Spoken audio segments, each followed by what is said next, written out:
All right, welcome back, folks. It's day 38. And as per the Duolingo tradition, keeping the streak alive. Once again, MAKU desu. Konnichiwa. Yokoso. So, yesterday was a very interesting ending. But before we go into that, I've prepared something for yesterday. A lot of things to unpack. It'll be quite interesting, and it'll be something that I'll be rehearsing for the future, because I do feel like what happens yesterday is a regular occurrence, be it a stranger or someone that I have perhaps frequent encounters with, right? So let's first start with, and it's gonna lead right into it. So when we're doing this total recall, it's in relation to how I understand and how I'm gonna learn certain things, so it's related to learning Japanese. Anyways, let's do some total recall that isn't that right now. Largely we're in the review, the repetitious review practice section of this unit, which is generally the second half. Once the two batches of vocabulary are introduced, they do a practice session with the first batch of vocabulary, which happens to be the house. It deals with like describing a place of residence. And then the second half was public transit, something that deals with being at a train station, bus station, be it some sort of mass transportation. And then we were in the middle of reviewing the mass transit thing. Also, as a review, right? So we have, and we're not going to use kana today. It's going to be a bit of a start, a pretty heavy bit of a start. So, first batch, I don't want to say house. It's more, okay, not house. We're not using the word house. The home. So the first batch is the concept of home. And then the second one, concept of transit. Then we review, and let's review some of the stuff. We're still going to use English, and then I'm going to say the kana, as opposed to writing out the kana at the moment. Let's see. So stuff from home that I'm trying to remember. Oh, one is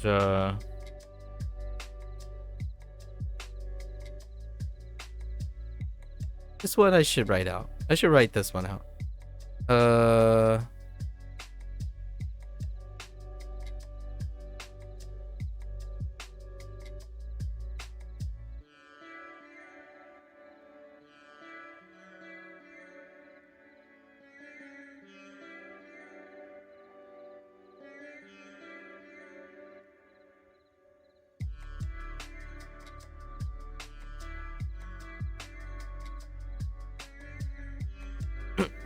So, 冷蔵庫、冷蔵庫, right?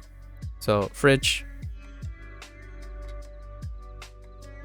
I remember the ones that we were trying to focus on yesterday because of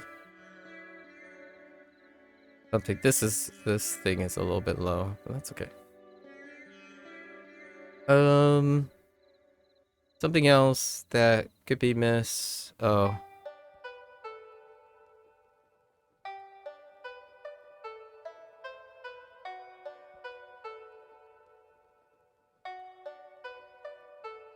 Skue. Desk. Right? Hopefully. I'm about 80% confident that's desk. No, actually. No, maybe not. Yeah, I'll just leave it. I'm thinking of another word right now, but I don't know if that means desk. Hold up. No, we're good.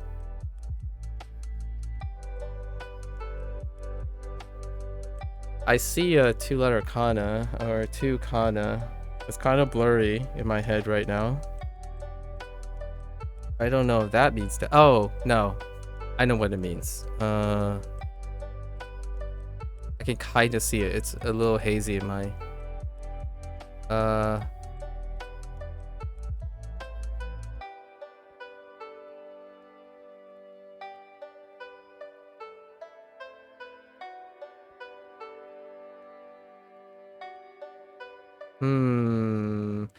I just can't make out the second kana.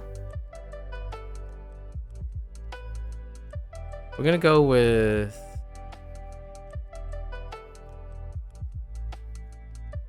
Isu. Probably not, but we'll go with it. Chairs. Okay.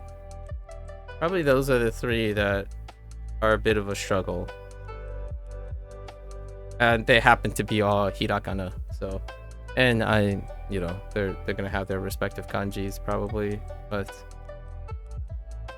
So some of the weakest points typically are relying on... not being reliant on cognates, as in things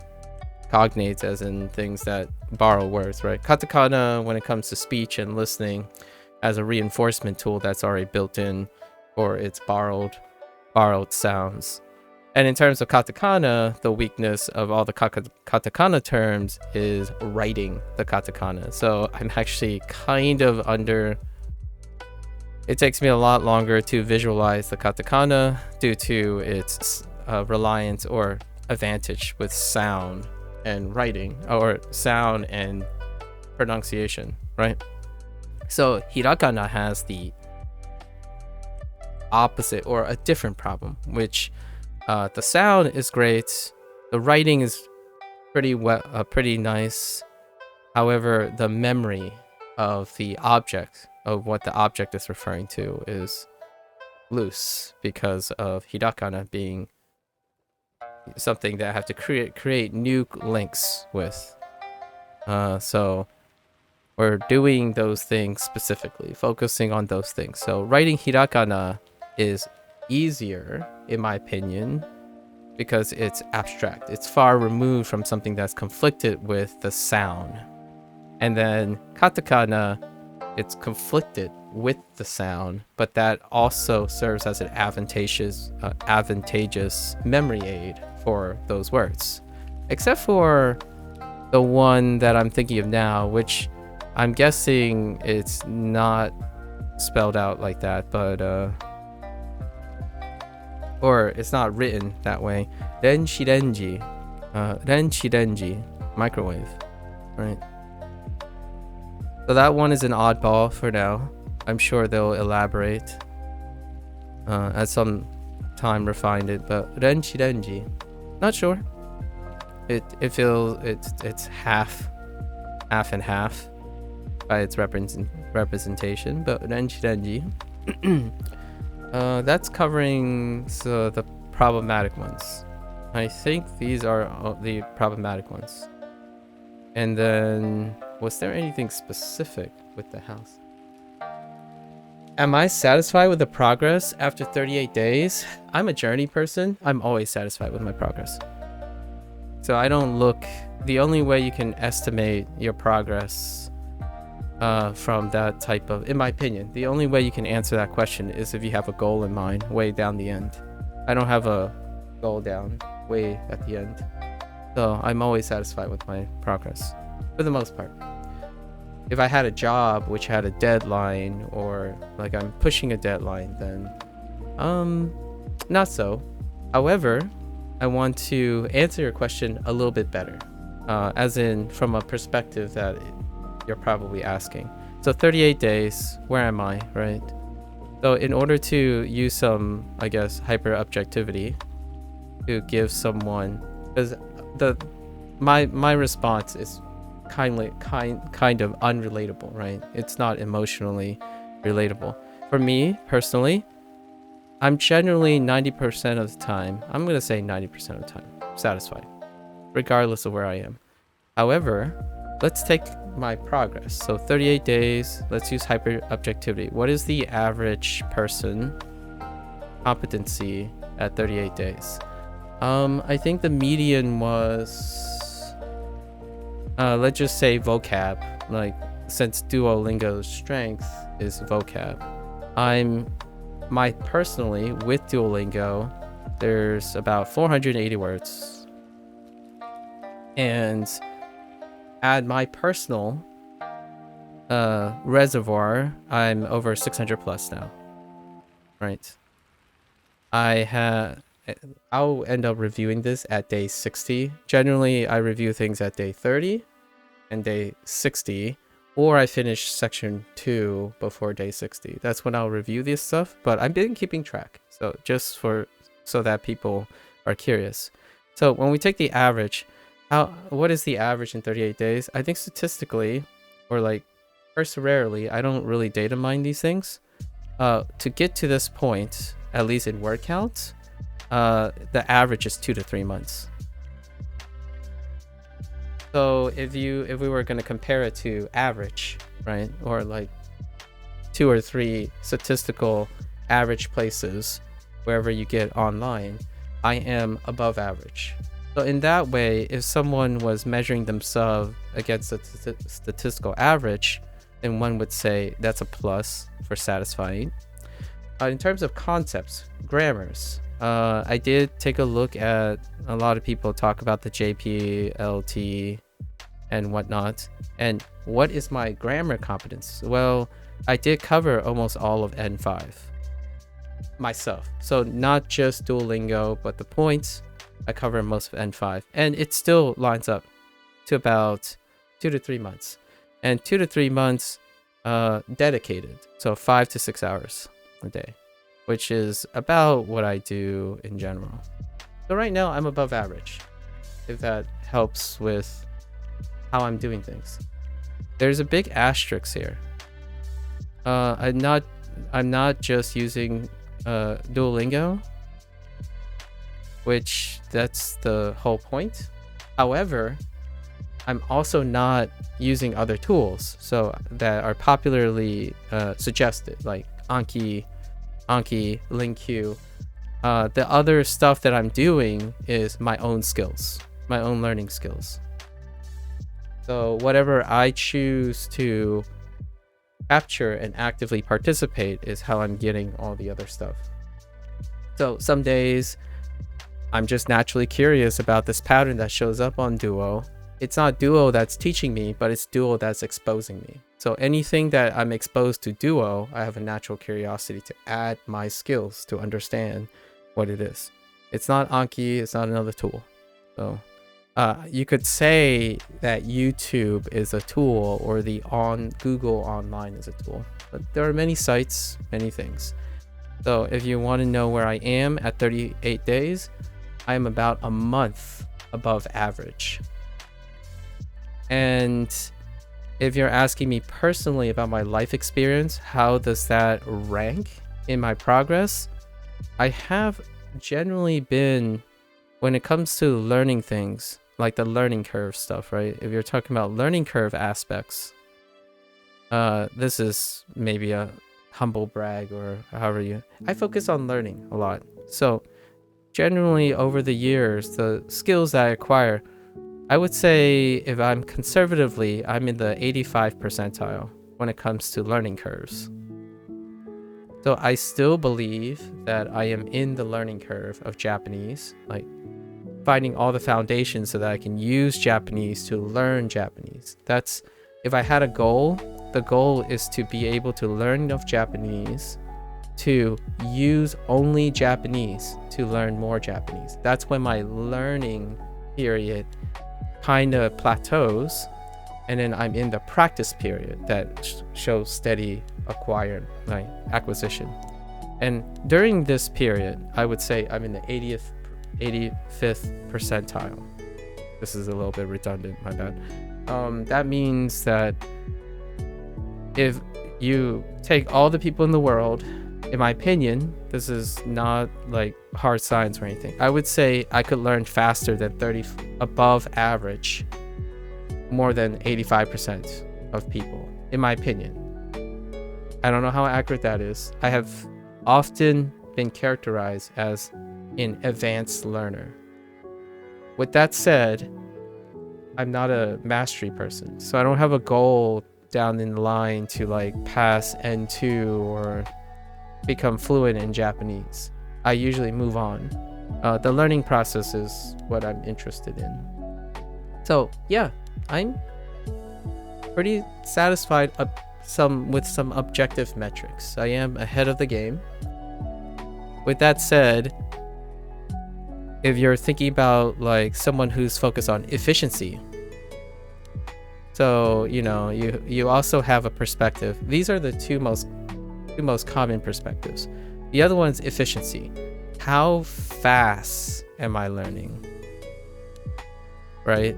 Lots of individuals, when they think about learning, there's another metric: speed, personal speed. And when I say I'm above 85%, using Duolingo, I'm below average.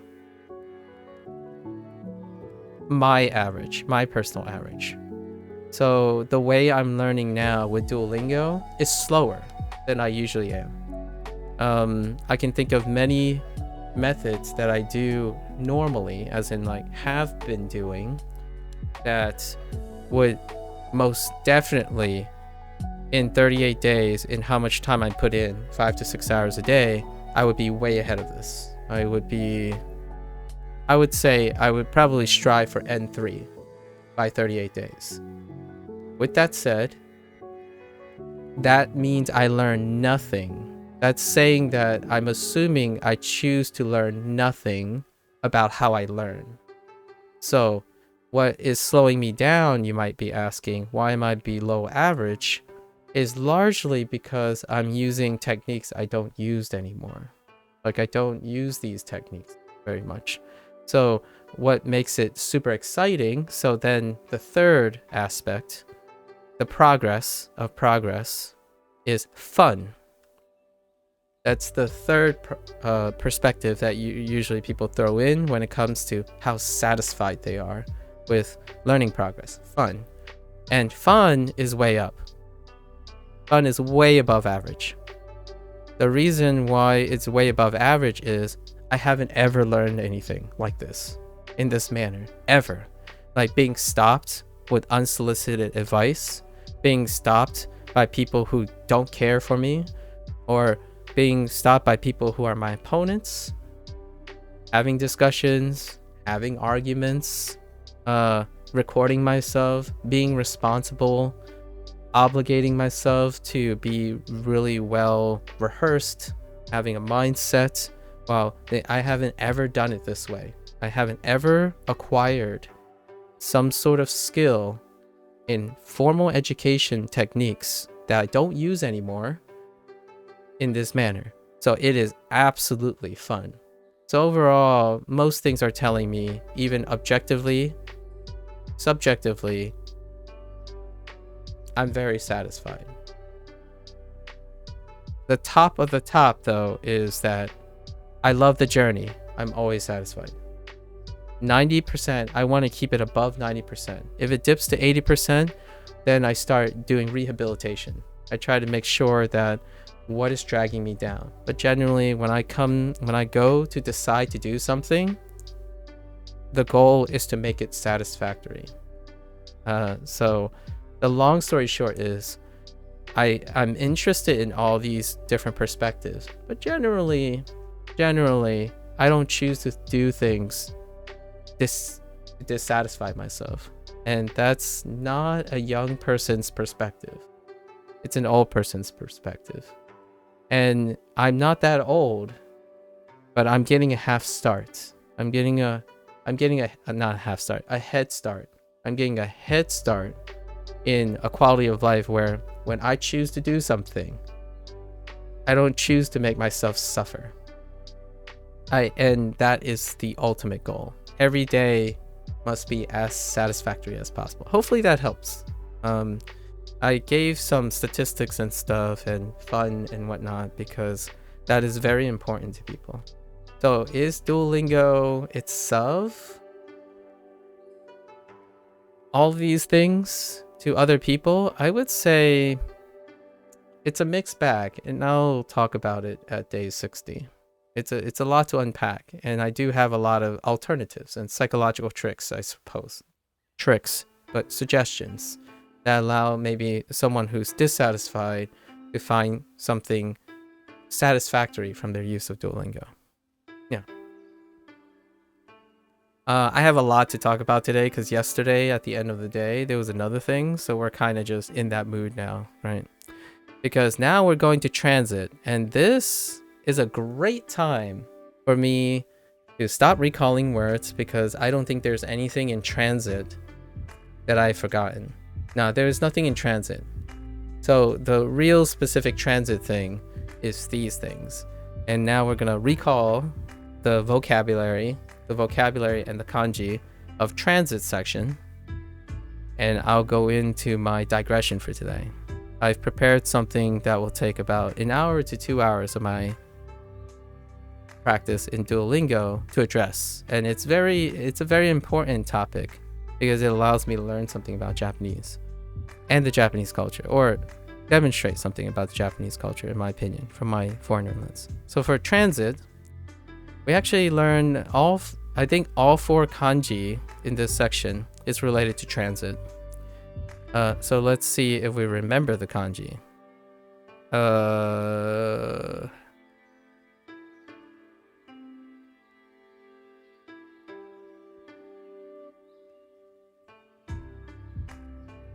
This is ikimasu, right? The kanji in ikimasu. It's introduced as ikimasu. However, it is the root word iku, right? Iku, the plain form. That's fine for those who are very snobby about that. And then we have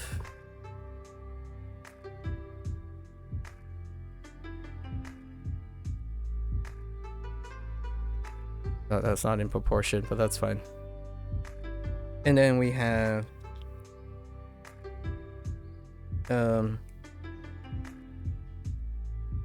kimasu. It's introduced as kimasu. The root is kuru, right? So we have go and come. And this is going to be the source of my 2-hour digression about this is involved in the story yesterday, and I have to unpack it. However, let's add the other 2. We have, which is related to transit. And let's give it a go, because yesterday was the first time we wrote the 4 kanji out. And pretty standard now. Kanji is pretty standard acquisition. This one... Okay, I'll write the one that I remember for the time being.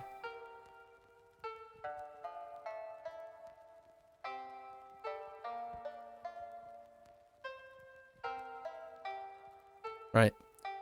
This is kan in jikan. And then we have jipun, the hun or the pun. And I'm currently drawing a blank on it.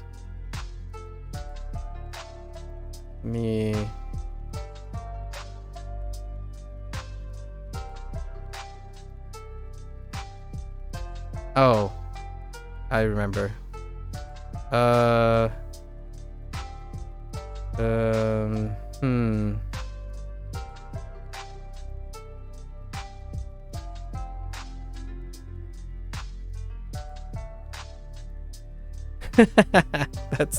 That's pretty shaky. Hold up.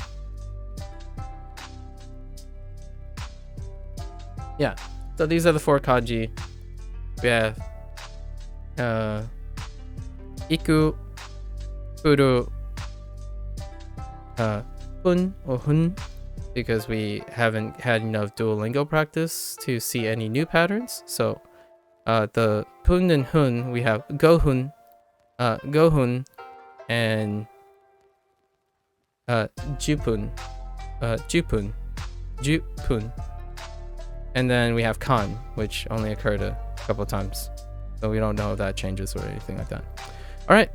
So now let's go into our story, because I want to make a video out of this. So it all starts with ikimasu and kimasu.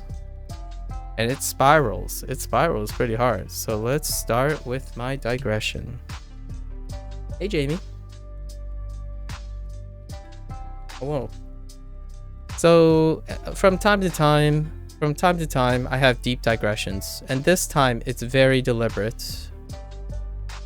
These are called deep digressions. So let's put up some disclaimers. Thanks. So let's put up some disclaimers. This is my spiel. This is why I stream, and why a large motivations are taking deep dives into anecdotal psychological things on things. It's to increase appreciation for things, not to interrogate someone or determine who's right or wrong.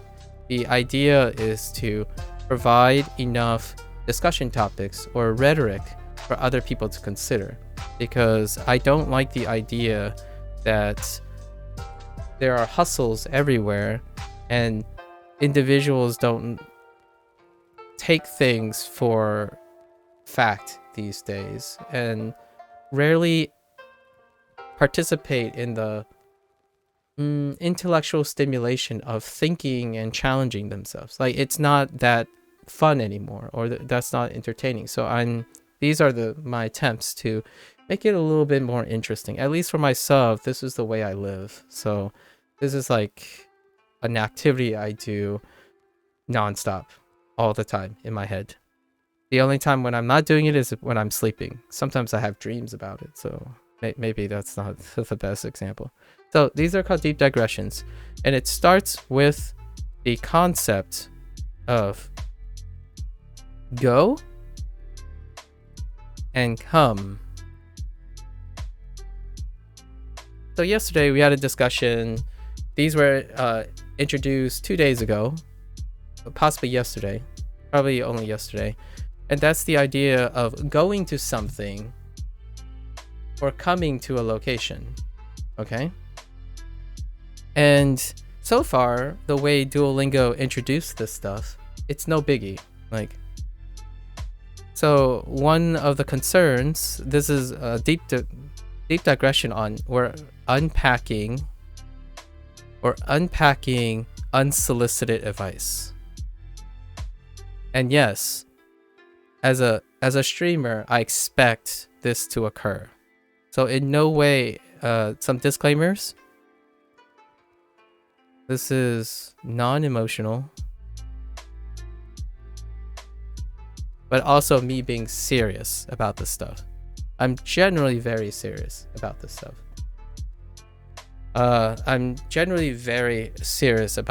So it's unsolicited advice, and I absolutely love it.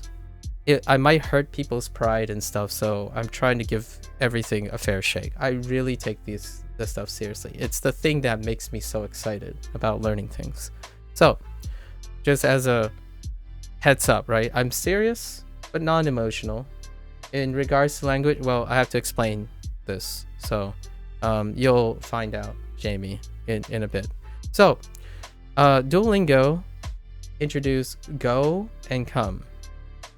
And I do have I have a regular encounter with someone who who is very passionate, but to be very honest, passionate, but lacking emotional intelligence. And I talked about this quite a bit. There is a duality between having time to work on emotional intelligence versus a passion for skills. All right. So the solicited and unsolicited advice is the idea that when you understand through Duolingo does not explain this, so it is involved in Duolingo. Duolingo does not explicitly, the word explicit is very important, explicitly tell grammar points, as in abstractions. Anything with abstractions, that's not the type of method that Duolingo deploys. You form the abstractions. So this unsolicited advice is an abstraction, as in the advice was, be careful. I'm going to paraphrase the 2 hours more or less. Be careful that these two verbs have perspective differences, as in, and they specifically warn me because I am an English speaker versus a Japanese speaker. Now, the advice is that there's a perspective shift often, right? So, in the evening, I told a lot of times the warning is that if you get them mixed up, it becomes unintelligible. This is the warning. So this is fear-mongering. Sorry, I misspelled unintelligible. But this is fear-mongering. It's one of those that deter mistakes, but out of the kindness of your heart, or this passionate person, they're trying to avert a mistake being made, right? And they specifically use the word unintelligible or intelligible, and then implied that if this mistake is made with go and come, it becomes unintelligible to Japanese. Not only that, it was insistence that Japanese people would find it embarrassing of you as a foreigner. I must articulate this because this is where the component of emotional intelligence comes in. Japanese would be embarrassed. You would embarrass yourself as a foreigner. A lot of this is from this compassion. This compassion to prevent me, which is a kindness, act of kindness, to prevent me from embarrassing myself because perhaps Duolingo lacks this, or I will develop a bad habit, or a mistake will naturally be made, right? Oftentimes people talk about natural mistakes. In fact, this term has been thrown, this specific phrasing has been thrown around, natural mistakes. To me, as a person who excels, in my opinion, and focuses on learning, when you say natural mistake, for all due respect, this is learning. If it was unnatural mistake, if someone said it's an unnatural mistake, as in misinformation, as in someone is giving misinformation, that's not learning. That's different, right? That's someone deceptively gaslighting you into thinking something else. And it can be unintentional from unsolicited advice. However, when you make natural mistakes, if people naturally confuse this as an English speaker, going through and seeing if you actually naturally confuse this is part of the learning process, in my opinion. However, this person is often very passionate about language, that they offer advice to circumvent all these things. And I appreciate that. So let's unpack that. So, how do these things become unintelligible? Well, it all started when I learned go and come, ikimasu and kimasu in that form, because Duolingo introduces that form. I understand you can do Italian on Duolingo. Thanks, Rubino. I have no plans on using Duolingo, but thank you. Let's see. So go and come, the act. This person insists that English speakers, will need to shift perspectives. And sure enough, I need to confirm for myself, right? So I don't understand Japanese enough in the context of English learners, as in people who use English as learners. So I dug deep because my hypotheses, let's just throw that in first. I personally, at the time of this suggestion, didn't shift perspective. I didn't see it, as in, I don't think I need to. So my hypothesis is I don't have a problem with distinguishing go and come in the Japanese sense. That is my hypothesis. So instead of finding confirmation for my suspicions, I need to understand that I need to challenge it because someone else has a different perspective. So last evening after the stream went off, I started digging. I'm like, what is the perspective shift this person's talking about? Because I had a problem understanding. I had a problem understanding why this person thinks my perspective on go and come is not concordant with Japanese or understanding Japanese. So it's this idea, like a deep dive into is the idea that the perspective often can be from the speaker, I guess, or like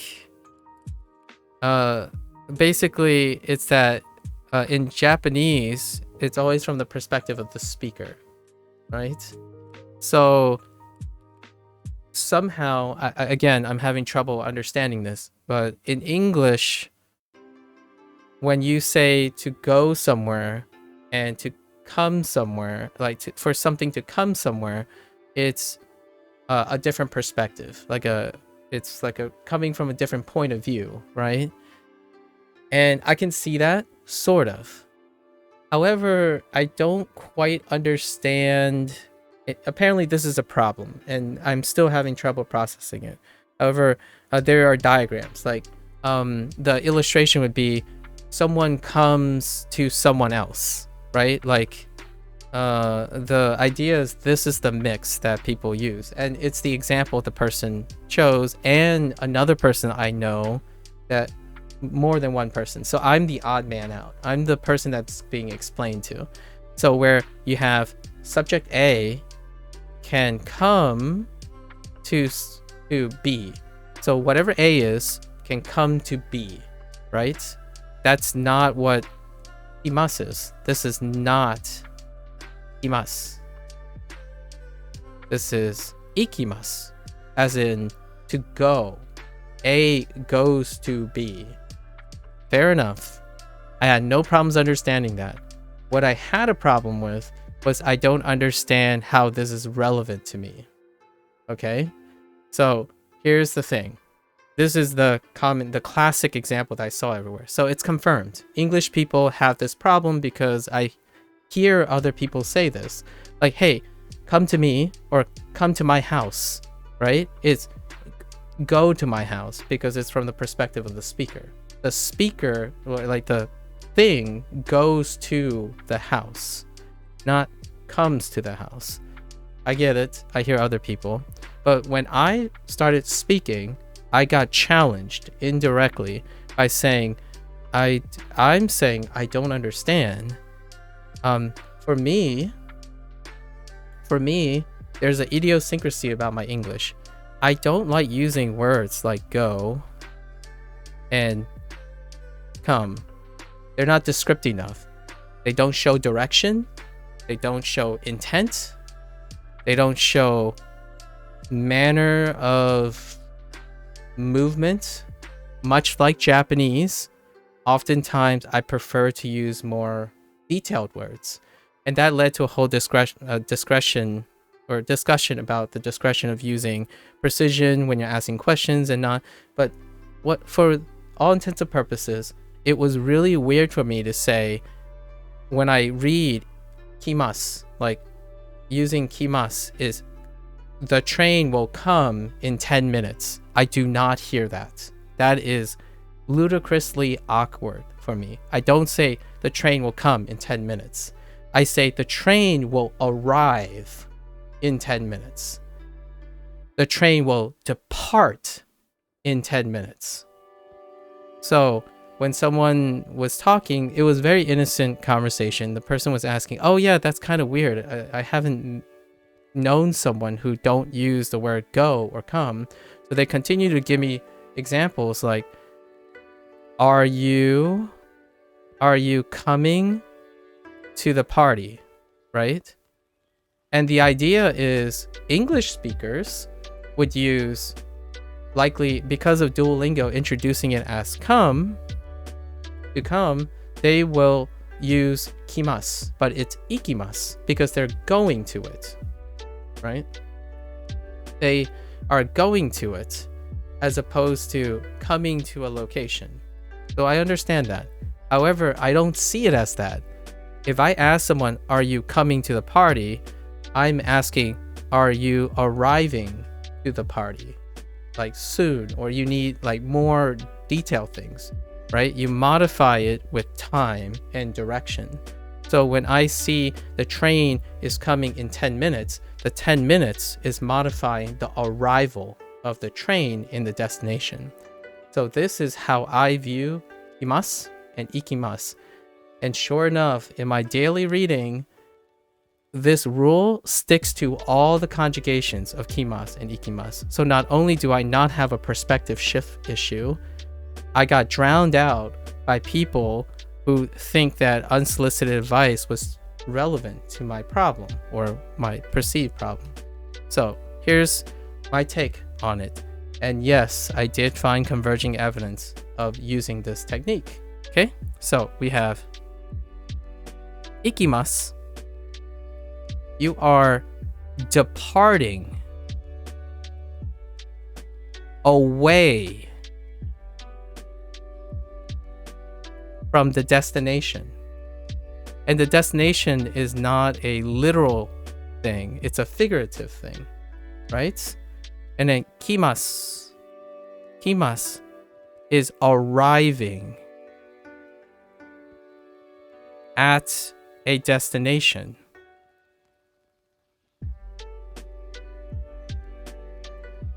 As in, it's closing in on a destination.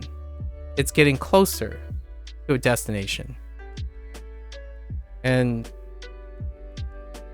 haven't been introduced in Duolingo, but you know, I took a spicy trip down all the conjugations, all the different forms and conjugations and uses sprinkled around on the use of ikimasu and kimasu, and all of them, almost all of them, gets me the correct conjugation of ikimasu and kimasu using this knowledge right here. And this is me as an English speaker.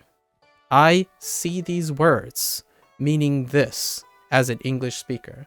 So not only did this person persistently insist on giving me an advice that is not relevant to me, I was so confused as to what did I do to warrant that advice. Like, in what way, how can I make sense of this advice? So my conclusion here for this part is only the first half. The other half is far more confusing and more mixed.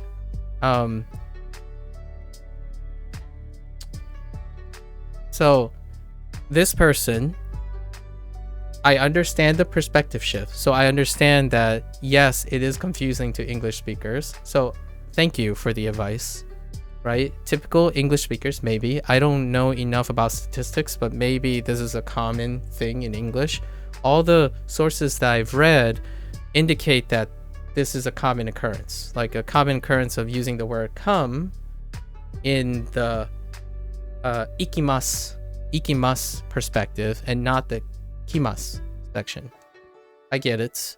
So I like to thank this person for being emotionally I guess available to offer me a advice that I need to keep note of and remind other people so I can pass on this advice to other people. However, by coincidence, this person has failed to understand, along with someone else who I've spoken to quite at length, failed to understand that I do not have this perspective issue. In fact, I said yesterday, I used these exact words. I think, by coincidence, not coincidence, but I think serendipitously, I think like what Japanese people think about these words. I am actually using them in the point of reference that the Japanese people are. It's a coincidence. It's not to say that I won't have other English issues or confusion, but this is not one of them. It actually this, I think the word I said is, it felt natural. Like, I like the Japanese people's use for kimasu and ikimasu. In fact, one of the elegance of Japanese is that it's very specific. It's unusually precise. And time again, this person that provides unsolicited advice is assuming that I'm an English speaker, so I don't care about nuance and precision. That has to be the inference here. Offering advice that constantly suggests that I do not pay close attention to pattern recognition in Duo, and then figuring out what those patterns mean at my own time, is the constant source of unsolicited advice. This goes into our next one. This is our segment into the next unsolicited advice that came out of nowhere. Well, it didn't come out of nowhere. Here, I'll tell you. So, a little down the line after this, we talk the statement about I personally find this person, I'm very grateful over the couple weeks this person was able to share their Japanese journey and understanding with me. So in all fairness, I will not use their name too much, but they shared with me that they like, I'm gonna paraphrase, I think they're inferring that they like that the Japanese language,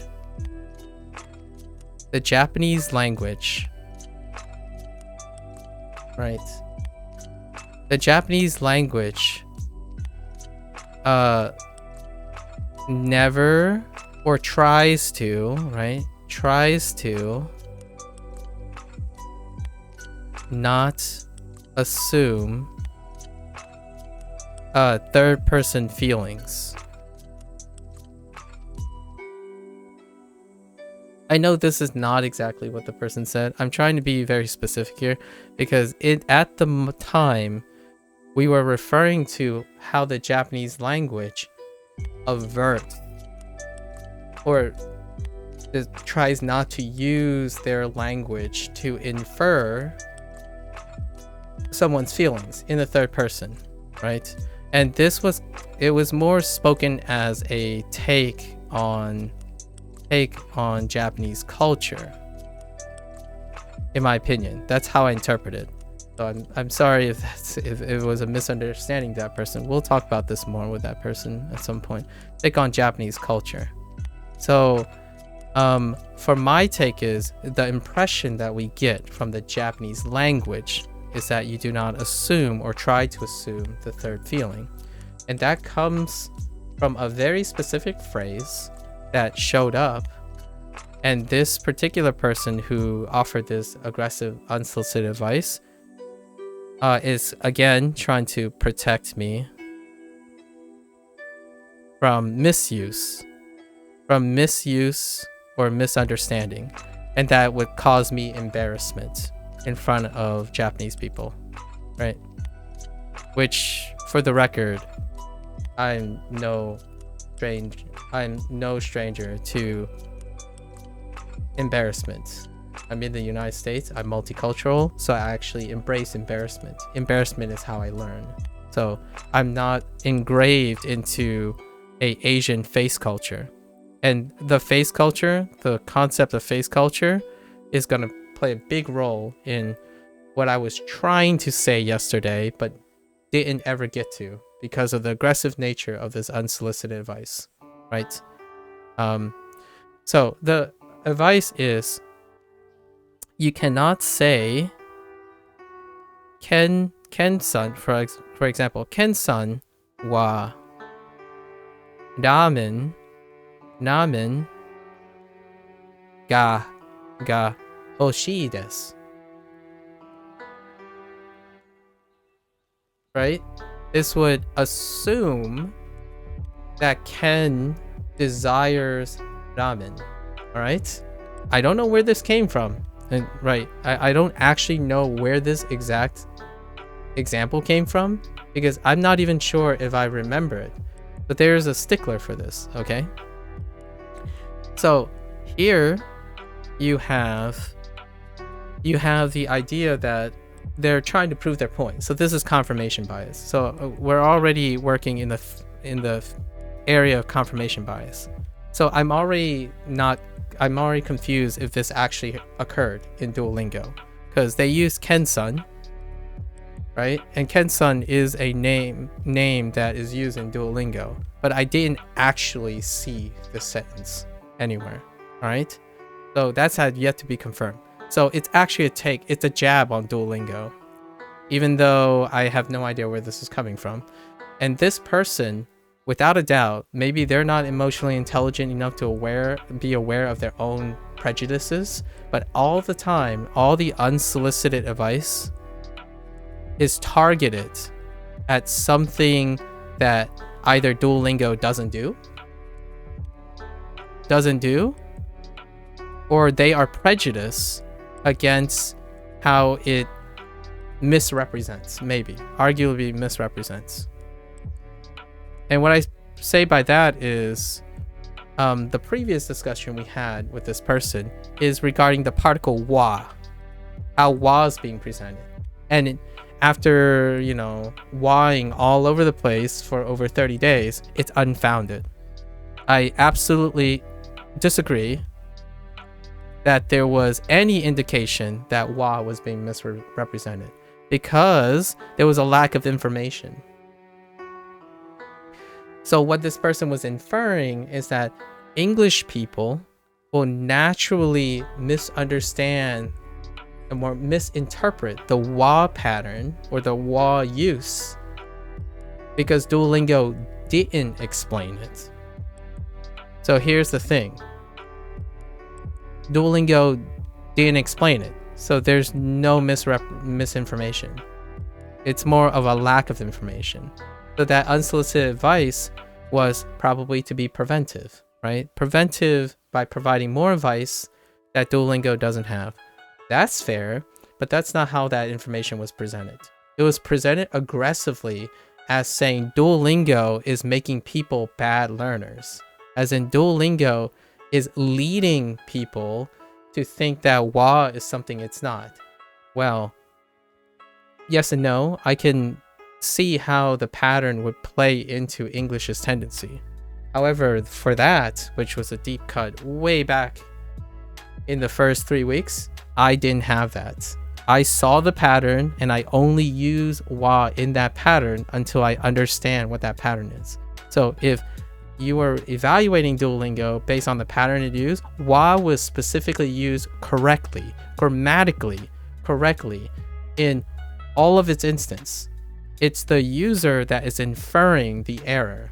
And not only that, this unsolicited advice was presented as a prejudice thing, where that person presented like, oh yeah, wa, even grammar books, crappy Japanese grammar books, lots of it has conditioned a lot of people to miswrite what wa is.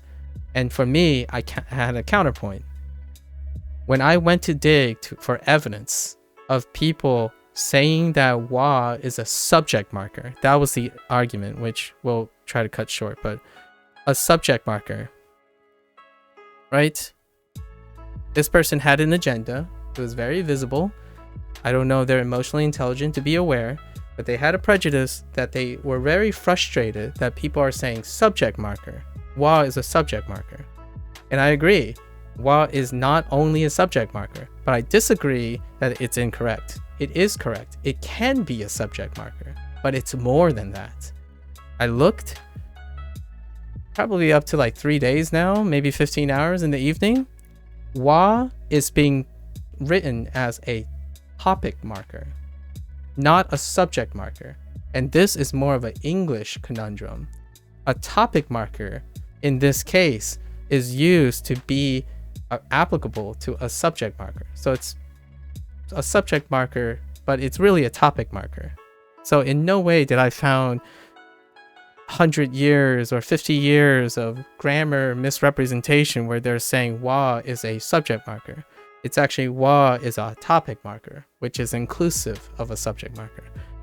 Why is this relevant? Well, we still have wa here, so they probably threw in wa for that reason. And another, which links back, is the same aggression against Duolingo.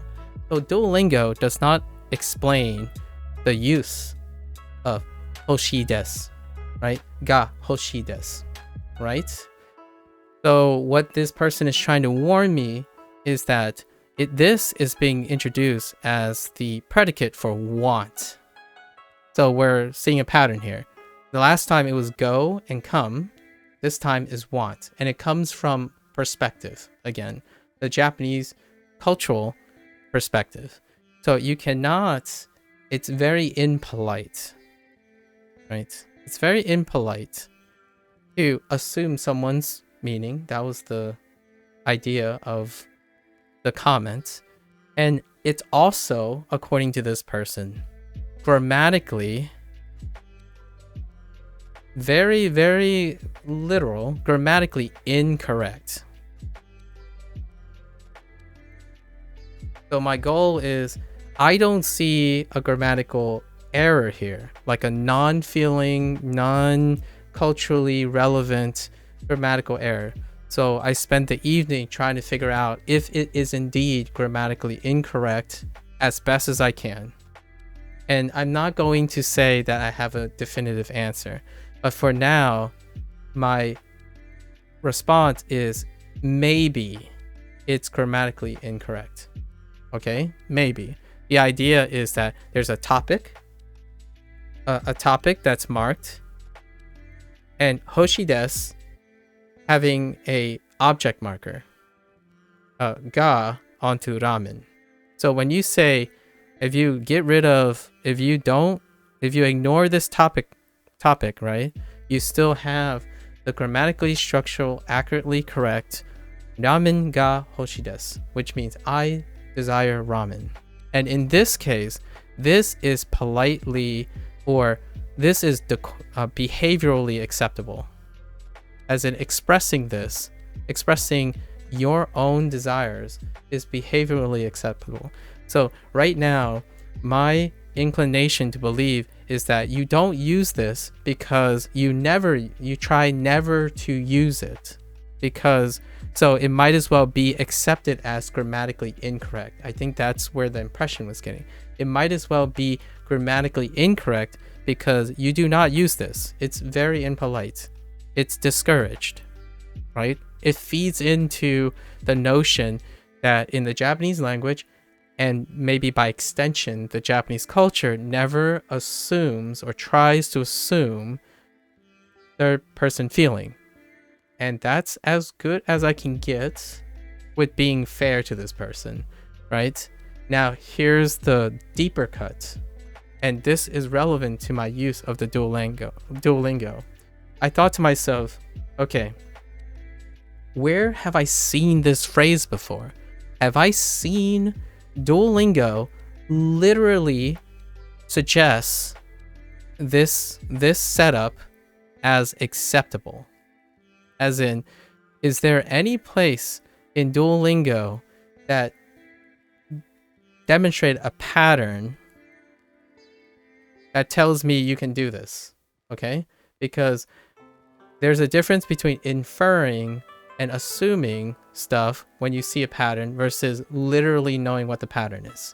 And I'm trying to think back as far as I can. So what did I do? I spent like 30 minutes watching all my video, like a bunch of my videos where I think hoshi desu comes up, and on like 2x speed, and try to find out if there was a prompt in which they used and assumed the third person desires something. And I have yet to find one. So not only did this person, it's still, the jury's out, because maybe I'm gonna be hyper aware of this now. So when it comes up again, it'll be a learning lesson. I'll be able to tell people, hey, you shouldn't use hoshi desu to imply or infer someone else's desire. You can use it acceptably and I guess grammatically correctly to express your own desires. That's acceptable, right? So that's probably where I'm at right now for this.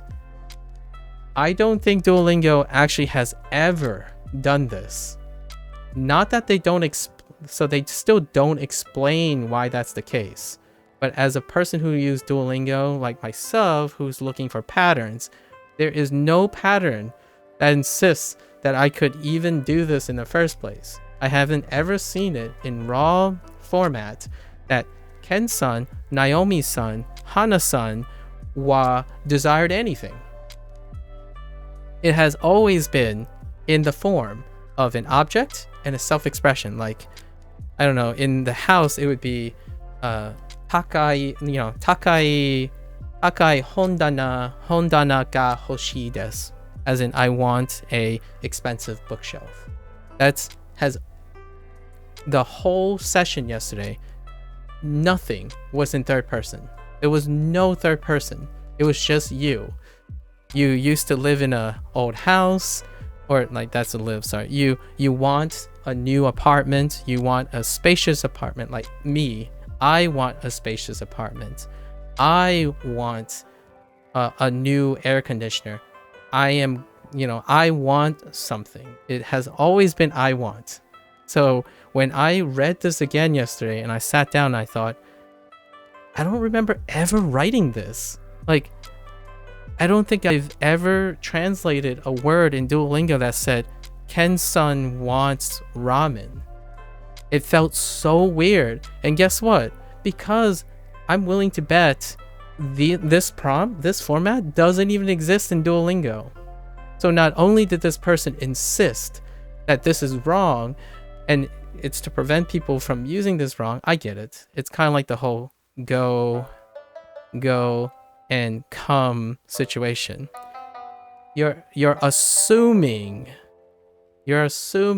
that I'm a person that in English I wouldn't ask if I could do this and just use it without knowing.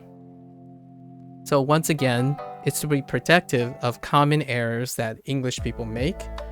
Yet this person did not ask me if I had a problem with it.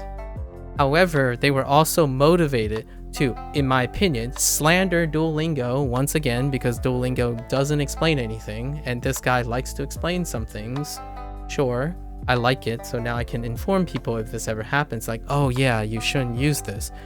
I don't think it's grammatically incorrect. It's grammatically correct, but it might as well be grammatically incorrect because you don't use the phrase like this. Okay, so there's a difference between grammatically correct and emotional intelligence. In a way, ironically, for this person, because this person, in my opinion, lacks emotional intelligence.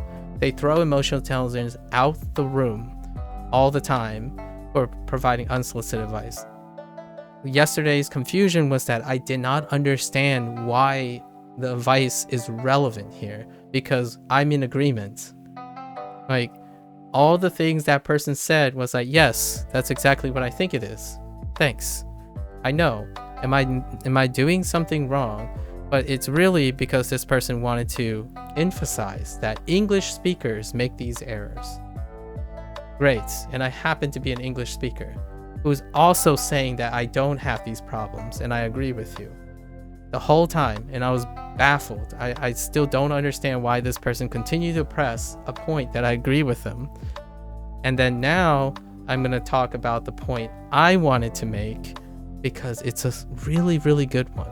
It's the one that I find that I tackle a lot as, I guess, a multicultural person and also an Asian person who's hyper-focused on Japanese culturalism along with in the guise of like Chinese culturalism as a foreigner, right? Because I don't live in Japan, I don't live in China, but from a lens of the foreigner who happens to also be Asian. And this goes back to the idea that Japanese people don't assume third person feelings. And this is my deep cut for my digression, because this is where I was going while this person constantly talked about language and anthropology and stuff. I was talking about psychology and philosophy largely. So this person counter-argued with anthropological facts, and I'm not disagreeing with them. Those are actually anthropological facts. And then they kept telling me about the limitations of anthropology because of the Japanese language. And I'm like, yeah, but I'm not talking about the Japanese language anymore. What this was inferring is in the context of the Japanese language. Also, I do have to throw in an extra. That person also said you can use the garu to infer, to suggest someone's third feelings. And yes, that checks out. Again, it's another fact that Duolingo hasn't introduced it yet even, but you can use garu to some extent. From my research, you can use it to strongly infer that someone appears to want something or appears to feel a certain way. Fair enough. That's how that person said to grammatically correctly express the thing, which was irrelevant to my topic right now, but let's just keep that on bookshelf. I totally forgot about this. I did like maybe an hour into how garu works, but it's not part of the Duolingo lesson, so maybe another time down the road we'll revisit this.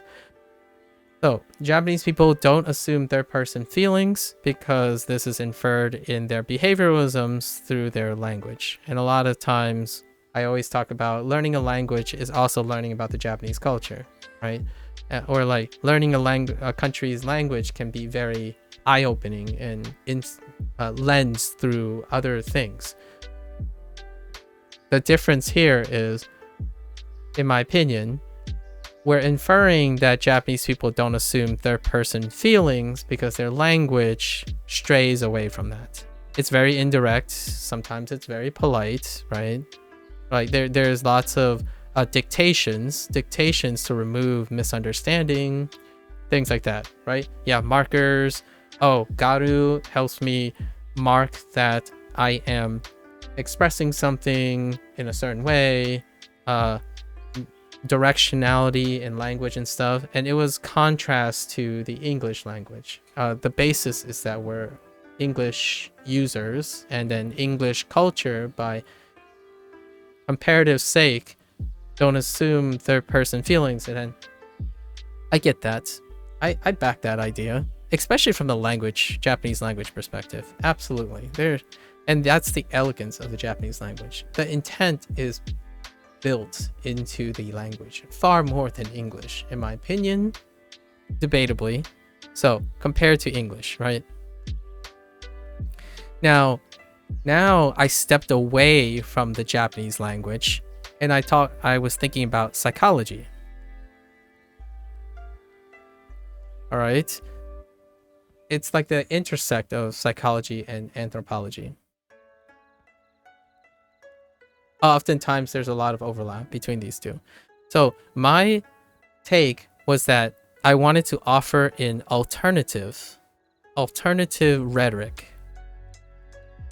And by rhetoric, I mean things to think about, but I don't really have answers, right? I'm not thinking about answers. I'm asking questions. So the question is, I can definitely see from the Japanese language that they don't assume third person feelings. What is the psychological consequences of having a writing system that makes you hyper aware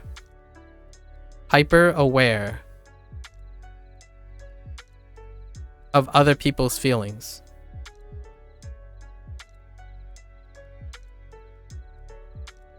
Like, for example, as an English person, right? As people who are English, who are learning Japanese, when you have to think about the grammatical structure of the writing system and the language, you must constantly be aware of other people's feelings, right? You have politeness markers, you have directional markers, you have whether it's grammatically acceptably correct to say that Ken-san wa ramen ga hoshii desu, right? From a perspective outside of the Japanese system. What does that do psychologically? Well, one, you could presume that, and this is an argument by the unsolicited person, that if it's normalized, like if it's a normalized rule, people don't have to make assumptions anymore. Don't make assumptions, right? So, for example, this is going off the same type of logic that this is going. Psychology. Logical psychology, I suppose. Where if the Japanese language has already dictated how you can express things and how you can write things, it would also translate leap of logic to the idea that Japanese people don't assume third-person feelings psychologically. All right? So, and if it's normal, if it's so normal, they no longer assume it. They just accept it as facts. I think the particular word that popped up was zeitgeist, which I don't even know if I understood how it was being used, but basically, if something is so normal and so accepted as the norm, the populace would no longer make that assumption anymore. So it's not assuming third-person feelings. So my argument for writing this, it's counter. I guess it's a great way to challenge my notion that having a writing system that constantly needs to take attention to the person's feelings would make people not assume it anymore because it's so common. So the question is, my proposal on this rhetoric is, does it actually do that, or literally do the opposite, or figuratively do the opposite? Now let's entertain that, because in a way, I like to believe this is true. Like, this person is suggesting that it's obvious.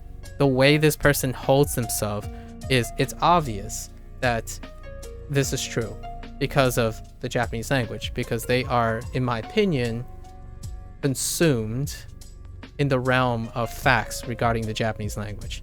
Not actually, in my opinion, in psychology. I'm stepping back a little bit. So, for me, it's literally the opposite. And not just because I don't understand the Japanese language. I'm also someone who was brought up in a face culture. And if there is any indicator, like if there's any obvious example of a face culture, it would technically be China, but Japan equally for the top spot in terms of media exposure and how face culture works.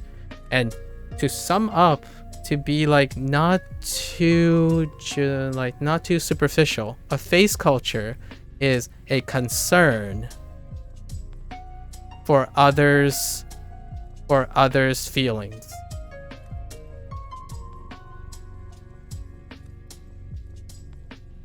So in a face culture, you make sure you never embarrass yourself in public. You'll always act polite. You always do the things that are assuming what the other person takes as politeness. That is a face culture. And Japan is one of the biggest face culture that has good media exposure. China is the other one. All right? So is it because they're not assuming the third person feelings, or they're always assuming the person's feelings? What are some real world examples, actually anthropological in nature, but also psychological in nature, examples of these? Well, when you are writing a system where in psychology and philosophy that humans have emotions and they require vehicles of expression, and also methods of empathy. In my recent years, and this is the irony, because I imagine the person that said Japanese people don't assume third person. They're very, I find that we become quite close now as friends. The irony here is they watch a form of medium, or maybe the irony, they watch a form of medium that already demonstrates the opposite encounter of a Japanese language. So a country that has a language that is very precise to the point, but precisely indirect to avoid assumption about people's feelings. The irony here is those people who are interested in the Japanese language consume a medium, anime, and manga. And one of the classical interpersonal conflicts that is in anime and manga is assuming people's feelings. So not only is this where I was going, I didn't ever get into it because we never got there. It was late. I needed to go. The idea is it's not that obvious. No, it's not obvious that Japanese people don't assume. It is pretty obvious if you only think about their language. Like, you stop caring that they're human beings and they're basically robotic people who precisely obey their Japanese language. But in execution, that hyper awareness of their language, the decorum that their language enforces, actually creates a hyper focus on how other people feel.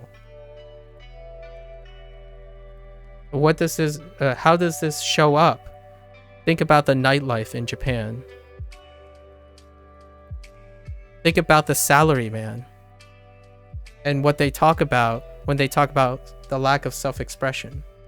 What they're doing is they're constantly assuming the politeness.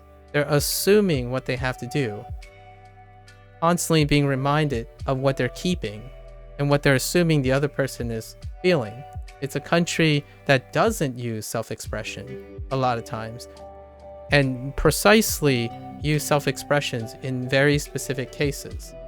And this is not, I'm trying not to sound like another internet influencer. However, in my household, personal anecdote that I can share, as a person that is also a product of face culture, like parents from a face culture, when you spend lots and lots of time using your language to promote politeness, decorum in public, that tends to enhance the obvious human condition of psychology and philosophy, in the realm of psychology and philosophy, that you're paying attention to those feelings. In order to execute decorum is to constantly be aware of other people's feelings and constantly be aware of your feelings.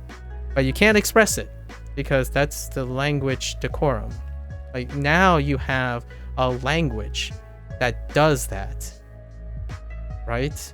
So when you're executing the language as an English speaker from the outside, if you're talking about, oh yeah, why do we keep talking about politeness and why do we keep talking about third person feelings, or if it's grammatically correct or not, it's because it matters that you're assuming other people's feelings. It's not because you want to ask what the other person's feeling. In fact, it's actually very personal, almost to an egregious extent, to ask how someone is feeling in Japan. Like, maybe in the nightlife, when you're off work, throwing back a few highballs, or when you get home and you're talking to your kids and everything stays in the house. As a product of face culture, your emotions stay at home. It does not vindicate what you don't see, which is the oppressive but impressive. So the impressive ability of Asian face culture, which includes Chinese and Japanese, the impressive nature of how they are constantly reminded of their emotions, but still executes proper decorum. So as a human being, if you understand, in my opinion, the human condition, in the realm of psychology and philosophy, being emotional is part of the human experience. So when you start distilling the human condition based on Japanese an anthropological fact that is a writing system, you lose the connection with what it's like to be human. So the idea was, I was proposing an alternative perspective. Like, okay, well, if they don't express or assume things in their language, right? In their language, does it mean they don't assume people's feelings? And my rhetoric is, I might even make an argument or a compelling narrative that the Japanese people actually care and assume more frequently than a country that has a language that encourages you to be descriptive, because the language is fundamentally messy and intolerant. So in English, it is very, very common to not only assume or infer other people's emotions, it also collectively encourages other people to ask how they feel, and also collectively increases self-expression. So you can argue in all or none for Japanese, but in average for English. So on average, you're going to have people who don't express, people who do express, but what happens is the language is noisy. Then it's going to have a specific average. In Japan, you have this divisive perspective where they either don't ever assume, or they try never to assume people's feelings, to they always assume. And for me, that's kind of what it means to think of zeros and ones and averages. Japan is a conformist society. It is one that I love a lot because it aligns with some of my values as a Chinese person, actually, or as an American Chinese person. I don't know how people identify me these days. However, what I can say is that it's the tough ask here is, if you're in a society that has a lot of rules, but they are counter and dissonant with the aspect of the human condition, psychology and philosophy, does that mean they don't do it? Well, besides anime and manga and current events and the household dynamics, of which none of the English speakers probably have, the idea is that these very human people find it exhausting and almost burdensome to an extent, while still holding up their duties as a very polite, non-assuming on the surface. But we've heard this all before, where it's humans are still conditionally humans. So in fact, I actually would argue that they do it more often than a country that is messy, with a language that is messy in self-expression. Not only is expressing yourself not almost considered grammatically incorrect, it's grammatically messy. Like adding random words and interjections, or assuming someone's feelings, back and forth, arguing, that's the English language. The English language differs and it's very messy. A language like this that promotes a behavior like don't assume people's feelings, that doesn't mean it's not happening, in my opinion. It actually might even do the opposite. So there's a leap of logic here, which that leap of logic can explain two different things: how Japanese people act and how Japanese people speak. When they act, it's most definitely not concordant with the idea that they assume other people's feelings. Like that they don't assume other people's feelings. That dramatic, the diversity and bombastic incredible loud emotional outbursts, and then the surprising to like foreigners, the sudden nuances of like, oh, I'm sorry, like, you know, making things that were unexpected and they hyper apologetic and whatnot. That is not because they don't assume the other person's feelings. That's literally because they do assume the other person's feelings. That's the cultural, that's an inherent cultural dissonance between a face culture and the United States in general, in the United States. So when I make a mistake and a foreigner laughs at a Japanese person laughs at me, I don't see the same face culture embarrassment. I can see it more than a lot of individuals who do not grow up in a face culture household. But face culture is a hyper awareness. It is a hyper awareness of other people's feelings. Not only that, in order to be consistent, you're always assuming the other person's feelings. For example, when I try to approach my parents, if I try to suggest something, I have to assume my parents' feelings that they have seniority.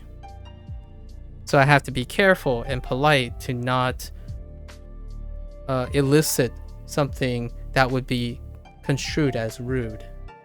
That is assuming another person's feelings. So not only do face cultures probably assume other people's feelings, I would say a fun, interesting rhetoric that one must consider is that they always assume other people's feelings. That is the rule. The rule is to assume and be polite and then solicit the feelings. But it's built on the concept of assuming someone's feelings. Like, oh, I'm not concerned whether this is considered as rude. I just assume it's rude, so I won't do it. Right? So when my parents come up to me and they try to ask me something, they assume they're inconveniencing me. Like, oh yeah, do you have time? Like, they're being polite. Even in a social family gathering, the assumption is that when you ask someone to help, it's considered rude or like it inconveniences them. Well, I mean, I don't represent other Americans, but man, if a Japanese person come up to me and ask me for help, I will try my best to help them. I actually enjoy that. That is part of the assumption they're making, that they're inconveniencing me, so they're very apologetic, and it reinforces that apology. But do they really, what are they assuming about it? They didn't actually ask me, they inferred it, right, by their stuff. So people do assume feelings. In fact, in face culture, it's almost the rule than the exception. And that's kind of what I wanted to talk about. Like, it's not that obvious, and I'm not even saying that's what happens. It's not obvious. When you look at the Japanese language, certainly. It's very precise, and there's only like a few handful ways of expressing things, and it's very indirect. But man, all those people that I've talked to, I'm sure they've watched anime and manga, right? Throw up a rom-com, throw up a slice of life. What is the fundamental conflict of interest in Japanese culture? And now, ironically, anime and manga, that trending aspect of failing for interpersonal skills, because interpersonal skills rely on assuming other people's feelings because of face culture, right? That resonates in the West now as well, because in my opinion, this is a deep cut for another time, in the Western culture, the internet community, which can be said to be dominated by the Western world, find anime and manga very trendy because they also experience that failure, that difficulty, the difficulty to exercise interpersonal skills. So they get advice on how to assume other people's feelings. Like, you have to do this and that. This is the way you behave to get a girl. This is the way you behave to, and you execute on that, or you worry about it the whole time. So when the interpersonal skills are no longer reinforcing, hey, ask the person, talk to the person, feel free in liberating yourself, but also know that that other person feels the same. And it's not that anymore. It's about the insecurities about doing the right thing and the wrong thing based on assumptions. You no longer see the human being as someone who's willing to compromise and be embarrassed, and you see the human being as I need a proper way to express myself, and I have to do it correctly in the way that I need to assume a lot of things about that person's feelings instead of going through the noisiness of compromise and interpersonal skills and communication, which is where I'm hyper focused on. So I am biased. I am absolutely biased. My whole segue is to lead to the idea that emotional intelligence, especially even people who learn Japanese and think that they understand what compels a human to do specific things, is lacking emotional intelligence. And anime and manga, the individuals that consume anime and manga could even say things like Japanese don't assume third-person feelings, when most of their media that they consume that comes from Japan is often the result of assuming third-person feelings.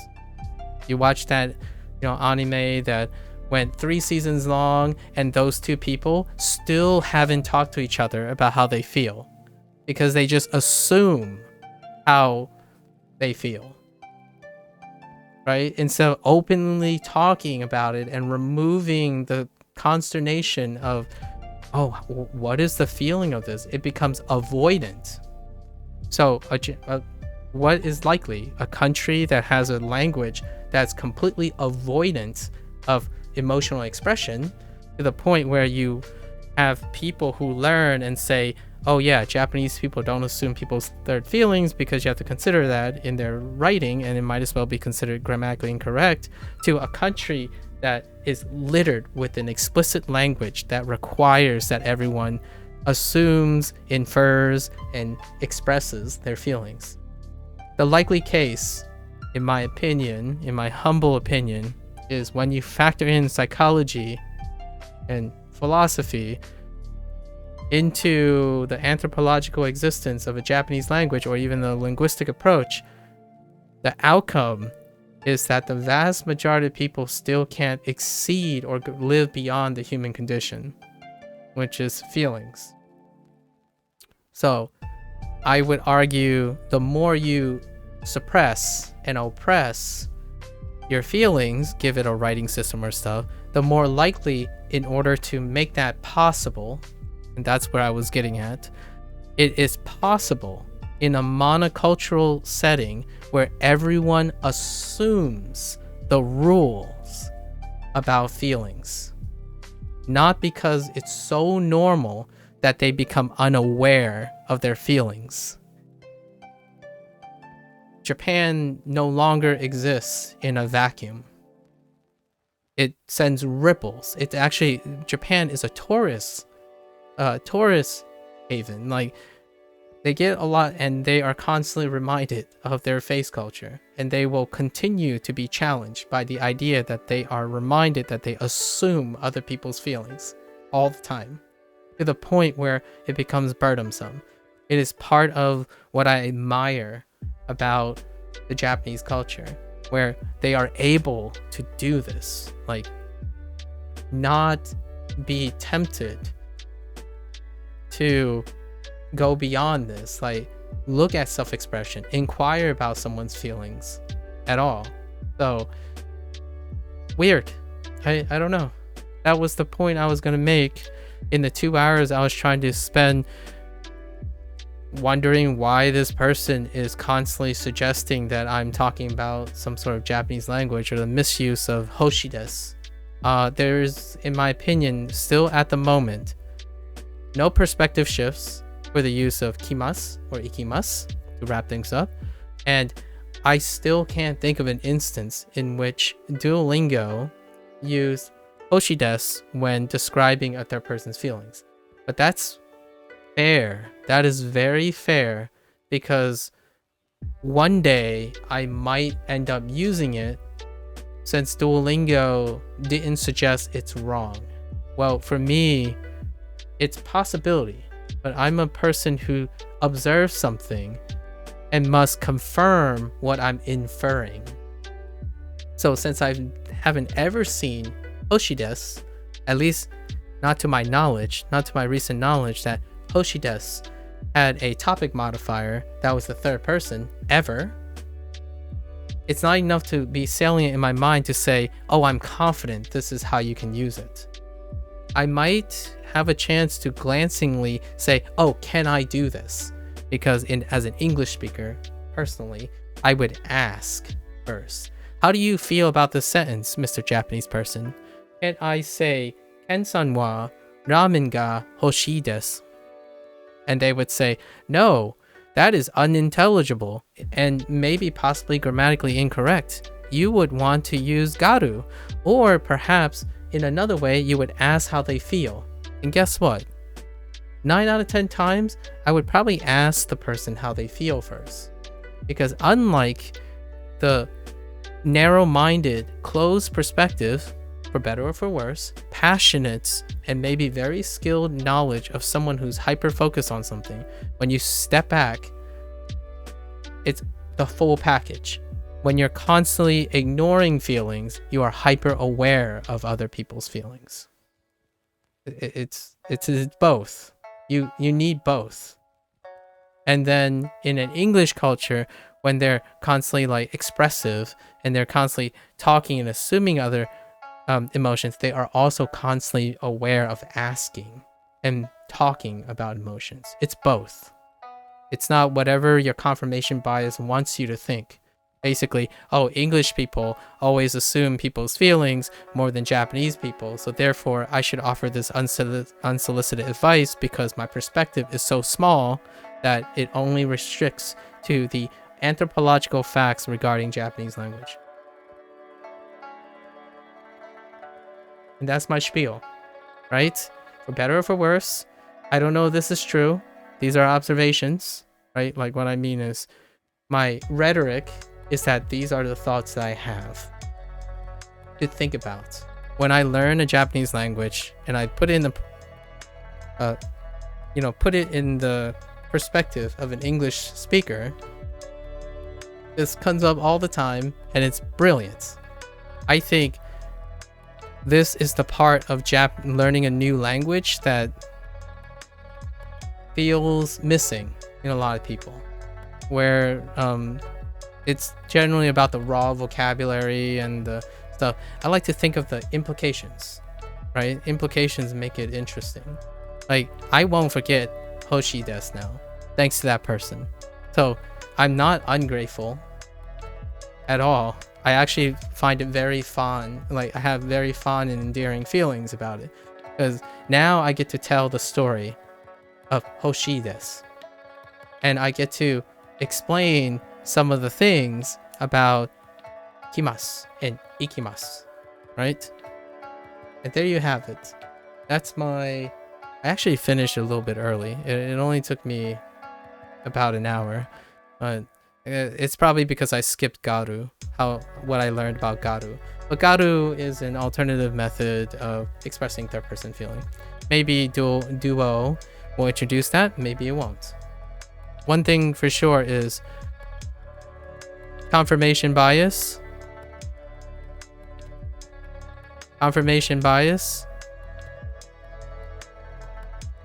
and emotional, or maybe lack of prejudicial bias. I don't know how to say this part. Typically makes you want to see what you want to see. And you mix that with, if you don't see it, is it true? For example, Duolingo did not provide grammar points for Hoshi desu, or anything really. It's based on pattern recognition and relying on the intuition of the person to either be cognitively curious or not. So it is very, very ripe ground for anyone who has a grammar point. There are places where grammar points are introduced in the guide and the guidebook and stuff, for sure, but it's surface level stuff, absolutely. But the question is, though, are you a pattern person? Are you learning by patterns, or are you learning by your intellectual use, right? Your intellectual skills. And most of the people are intellectual skills because they are secondary learners. Language as a second language. I mean, language as a secondary acquisition, right? So for me, yes, as well. However, I'm trying not to do that because Duolingo uses a strategy that is when you're a kid or younger. And I kind of like that. What does that do? It makes me slower. I already talked about my progress or my satisfaction and whatnot. It leads into this. So yes, it is slower than I usually go, for sure, because I'm not using this. However, ironically, this is also slowing me down even more because everyone else thinks like this. So naturally, I can continue to think with patterns and then have other people fill in the intellectual stimulus. Hence this digression. This digression would be one of them. Regardless or not, when you use Duolingo, you will not enter a conversation about the politeness of a language, its appropriate use, oshi desu, the perspective shift. This is through the discussion with other people who are dissatisfied or maybe even emotionally unintelligent, like unintelligible to themselves about how biased and how much they're attacking a product that probably doesn't even intend to do so.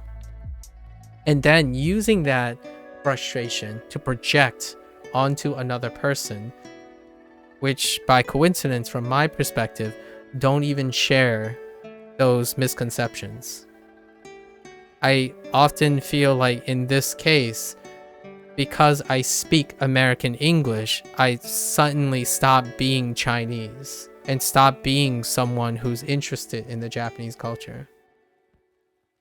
I don't know what their prior experience is, but that's a leap of logic. And ironically, that's assuming everything. It's assuming so many things when you're providing unsolicited advice. Here's the greatest irony.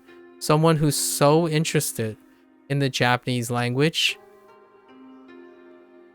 and also by transitive property, the Japanese culture. One of the golden rules about Japanese culture is not to provide unsolicited behavior.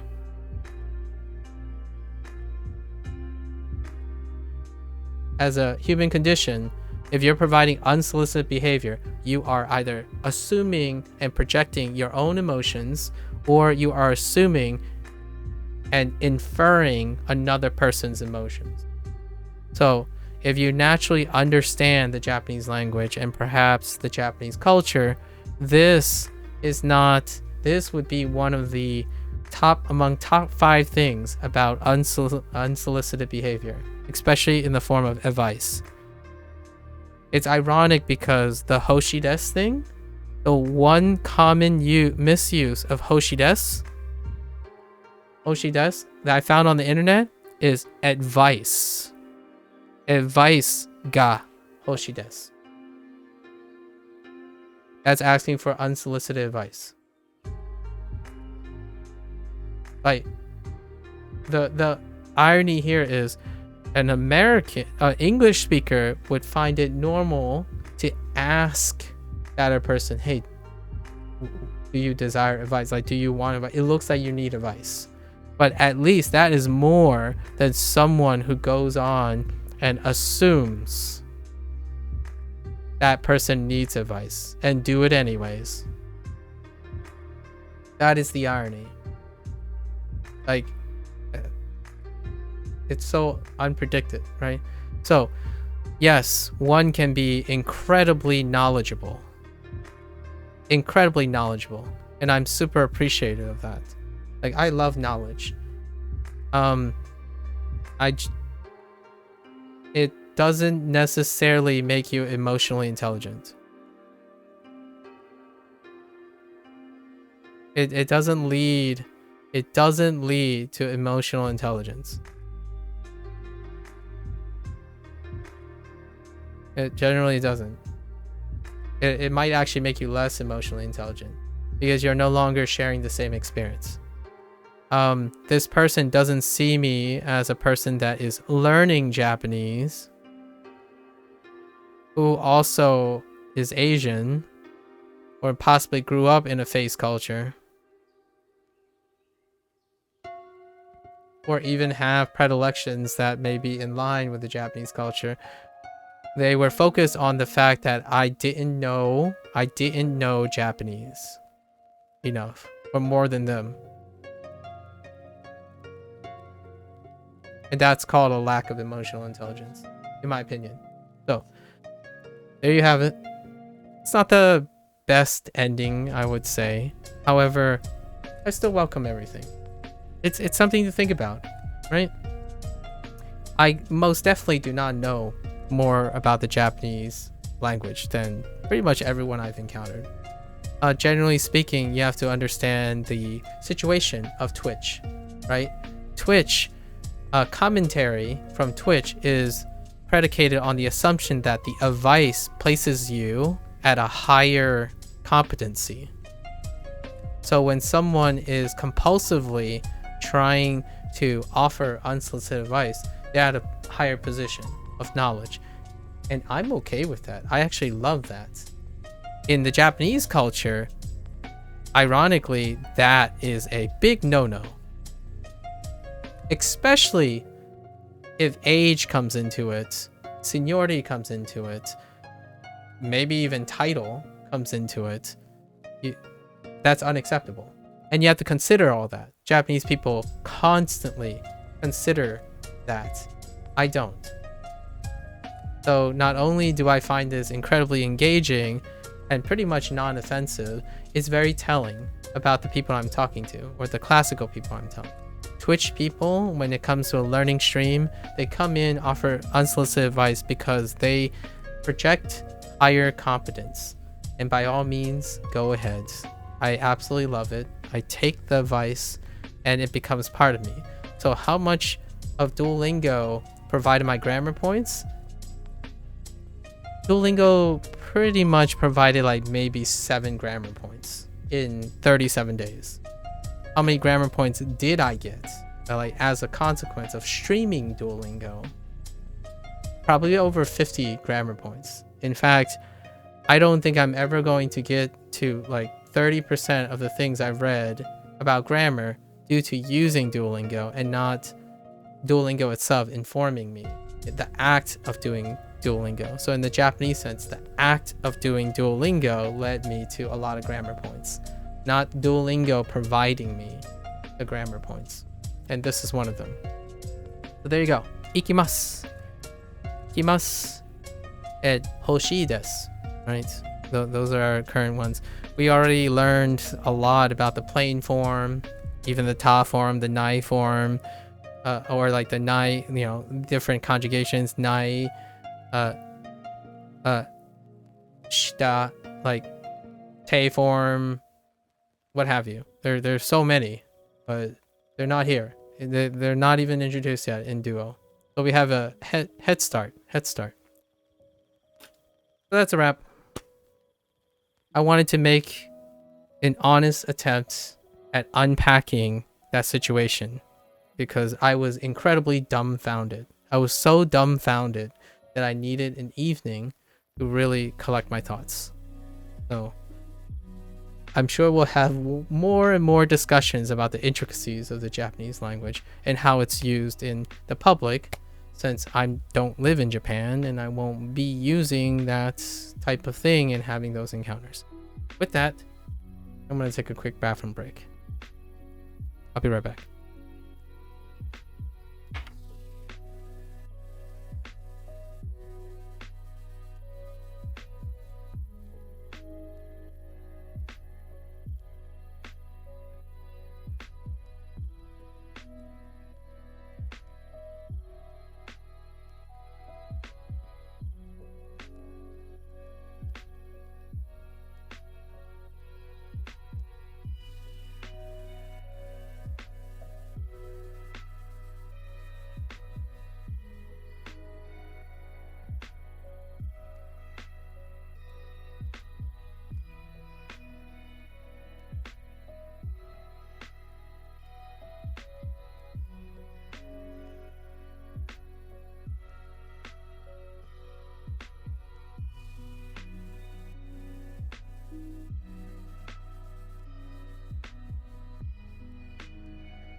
All right.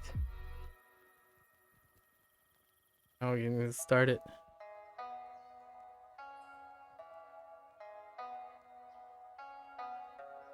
Yeah, that's okay. Using English. I'm sorry. I wasn't reading that because I couldn't read it in Italian. And again, I'm not learning Italian, so and probably won't for quite some time. Okay, let's start our lesson. Actually, we have 4 hearts. Are we gonna do kanji today? Probably not. Let's not do kanji. I still remember the kanji from yesterday. I was thinking maybe a generalized kanji, go through all the sets again, but I don't think we need to. Let's get to unit 4. 浅草は近いですか? Wait, why is this so loud? Did I... Oh. Hey. 浅草は近いですか? Asakusa wa... Oh wait, did I really have... 近いですか? 浅草は近いですか? Chikai is close, right? Asakusa wa chikai desu ka? Oh, and remember, I have to remind myself, I'm gonna see all the contexts in which hoshi desu is being used. Right. We're gonna try to keep a counter, see if it does occur. Perhaps it's just my limited memory that I don't recall it being used in the third person. So we'll see. 浅草は近いですか? 浅草は近いですか? Gotta switch over to Japanese. 来ます。 Alright, kimasu. 来ます。 Okay. Kimasu. 来ます。すみません、ここは上野公園ですか? すみません、ここは上野公園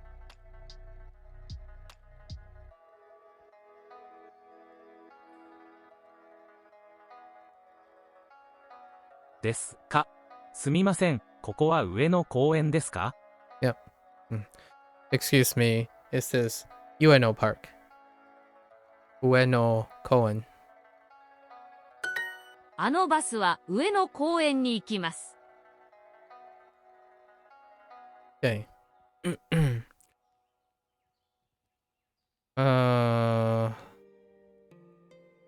That bus over there.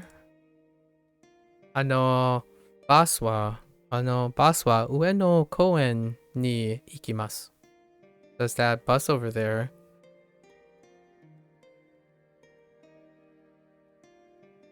Oh, that bus over there goes to Ueno Koen. 次の駅は秋葉原駅じゃないです。東京駅です。次の駅は秋葉原駅じゃないです。東京駅です。The next station is Tokyo Station.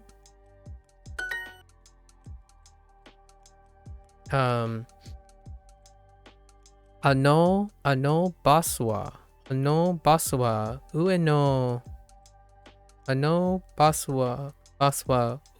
公園に行きます。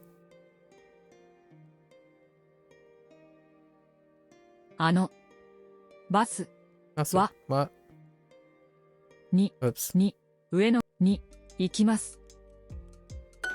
次の電車は浅草に行きます。もうすぐ来ます。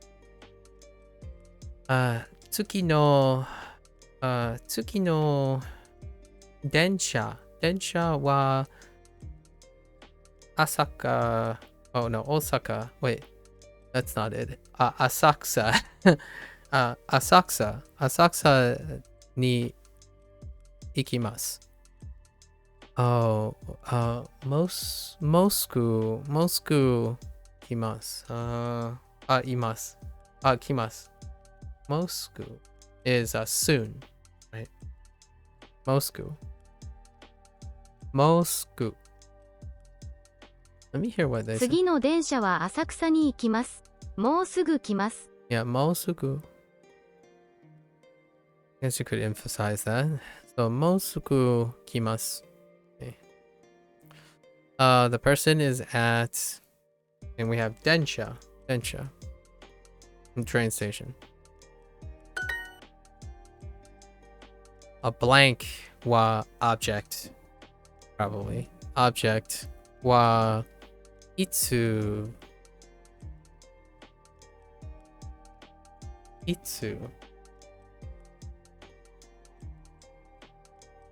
Itsu kimasu ka?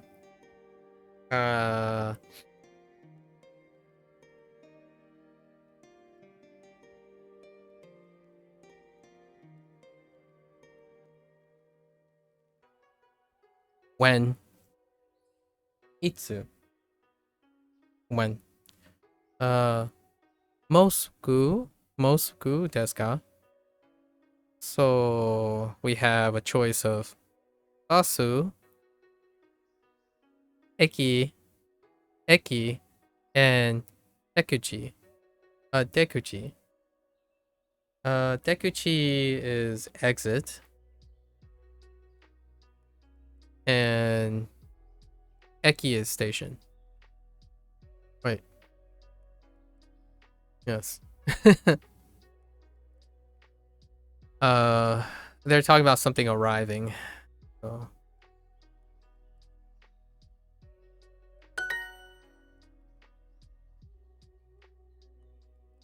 Kono tensha wa Asakusa ni ikimasu. は、に、 Tensha wa descriptor, time descriptor, something that deals with describing when something arrives. So ikimasu, right? So we're looking for Itori de. Totemo. Very. And then Mosuku.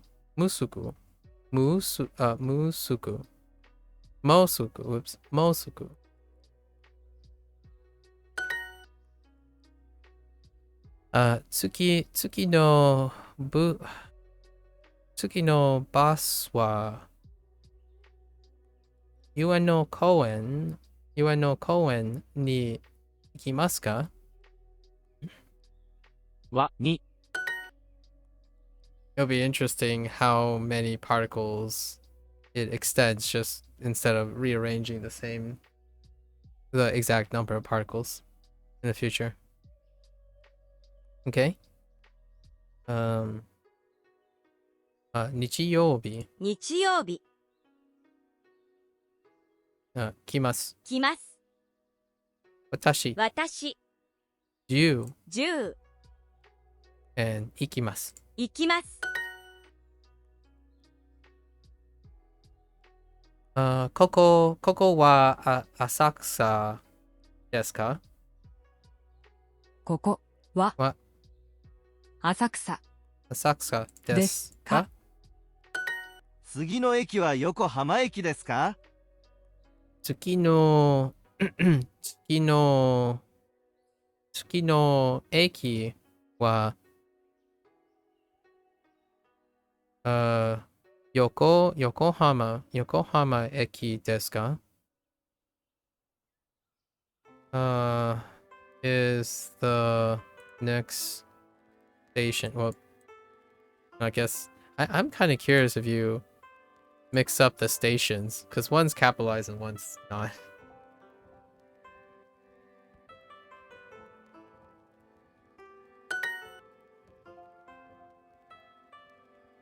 Probably it's okay. It's soon. Although it does make a difference in English, so maybe not. It's soon. It's soon. Musuku desu. Musuku desu. Mosuku. I keep saying mu, but mosuku. Yeah, mosuku desu. もうす Oh, mosuku desu. It's soon. Yeah, we're gonna have to remember mosuku. I didn't recall that at all. From Total Recall. So. Okay.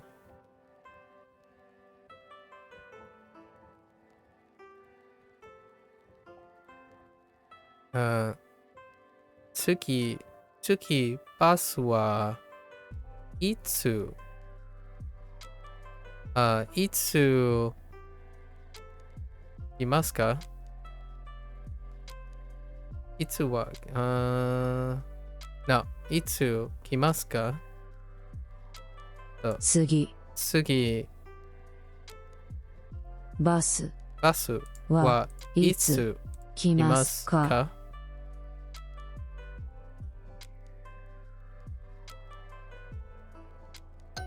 Oh.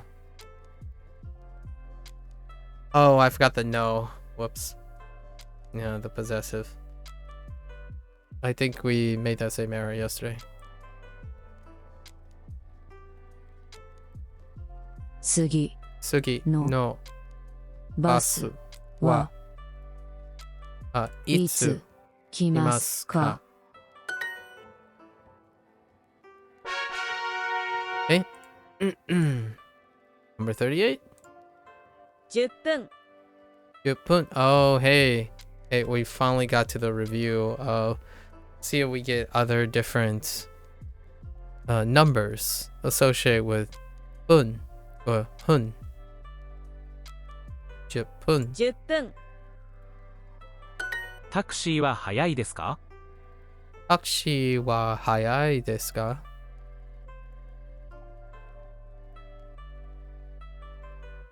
早い The taxi's fast. タクシタクシーはーは早い早いですか？ Or ですか？ is the taxi fast? タクシーは早いですか？タクシーは早いですか？ Okay. 10分10分10分 Yeah, Jules-san, I think. 13 Yep. 10分 And then 20 Niju, nothing changed there. And 15 Hugo, nothing changed there. 10分 Okay. すみません、どのぐらいかかりますか？すみません、どのすみません、どのぐらいかかりますか？どのくらいぐらい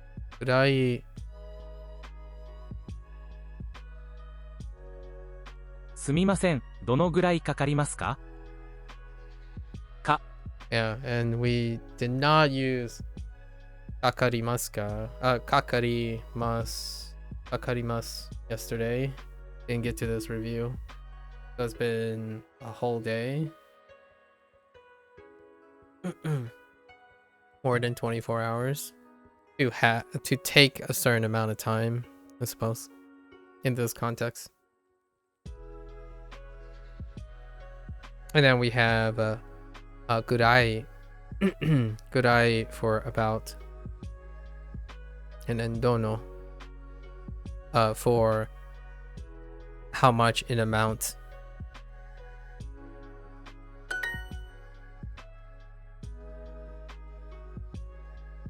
So hayai 早い comedy. Okay. コメディ And then tsuki Tsuki. 次、 Tsuki. Tsuki.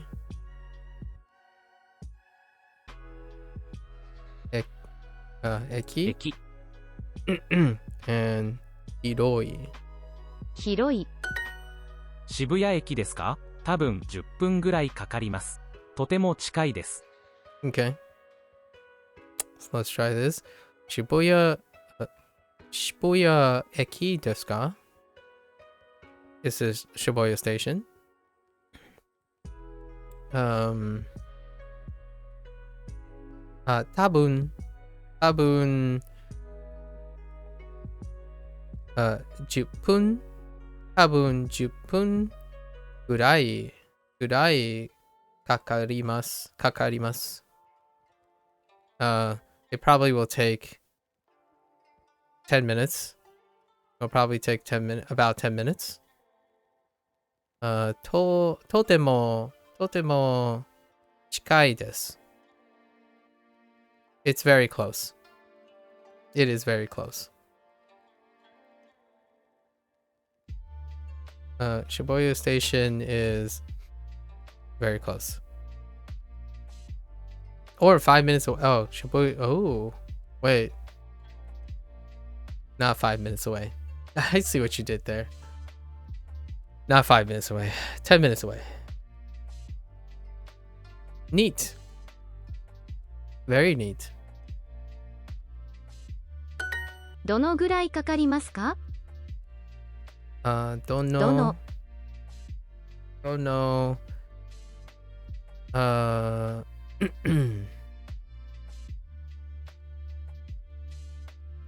ぐらいかかりか That's what I heard. どのぐらいかかりますか？ Yeah. How long? About how long? I wonder how their phrasing is for this. Yeah, about how long does it take? Okay, fair enough. Don't really start with questions with about, as opposed to how long does it take? How long will it take? About how long does it take? Interesting.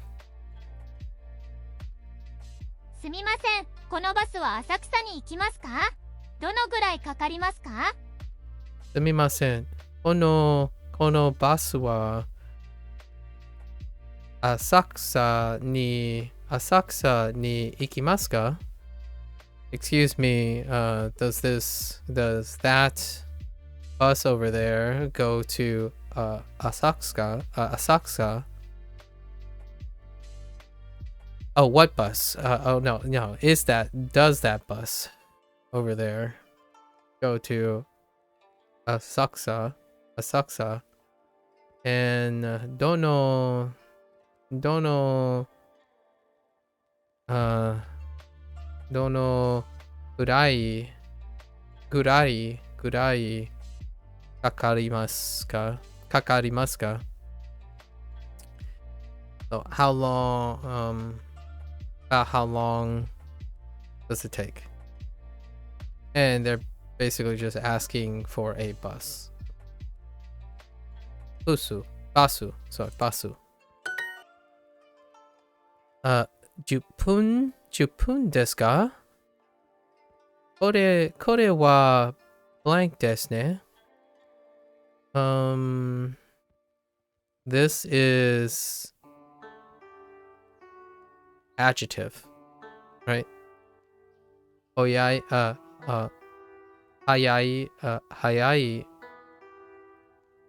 安い。I mean, I guess 安い is an adjective too. 明るい。Okay, fair enough. 早い。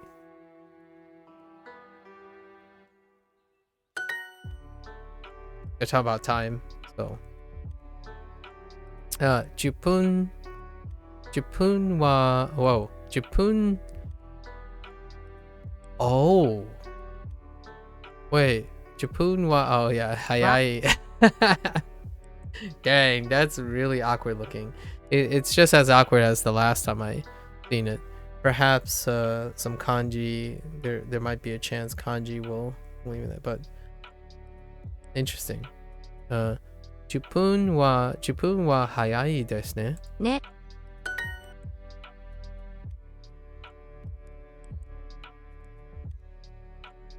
Okay. Blank ぐらい、ぐらい。blank ぐらいかかりますか ?10 分ですか And we have Nani? Okay. Nani? And Dono. It's just the amount. And then Doko. Koko wa Tokyo desu ka? 早いですね。ね。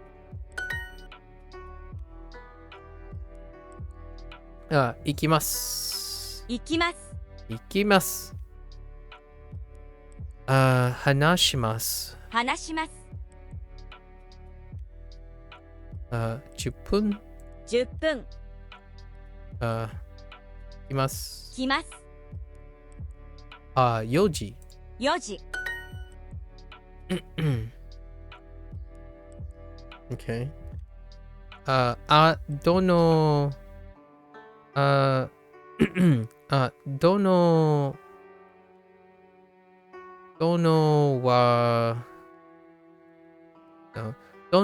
は actually yeah どのはくらい no just どのくらいかかりますか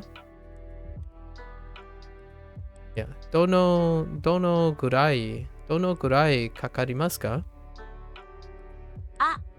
どのぐらいかかりますか？はい、10分ぐらいかかります。はい、10分ぐらいかかります。Yes.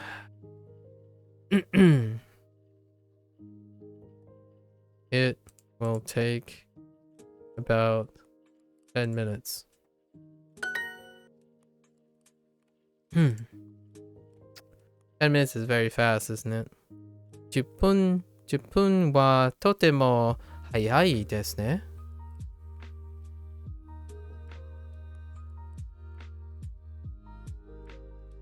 10分は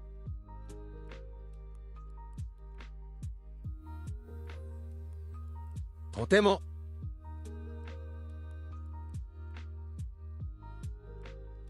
早いですね。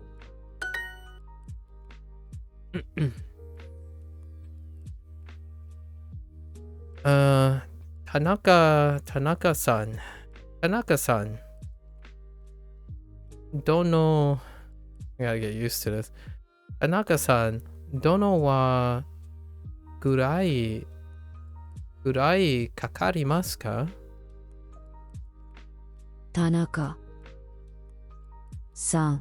さん、どのぐらいかかりますかか？田中さん、どのぐらいかかりますか？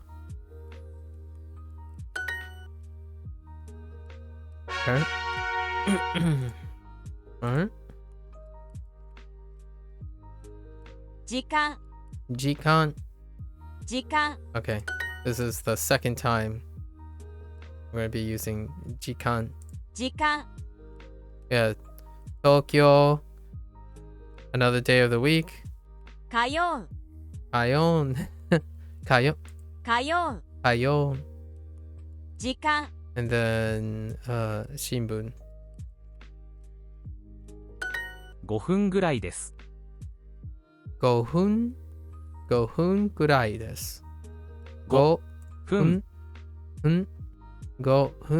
ぐらいです。And we got 分。We got han too. Han, 私、父。Right. この電車は横浜駅に行きます。10時間ぐらいかかります。長いですね。Oh, okay. So, let's rehearse.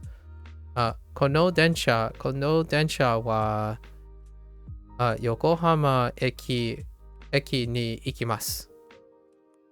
So that train over there goes to Yokohama Station.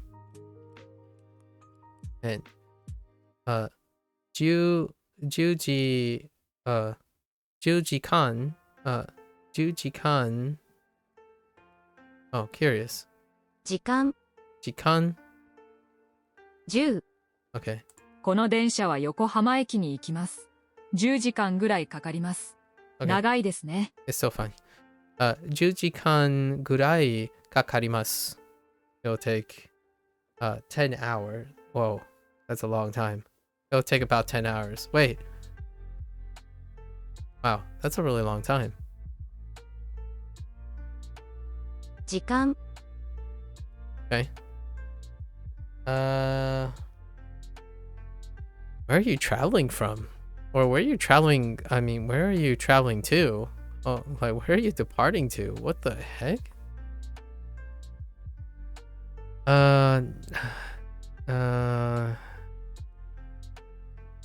Nagai desu ne. 長い Oh, we totally forgot we have long. Nagai. Yeah, totally forgot about. So now what do we have? We have Nagai, because it wasn't reinforced yesterday. Nagai and Mosuku. Mosuku. Those two terms. Mosuku and Nagai. Yokohama Station is about 10 hours away. Okay. K-pop. K-pop. K-POP Yeah. 家 Yeah. 時間時間 Man, you really like comedy コメディ and eki. 駅あのバスは秋葉原に行きます。15分ぐらいかかります。 Try this. あのバスは秋葉原に行きます。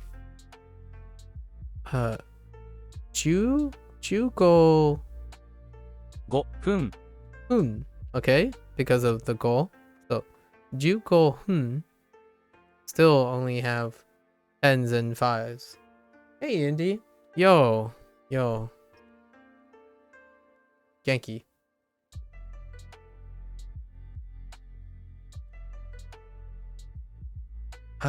Dole desu ka. Yeah, dole desu ka. Indeed. Inde-san. Inde-san wa. Inde-san wa. How are you doing? Did you go for your walk? In before, nah, today I ran half a marathon. Like, good for you.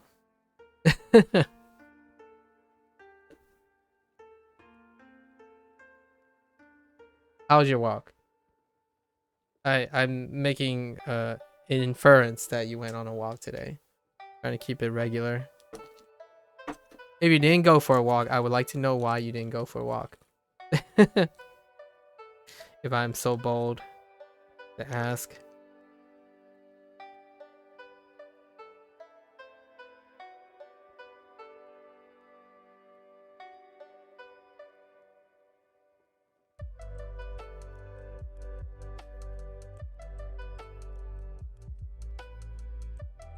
Duolingo game.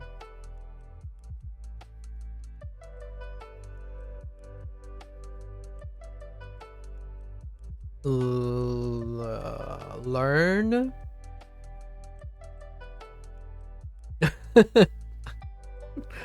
You use Duolingo today?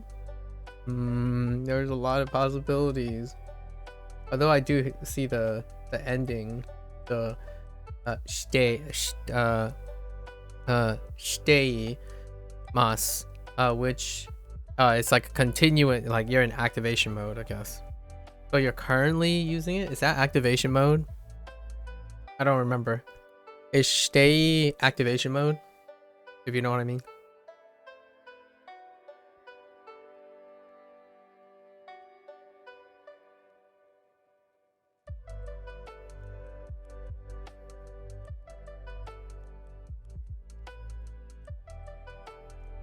Dang it, man. I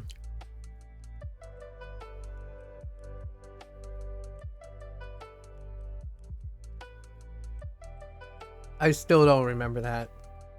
Shide, yeah, shide is continuous, yeah. Activation mode, I think. Yeah, I'm calling it activation mode. I'm reading on the side and I like the, hey Blue. I'm reading on the side, but I like the state. It's an activation state, right? Like your state is your currently doing it and you have done it just recently or prior.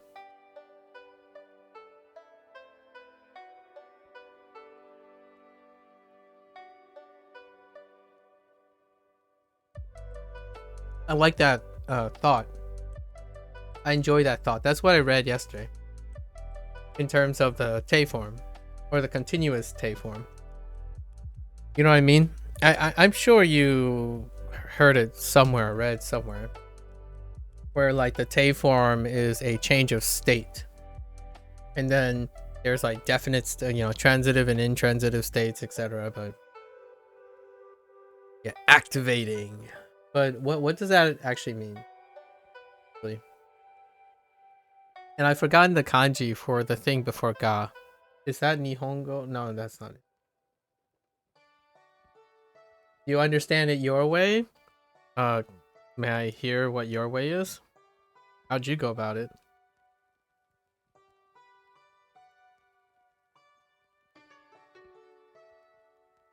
Dang it, sampo. Right, it's sampo.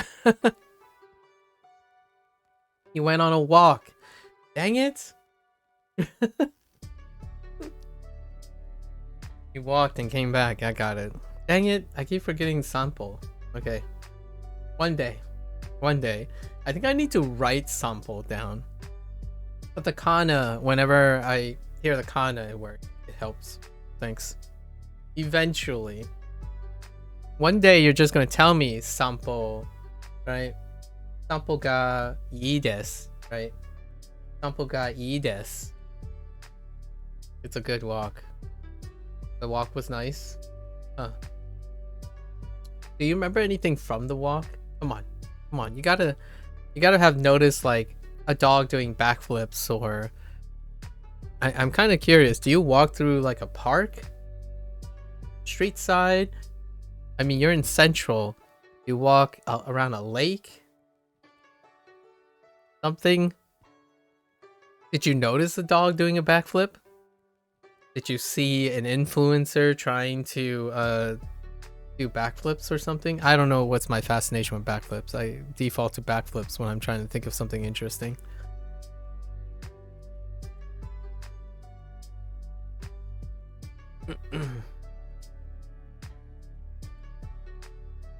And how are you, Blue?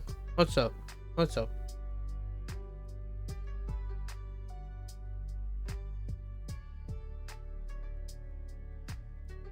Okay. So, bus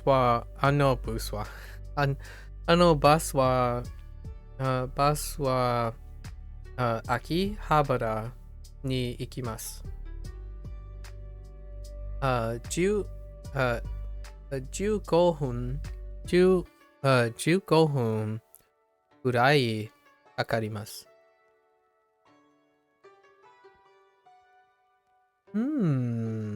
Oh, you're doing well. Nice.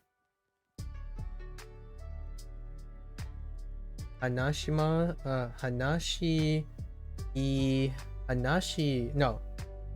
Atarashi, sorry. Atarashi, new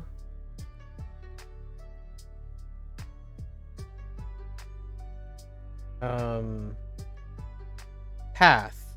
I'm gonna say path. You took a new path. That's all I got.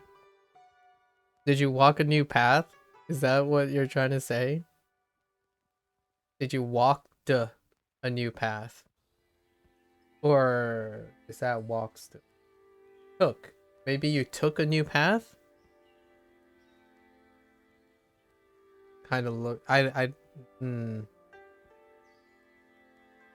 With the kanji, but I'm gonna say you saw a new path or you took a new path. Yeah, something like that. Or a new trail. I don't recognize that kanji. It does remind me of Ooki with a extra stroke.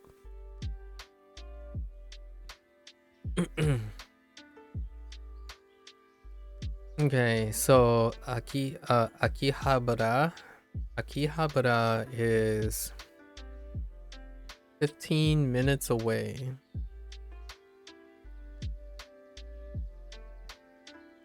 A new dog was outside. Oh, that's Inu? Oh. Inu.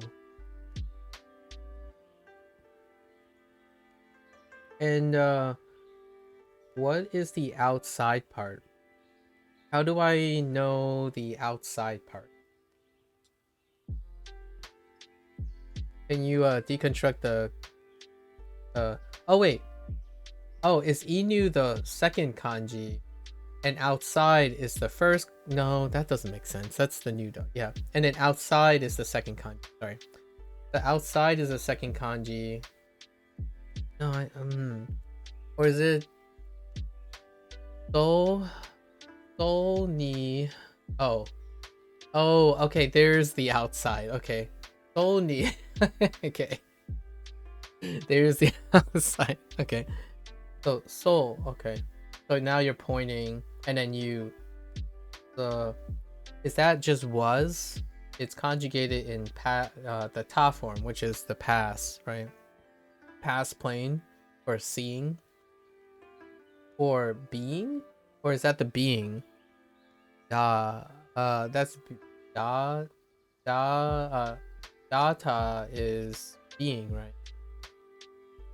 And it's past. It's a plain past form of being. So there was a dog existing outside, a new dog existing outside. I think something like that. Okay, all right. I did cover plain presence, plain past. Yeah, there was a dog outside. So far, not with Duolingo, but I've been reading and rereading. So I read a chapter or a block twice. So back-to-back days. And so far, I'm past, so present plane, past plane, Te form, and as much functions as I can remember for the Te form. And then yesterday and probably today, I'm reading the conditions for conditional. The continuous.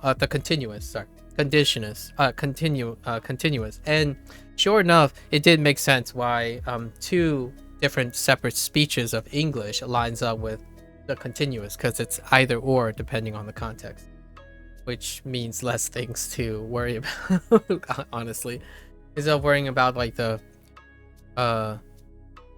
future perfect and the progressive progressive future.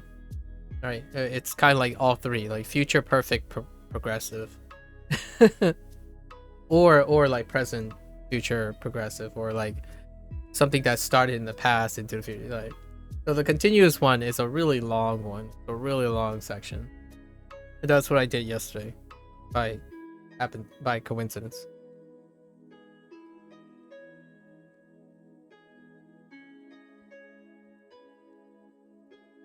I'm looking forward to getting to causal. Causal is pretty sweet, or it sounds pretty sweet. So outside was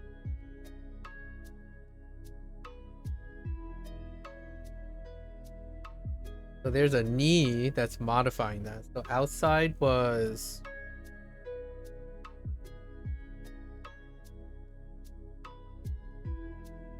far. I don't and then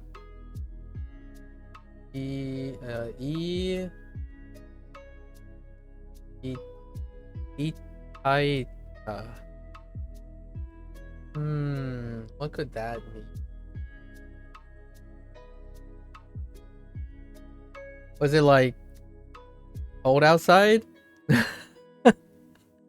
I no. Can't infer enough for those kanji. Maybe one is like a location, like describing the place, or what, like how you got to the place, or like what the place is like, targeting it. And since I don't know what the predicate is, I don't, or something. Oh, the dog. Oh, whoops, the dog. The dog barked at me. Well, sorry, that's not outside, that's dog. I got it reversed. The dog. Okay, so yeah, so I gotta get used to inu. So inu wa what me. Oh, it's a different me. So you're saying like inu wa me ni barked? Technically the dog was barking at me. Okay. At me. Okay, yeah, at me. So the kanji before ni is expressing me, as in at you. And then that's the kanji for bark. Or is that different? How does that kanji work? Is it you as an object? So you don't use like watashi or something? It's me as an object?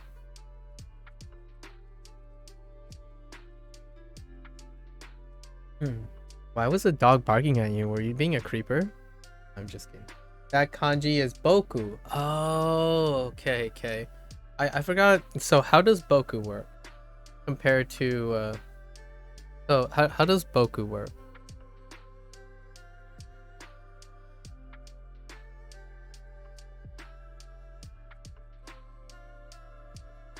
It's like a male, right? Yeah, okay. Now a male uses it, yeah. So boku, and it just replacement, right? Yeah. I guess closest thing to a pronoun, right? Closest thing to a pronoun. Okay, boku. I see. So inu wa boku ni bark. bark itaita. Itaita. I still haven't pronounced all of these things, so it's probably going to take a while to get used to hearing the endings and stuff. I don't say these out loud when I'm studying, so I imagine hopefully that maybe I'll get exposure here or something. I'm not too comfortable in saying where the like pitch accents and stuff are, or itaita, but bark. What is bark? So the question is, did you give the dog a treat? What kind of dog was it? What kind of dog? Ooh, can I say that? Oh no, I don't remember how to say it.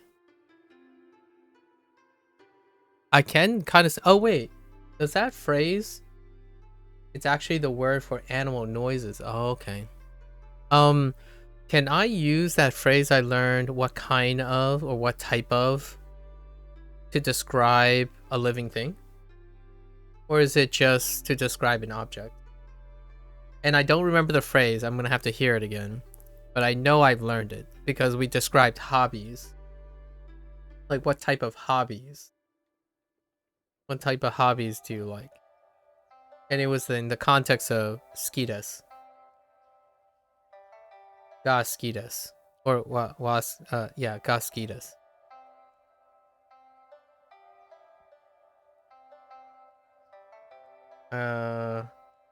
Dona? It's probably Dona. Dona? Maybe?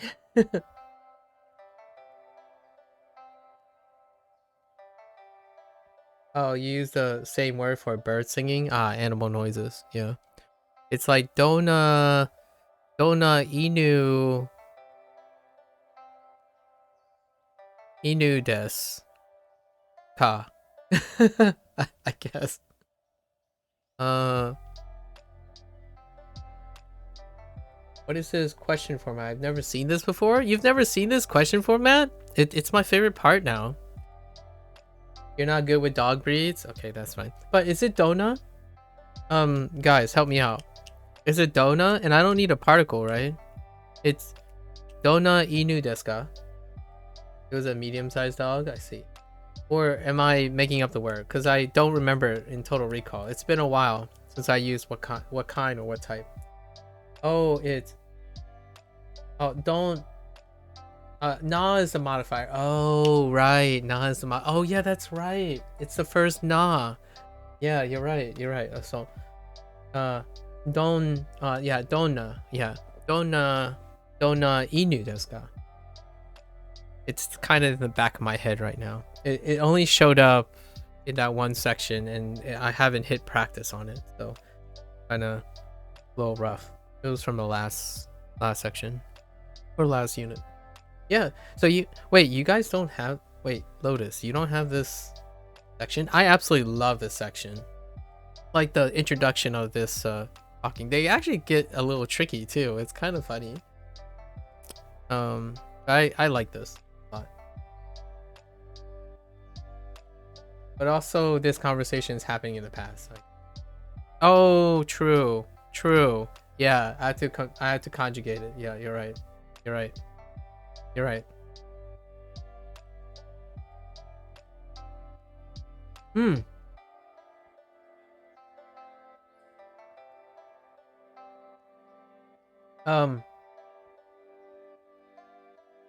Well, I could use a polite form in the past.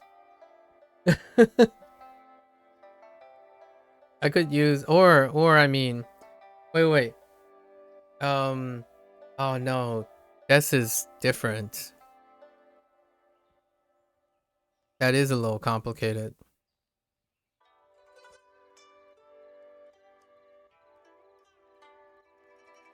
Yeah, that one's a little complicated.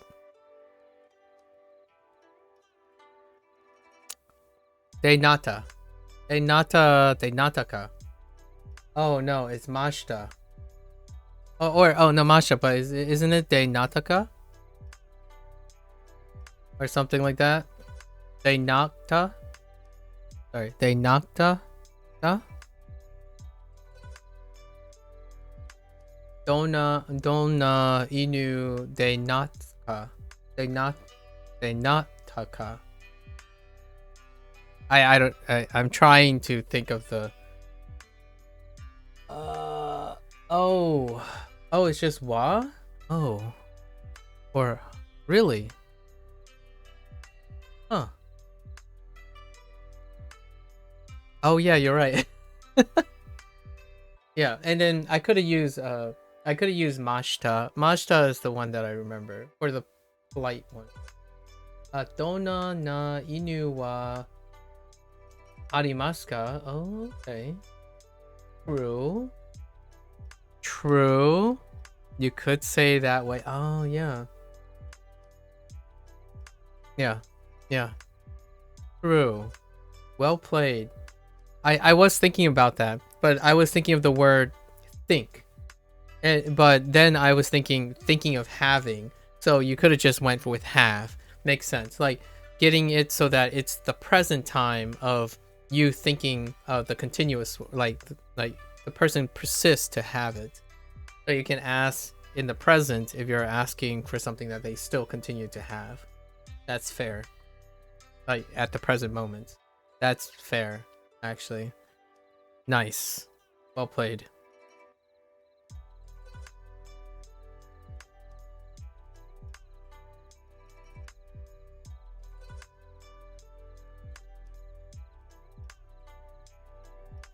I say that. Oh, arimasu isn't have. Oh, okay. What would that say? I say it translates to exist. Fair enough. It exists. I feel you. I feel you. I think you're semantically trying to adjust the idea. When someone have, it exists to me. So it's not necessarily a mistranslation in feeling. When someone have, it exists. So we're not talking about possession here. We're talking about, of course, naturally your next response would be because you don't possess it. Yes. And this is more of a semantic thing that you're pointing out that I understand. But I still use have as an exist. So regardless, it's not a Duolingo problem. It's more of you conceptually want to distinguish between exist and have, but having something is to exist as well. So yes, I understand it's not possess.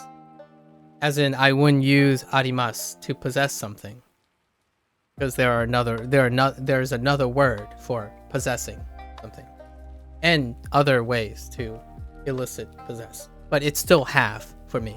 Have still means exist. Like, do you have eyes? You can say you possess eyes, but those eyes also exist, right? So it's more like you're emphasizing exist to not be confusing with other words that mean to have. I understand.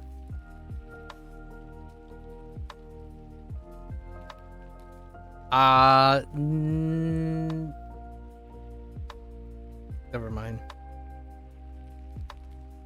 But it's both. It's not one or the other. It's both. You both have eyes and possess eyes. Is what I'm saying. Like, because of the context, that's how I view it, so that I can translate it properly. And it's both, not exclusive. I mean, like, it's mutually exclusive. You can have and possess at the same time, or have something or possess something. For the understanding of arimasu use case. Because some people say, oh, because I know you're saying with that statement, it's possess. Yes. Because it's both. You can, because of the context, one can interpret if it's possess or have.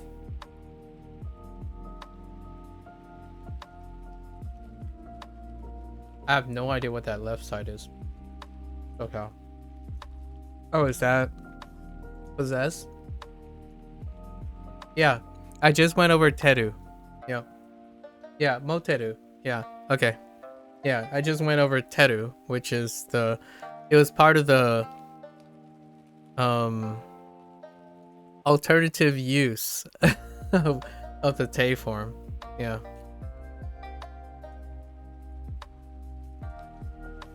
But I won't use Japanese in ways that I can't possibly use them. Yeah, it's possessing something. It's a conjugation using possess.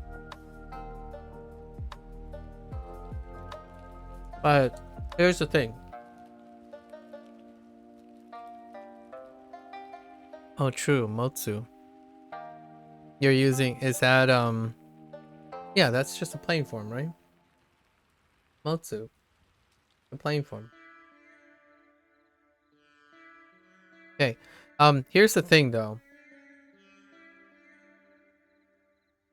Would I ever use arimasu in, or like aru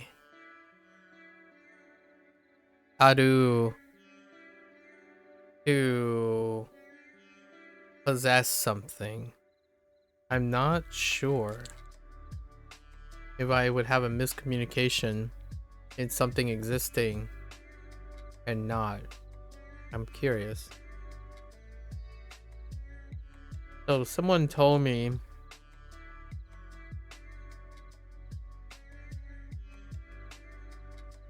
I can see that, actually. I could say something like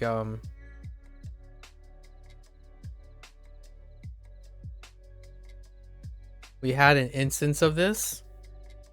Did that instance involve me asking a question? Because this is a very different context. So what was that instance, if I recall? I don't recall that I used it in a sense of not asking a question.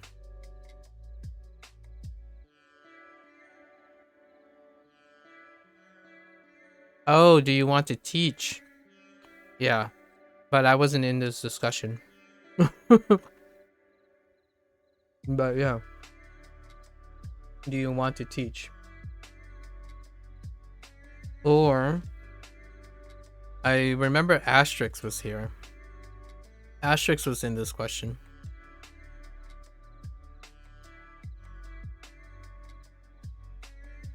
Yeah. Do you have an interest in teaching? Yeah.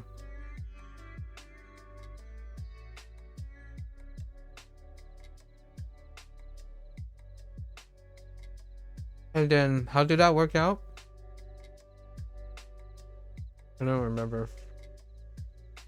The reason is probably I didn't understand most of it.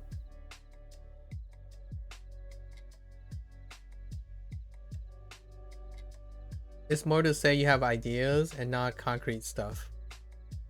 Yes. Right. Yeah, not literal stuff. Mm-hmm.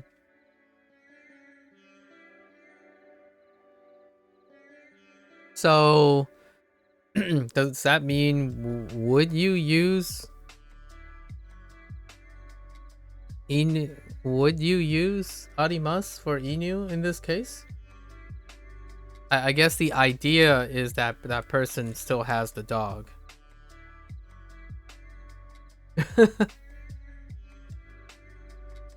Since you're not sure of that, I don't know.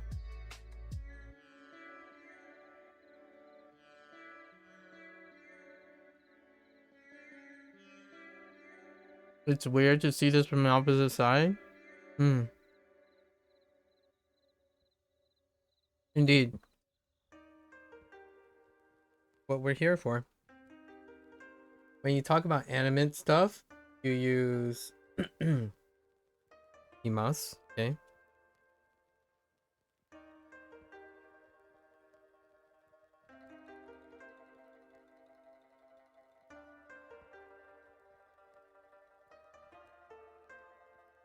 And it's the same use as arimasu. Okay.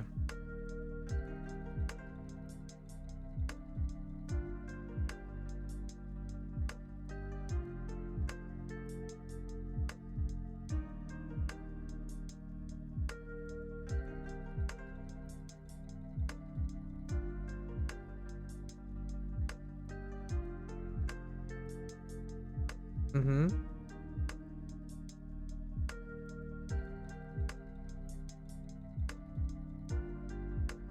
Yeah. Do you have a dog? Is asking if you have a dog at home. Gotcha.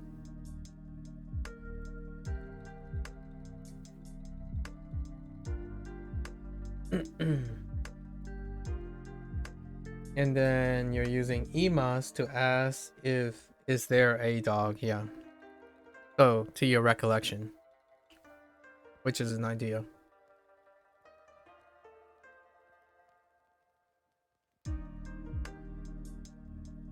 So the question I'm asking is a bit of both of them. Do you recall something is an idea, right? So you would still use imasu, right? Or do you infer that it's an animate object and use arimasu? Or aru.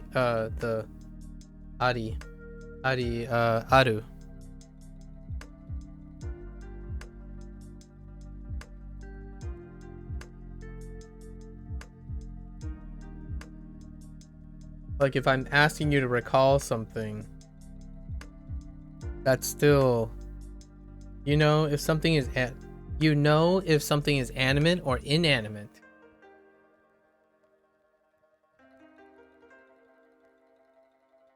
I suppose.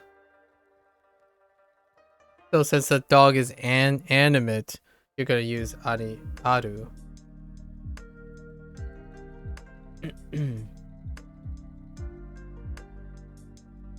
That's interesting. It is weird from an English perspective. Since the dog is animate, you use Oh, you use imas? Same with people? Wait. When you talk about anime stuff, you use imas, and it's the same use as arimas. So I'm a little confused.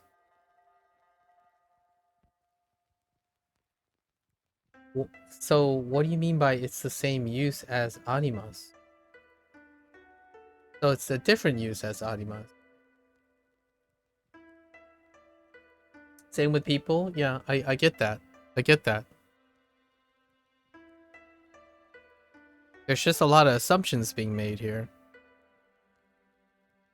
I guess in those fringe cases, you would need more context.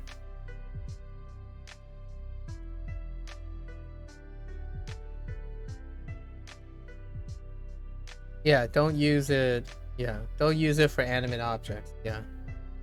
But the same is in terms of having or possessing. Yeah, fair enough. I mean, all this is great information. It doesn't answer both my lingering questions, but it's very informative. I think I've gotten the answer that I want, but neither of you answered my question.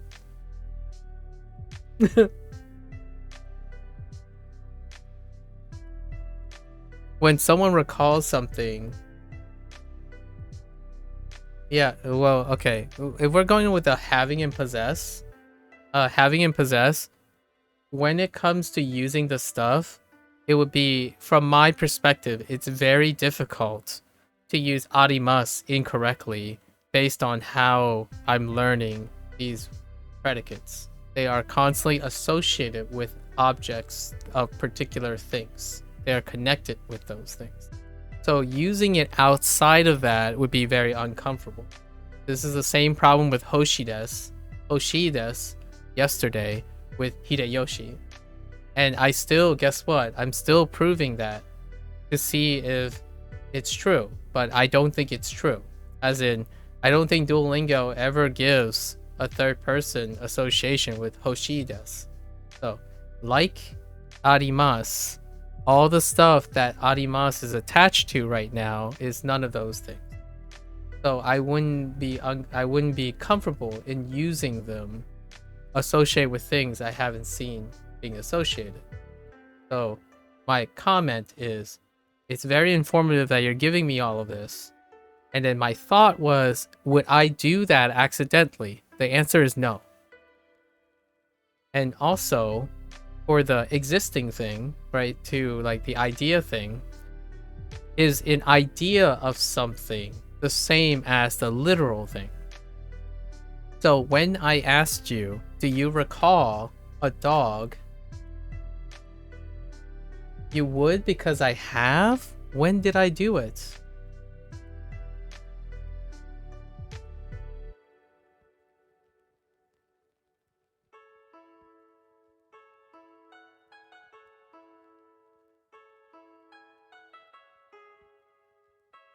You didn't ask me, was there a dog? I was reading what I think you are asking. Because you use arimas. At least I think you did. Or did you say imas?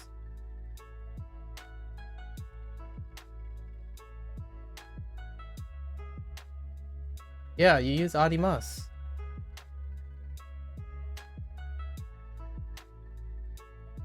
Like, so that's not because I did it. It's because I'm reading what you did.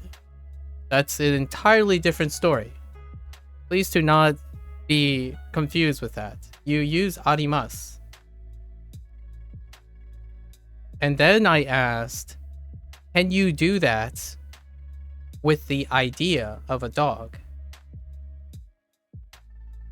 Like, if I asked you, was there a dog, like, do you recall a dog, or what kind of dog it is, right? And I actually used des for that, by the way. I said deska, but then you said it was the past. However, when you think of an idea, you still have to know that the dog is animate. And that's interesting. Use arimas when correcting Dona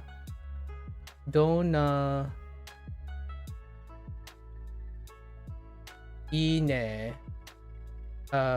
inu, and that was incorrect. Okay. So I use arimasu because I saw you use arimasu first. And that's why I asked in that way. But in a way, now I have another question. When I ask you something and it's an idea, you still assume that the dog is animate, right? And that's what I think you guys answer my question about that. Where you still assume the dog's animate, even if it's the idea of the dog. Which is a little confusing for me. I think that part is more confusing than all the others. So I could ask, so you're saying I should say, Dona inu imasu ka, or something. Or something like that. I'm supposed to use imasu there to ask what kind of dog that person has. I get it. I got it. It's not because I knew what I was doing. I use arimasu because the statement you said before was arimasu. That's the only reason I used it. I don't actually know how to express it. It's not like I thought about having or possessing. We've already clarified that. And then also, and when you said like things are ideas versus concrete, I didn't know what happens when you express a thought and not a reality. You're still wrong, but you aren't gonna accept what I'm saying? Explain to me. What did I do wrong? Like, I still don't understand. Like, I know I did something wrong, but it's not that. But go ahead. Keep going. Like, I want to know. Like, I don't actually understand what it is. Like, you have already told me that arimasu should not be used for animate objects. I get that. That's fine. And then you should not use it for possession, right? And you have to tell that it exists. So you used it for its existence, right? You used it for its existence. So the dog existed.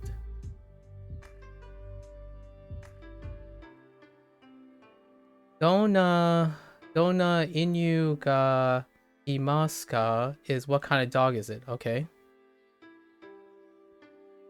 Okay. Not what kind of dog do you have? All right. Thanks.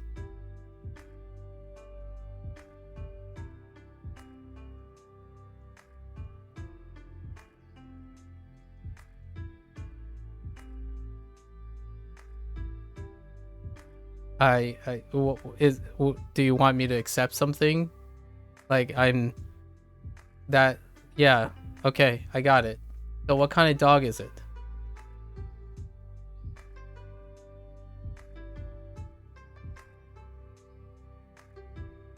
Okay.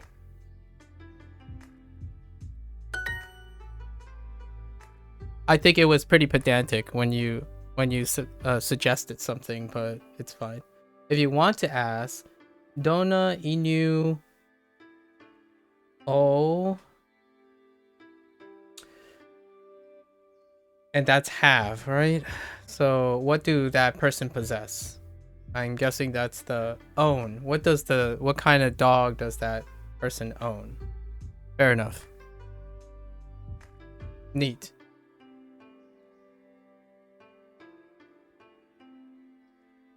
Do you possess? Yeah, same thing. What does that person possess? Or what does he possess? Or she possess? Or the person possess? It can be any of those. Fair enough. Somehow that deals with me not being wrong, but okay. Or somehow that deals with me not knowing that I'm wrong. That's interesting. I think that was an ad hominem argument, but all right.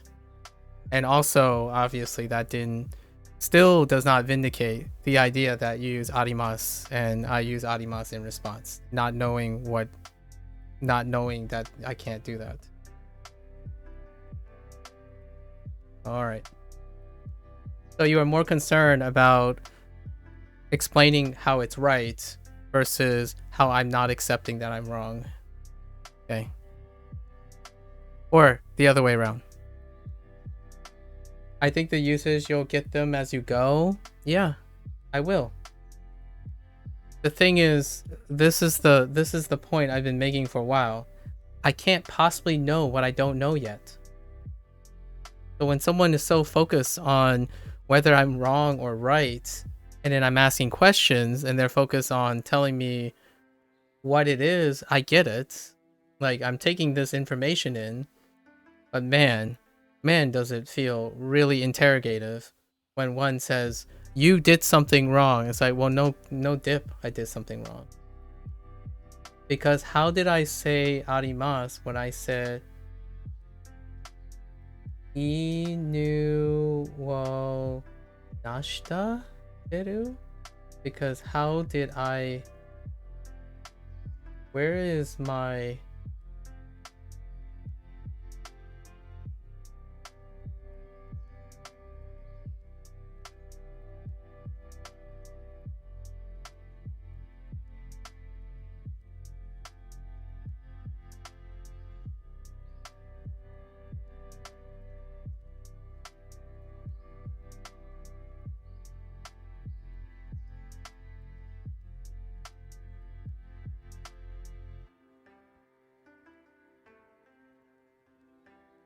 No idea.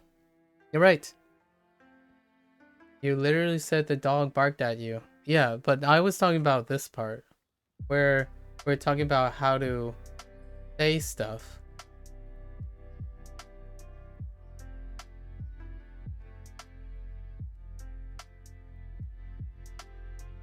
No, you're right. You're right. I don't see it. Must be my imagination. All right. It must have been my imagination when we were talking about arimasu and stuff. Sure. Okay. So I clearly made that error. Yep. Let's see. So, shuten.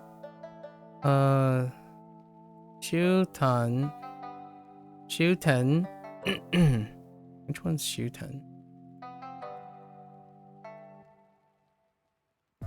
I have another burning question, but I think it's best we shelve that for now because I'm still kind of curious what happens when you talk about the idea of having a dog bark at you and not the literal idea of having a dog bark at you.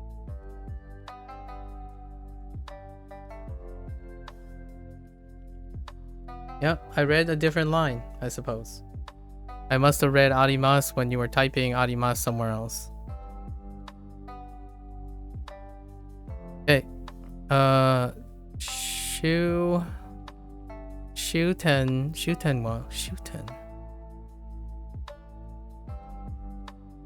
This week? 終点 Final stop, huh? There's two ways to do that, talking about the concept instead of it happening. Oh yeah, Lotus? How you go about that? And does that has nothing to do with arimasu, right? And imasu.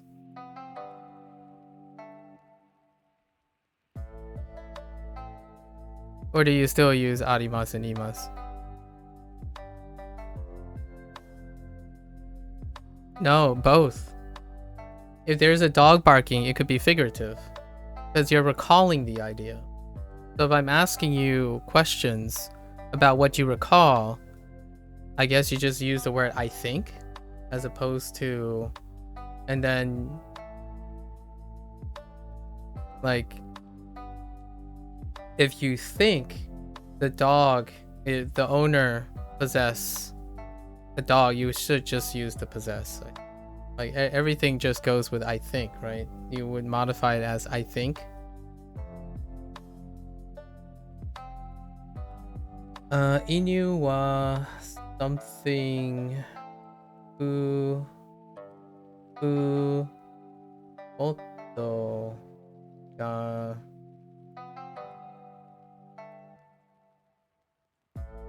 oto is a verb normalizer. Okay. It turns a verb into a noun. So you normalized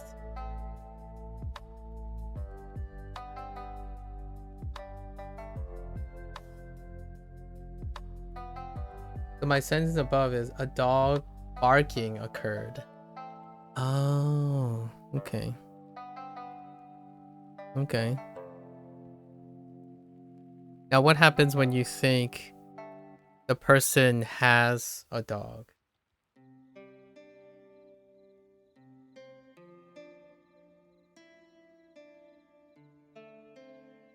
But is what you recall. You just use think. And then you use the owner as the topic marker.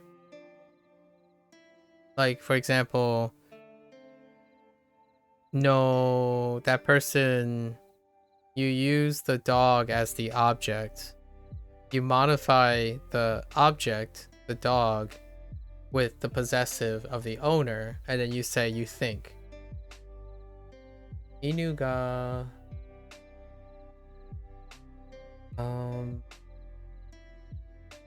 the dog barked no. Oh, this is still the bark. You're talking about the dog barking.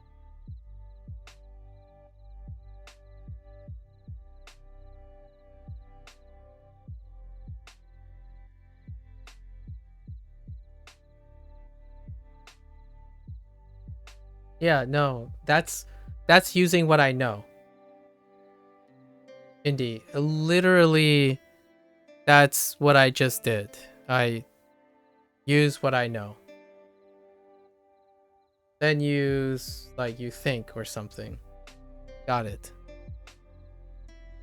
Got it. I mean, yes. That's exactly what I just said, but yes. Thanks.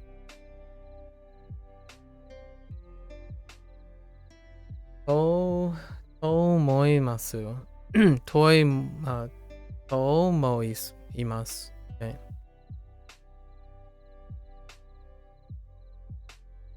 Okay. All right.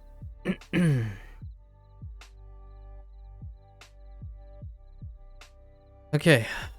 So, final stop. I definitely didn't remember that. So, Shuten wa Tokyo eki janai desu. Shibuya eki desu. Gotta love asynchronous chatting.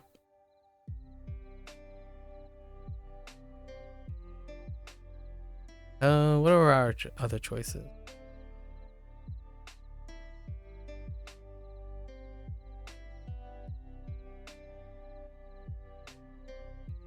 Do Shushin? Sha? Shu?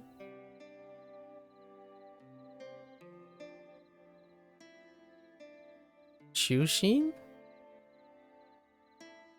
Oh.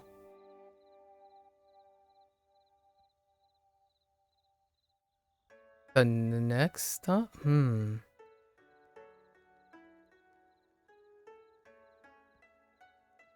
And then this is Seishoku. Shushin.50分ぐらいかかります。 Yeah, I don't recall Shushin. We'll learn it later. Or we'll get reminded later. Doesn't really recall.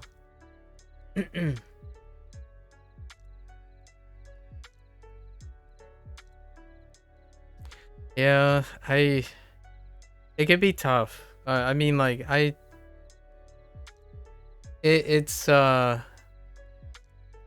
just constantly feel like there's just it's nice that there are so many technicalities, but it's also not nice. And what I mean by that is when someone gives me a rule, right? When someone gives me a use case, I have this tendency of looking at exploring something that I can't explain still. Like there are a lot of things I can't explain still. And then there are a lot of things when you're talking about language you just can't explain, or some people accept it as can't explaining, right? Like for example, I want to do a lot of things in English, but I don't think there's ever going to be a time when I can do it in Japanese, in the sense of I don't think you don't do that. For example, how do you play around with the idea that someone figuratively have a dog?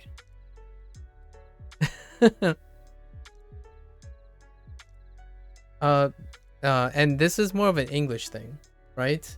I don't think someone recalling something is permanence, and that's kind of an English thing. And all I can think about is, man, would that even lead to misunderstandings? I don't think it would. So for example, if I told someone I think the person had a dog versus I had a dog, I wonder what that's like. You think the nuances are too hard to explain now? That's fine. I know.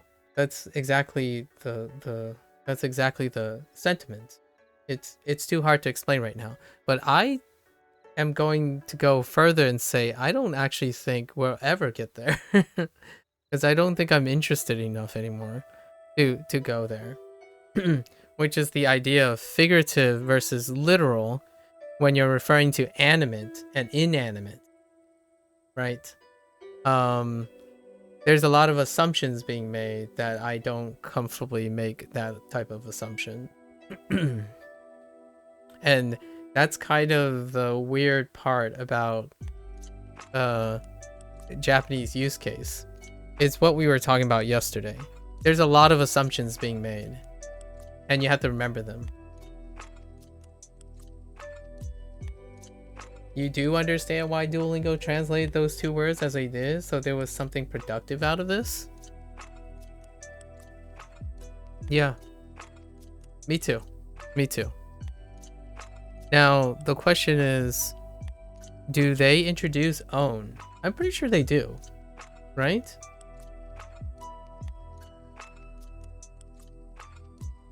If you own something, like the literal act of possessing something.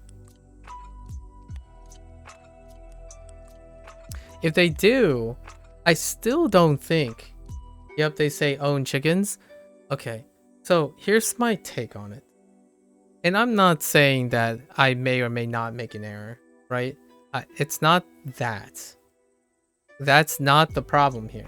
The idea is, would you use have over own if they taught you own? So they start with have. Yes, you might. If they only taught you have, certainly. But nuance comes with exposure. So there's no way possibly one could say you would make an error if you had the knowledge to not make that error. And oftentimes, the perspective here that's different is you have someone with knowledge and someone without knowledge. So the person with knowledge is anticipating the person without knowledge will act in a certain way. And that's kind of the tough part. This is where all the miscommunication comes in, right? This is where most of the miscommunication happens. Yesterday, Hideyoshi constantly provides information that I can't possibly know or comment about. And then when I looked into it, it still ended up not coming out the same way, probably because I have limited experience. But one thing I can tell you is Oshi desu is not used for third person feelings. It didn't. At least as far as yesterday goes, Hoshides was not associated with third person, like a person. So when it's not there, I don't assume it's there. So everything I do when I'm saying experimentally, it's not because Duolingo instructed me to do so. It did not. So everything else is experiment.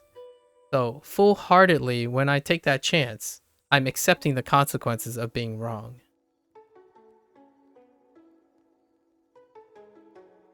You thought that conversation was about kimas and ikimas? It was about both. You weren't there till the end, but it's about both of them. I talked about both of them earlier today, so it will be in a video if you're interested in my thoughts about it, but it is there. It's about both. It's about more than that, but it started with imas and ikimas. Then it ended up with assuming feelings and politeness and using garu as a way to express third person feelings.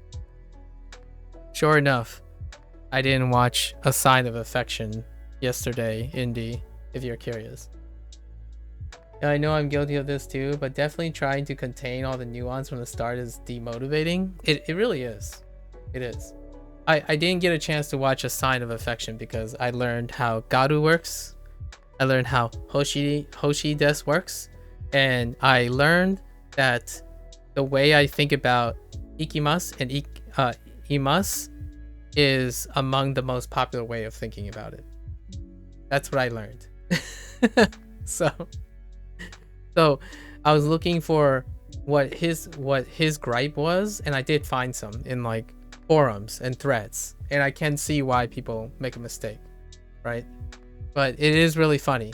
It's a coincidence. It's not you. It's not you guys. It's me. I just happen to not think of it that way.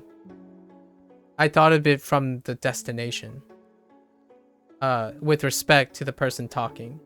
So imas is the destination, like arriving with respect to the destination, as in arriving, and ikimas is moving away from the destination, as in departing. And then when you conjugate all the versions, as far as I could read yesterday, it still checks out, as long as you know who the subject is. It's always from the perspective of the subject, because that's the way I think about things, not the way English people think about things. I always think about it from the perspective of the speaker with relation to the destination. So if you're the speaker, you're moving away from the destination. If you're not a speaker, it's something moving away from the speaker when you conjugate it into like a different form.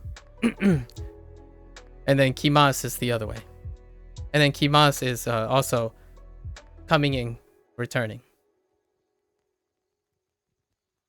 If people are being too nuanced, you should say Ibishi Giru.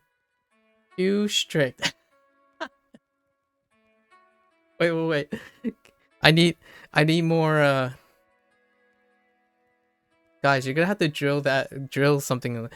How do I say thank you? I'll learn that. Or soon or something. Or Mateo. No, that's kind of like I need phrases like that. That'd be kind of funny. Or not funny, but it'd be kind of useful. Although that phrase is kind of hard. Kipishi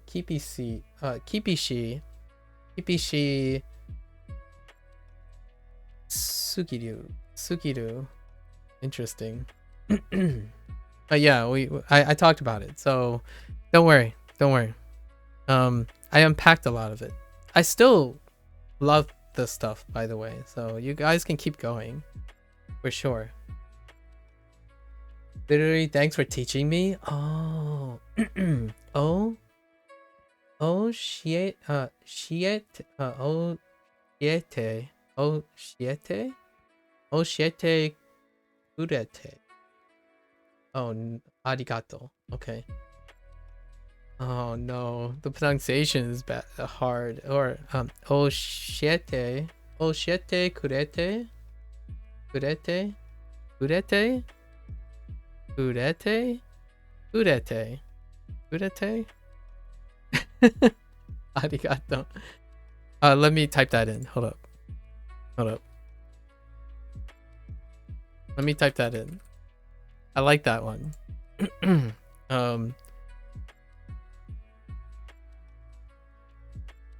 Oh, irate. Oh, wait.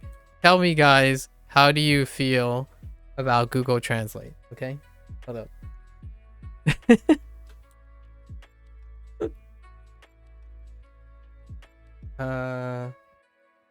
How do you... Okay, wait, here.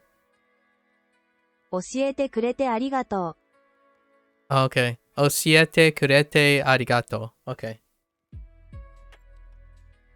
And miscontextual. Oh, this one's pretty good. う。教えてくれてありがと Right? Oshiete kurete arigato.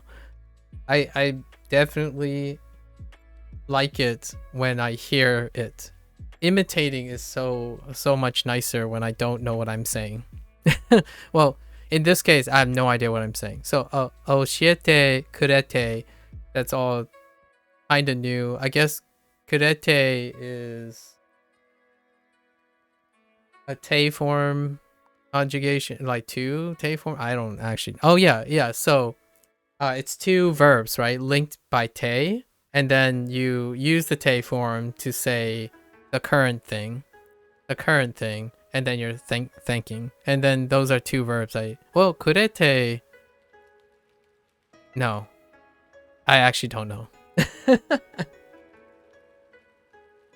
I actually don't know. It's fine. So, oshiete kurete arigato. I've seen some Japanese English learners totally use Google Translate to learn pronunciation. I think that's great. Yeah, that's too hard to explain to me right now. Yeah.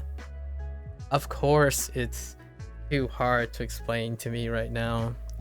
That's good. That's good. I think more of that is probably my point that I'm getting to, I suppose. We're getting in too deep too soon. I only recognize the te links. That's the only grammar rule that I see there. Other than because I don't know how kurete works and what's being implied, but I noticed that the te is being used as a verb link. In that's the only context that I know from that. Outside of arigato. う。50分ぐらいかかります。 5、 Imagine what this is going to be like in 6 months, guys. Just think about it. What kind of discussions we're going to have in another 6 months. 50分ぐらいかかります。10分かかります。 Oh, here's one. I do have a question about this though. Akarimasu, right? This is special, right? We're specifically Duo has only talk about is implicitness of because this is technically a variant of have or take, right? Because in English, have and take, yeah, to take time. So this is just very specific to time, right? There's nothing else. We're not. That's an assumption because I've only seen it used in the scape of time. It's used for money too. Oh, okay. Okay. Yeah. Okay. Yeah, there wasn't a predicate introduced for money. All they did so far was des, like it is something, as opposed to anything else. As everyone knows, time is money. True.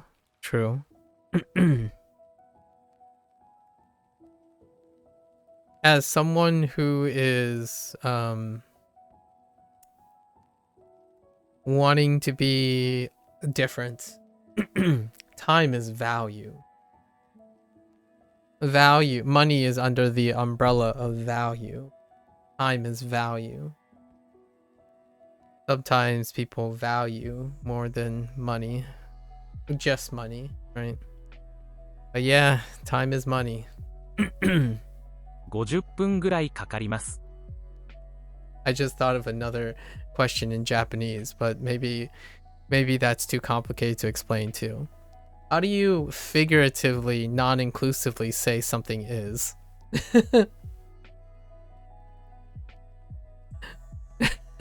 50分ぐらいかかります。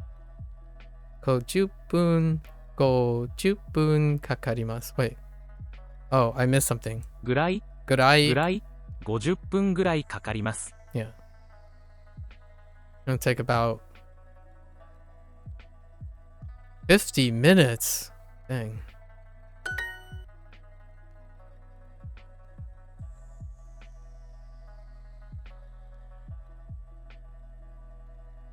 Okay, you just replace if I'm assuming, right? Let's assume. Do you just replace the time and counter with money? Is it that simple? Lotus? I want to assume it's that simple, but man, if Japanese has taught me anything, it's really not that simple. Oh, true. You would possess money. Oh no. Oh no, you would possess money. True. Oh no. Okay, something. Okay, that must be cost. Or to send. No ni 100 yen. Oh.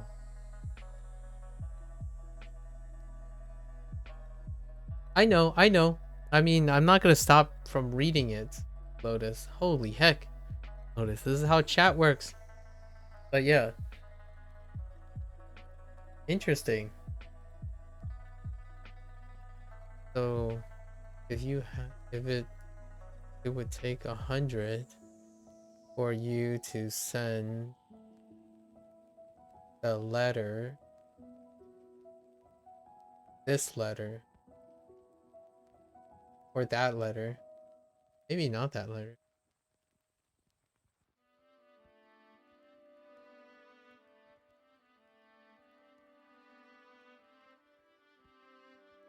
Cost me. Oh.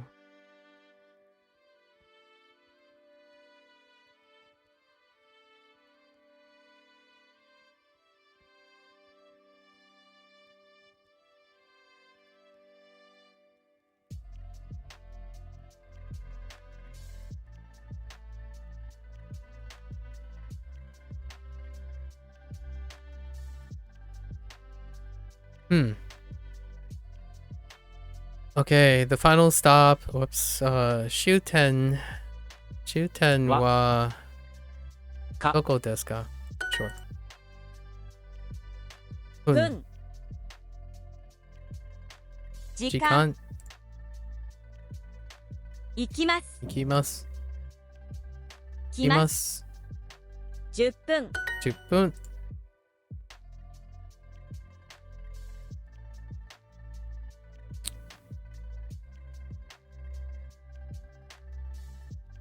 2時間。2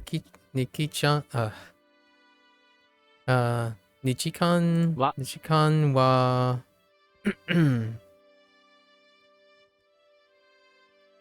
長い。long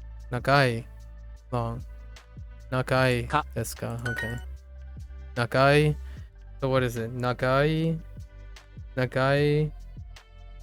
Moscow長いMoscow and Shuten Okay. And I don't know what Shu the other one was. Shu Shin. I don't remember anymore. So that's also one. 来ま Kimasu. す。時間。 Jikan. 10分。 10分。 10分。 分。 分。行きま Oh, 行きます。 30分ですか？ Duolingo introduced it as something like, it cost me 1,000 yen for a new bike. So it'd be more like, I paid 100 yen to send the letter, but I can see the difference between the two. Interesting. Huh. Oh, so they translated.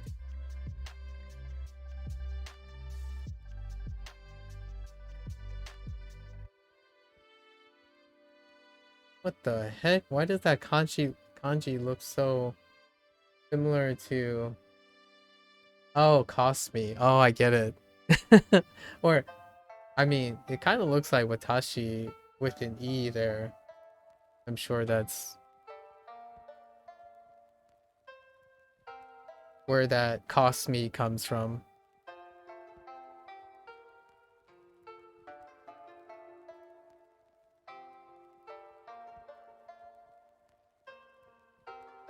Uh, 30分. Okay, 30分ですか?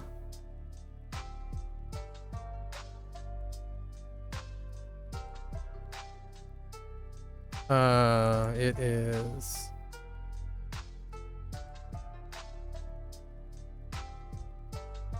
It is about... No. It is 30 minutes. Oh, is it 30 minutes?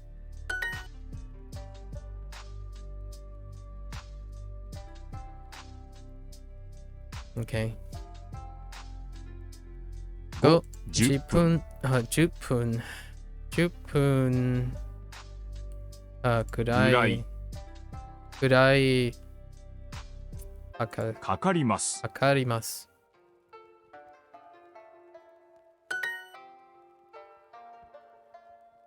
It isn't the final stop.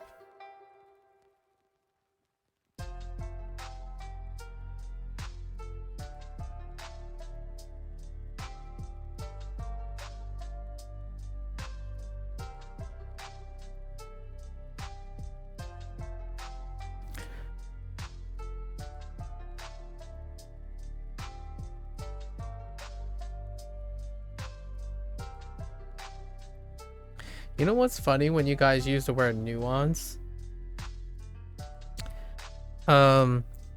It's interesting that the nuance, when you guys are referring to the nuance, it's more of serving a purpose instead of serving a flavor. I don't know if that makes, if you understand how I find this humorous. Like the nuance is its intended purpose, as opposed to nuance as in it's something that's beyond its purpose, or like it's superfluous to its purpose, right? Maybe I'm not understanding. Yeah, it's a subtle difference in a shade of meaning and expression or sound. Yeah, you're giving nuance to something. So oftentimes elicit like an extra, kind of like the modern use of extra.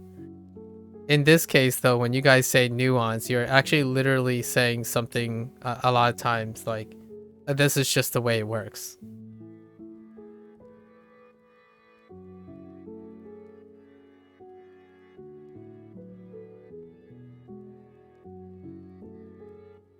I don't know if you're asking, you're probably asking Lotus. Like, does that mean in Japanese? It means the same thing.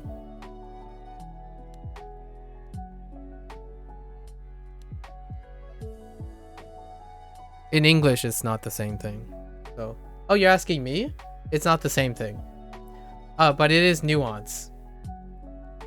If it costs me, it means you're being removed of something. When you say you pay, you're intentionally doing it. So one has intent, one does not have intent. You're being afflicted by something versus you're voluntarily giving something. So when you pay something, it's intentional. If it costs me something, it inflicted me. So you don't pay for an accident, it costs me money because of the accident. So a lot of people think of costs when it's involuntary. So the accident cost me a lot of money, as opposed to I paid a lot of money for the accident most of the time.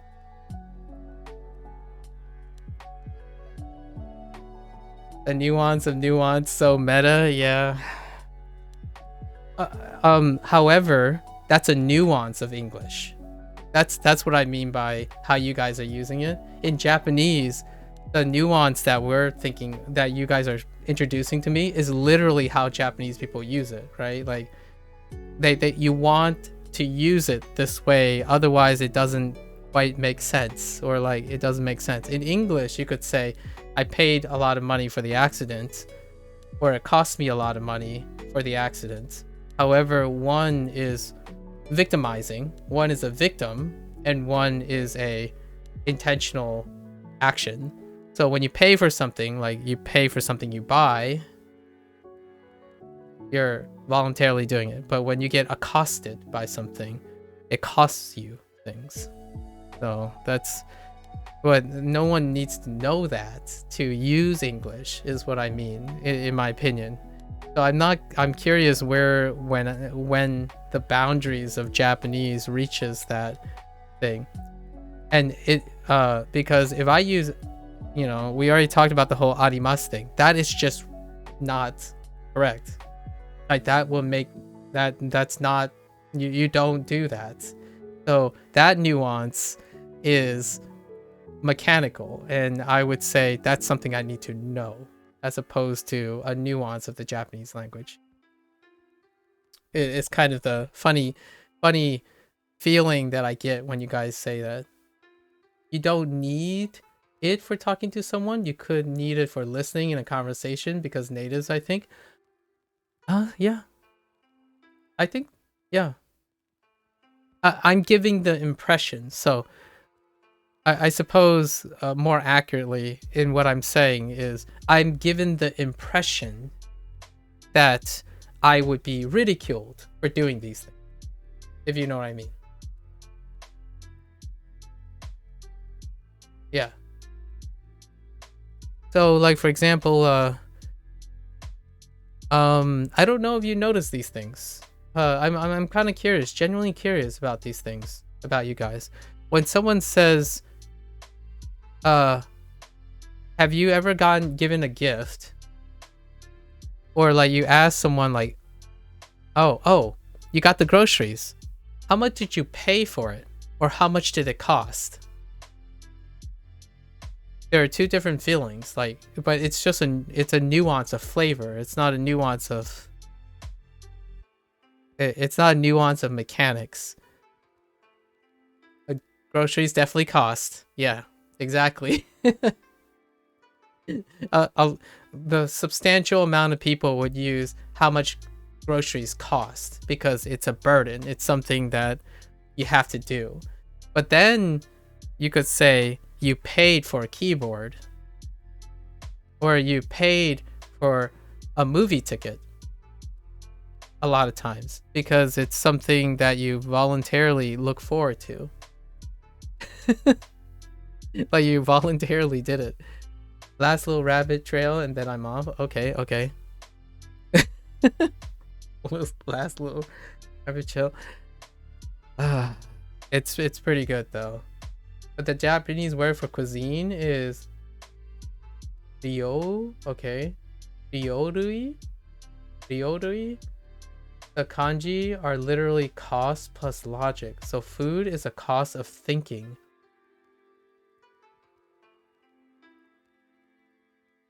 Wait. Interesting. Interesting. I don't even know what's going on in you guys' heads now. Now I'm so curious. Every time I say these things, I'm absolutely baffled by what I'm possibly unintentionally doing or intentionally doing. The Japanese word for cuisine is cost plus logic. The food obviously logically costs money. It's so good. the food is the cost of thinking. All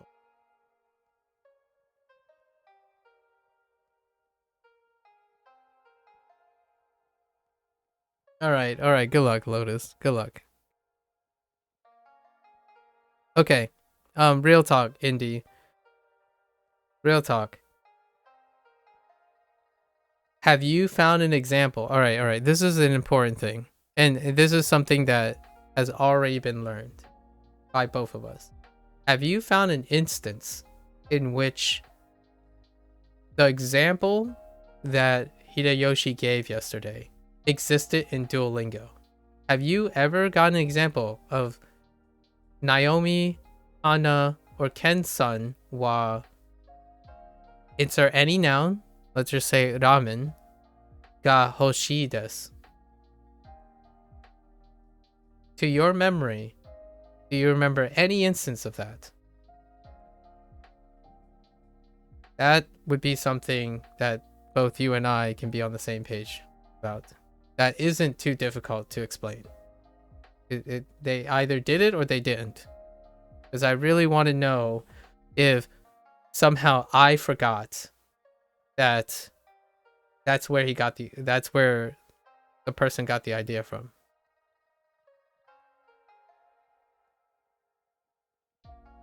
Like, I don't remember ever doing that.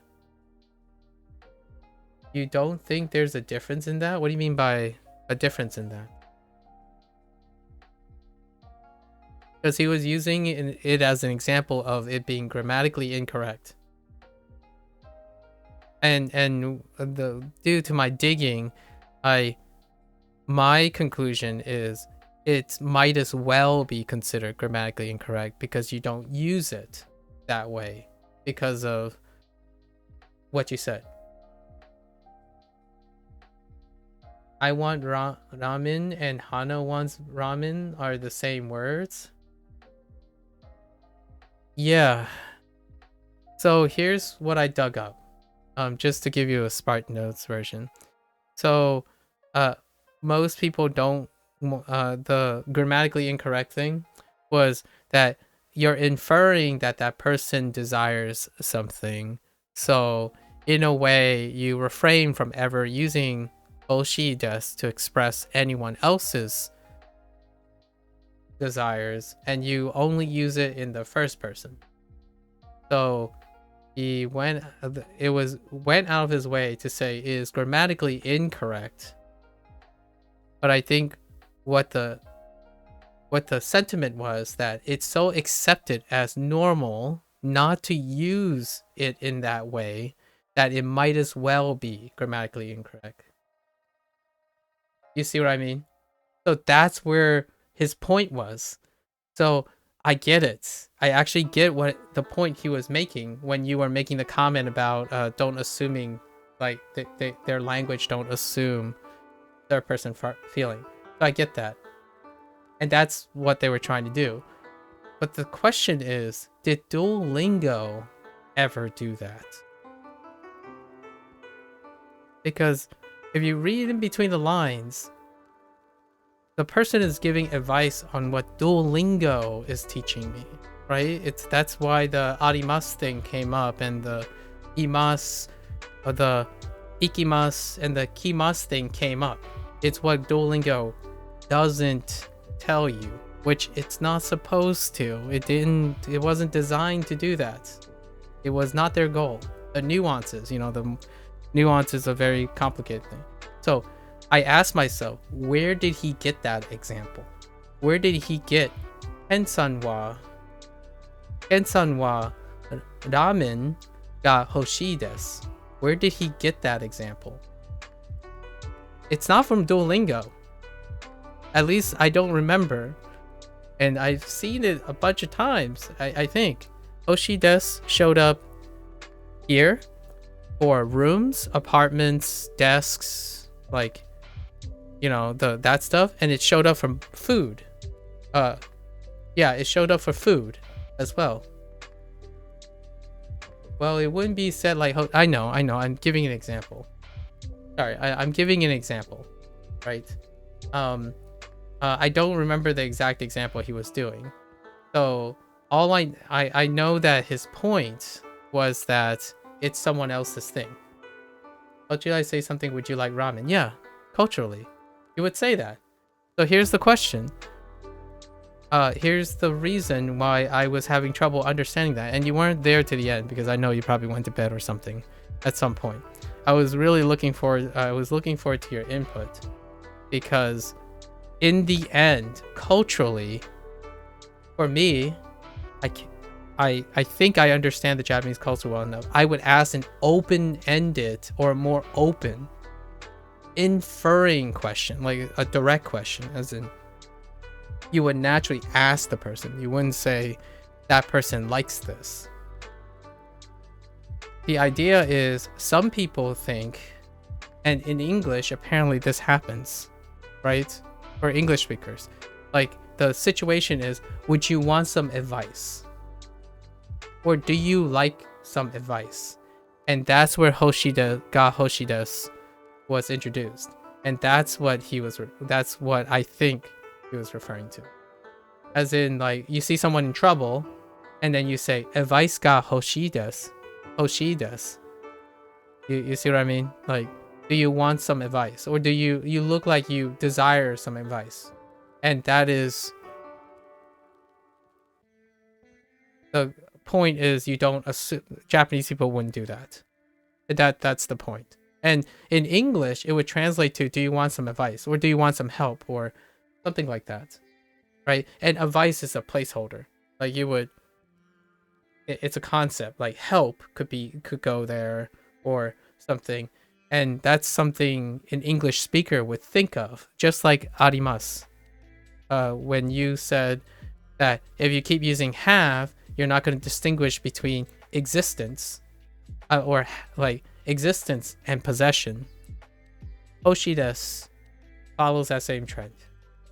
Or using hoshi, like that idea of want. And that's what he was getting at. Which, long story short, was not exactly relevant to what I was trying to say, but it is relevant enough. Yeah, I mean, in the end, I think in this very case, it's more like trying to anticipate what problems I'll have versus what different things I'll discover. It's so different in my perspective to know what you can't do and can do versus what you can't do and avoiding what you can't do. So like, I actually want to know what I'm expressing when I use hoshii desu in a third person. Not that I want to avoid what it means or avoid pitfalls by taking on people's advice.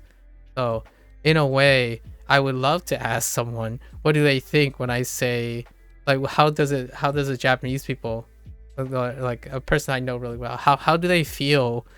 Can they describe it in English when someone says, I possess a dog? Or like, what I mean is, I possess a dog with arimasu. Hoshi in the third person, like, do you want ramen? No, like what you just said earlier. Ken want ramen. He specifically wrote adding Kensan as the topic, when you topic up the want, is grammatically incorrect. My digging suggests it's a maybe. Yeah, I feel like you only say it as a question. Yeah, basically. And that's what I would do. You know? Like, however, apparently the stereotype here, it's a stereotype. I actually think this is a conceptual stereotype now. The idea is the reason why this is misused or like used in a polite sense or a social decorum sense is unsolicited advice. Isn't that funny? Isn't that really humorous? The rabbit hole that we fell into is using Japanese phrases as ways to give unsolicited advice. That's the thing, the inference. So like, say two people walk up to a ramen shop, right? A ramen shop. You and your friend walked up to a ramen shop, and then you tell that person that my friend wants ramen, but imagine it be like someone you only distinctively know or something. Like, I know even between friends it'll still be a moot point, right? It'd still be a moot point. However, you're talking about something like you're expressing something to someone else in the presence of someone where you could see that happening, and I'm like, okay, well, like, man, that girl, she looks like she really wants a pork bun. And he's saying you use garu. Garu is the thing you use to express like that person looks like they appear to want some ramen, not using oshi desu to express that. So that's the point. That's the point. It was, in the end, introducing something that I couldn't possibly know until now. 終点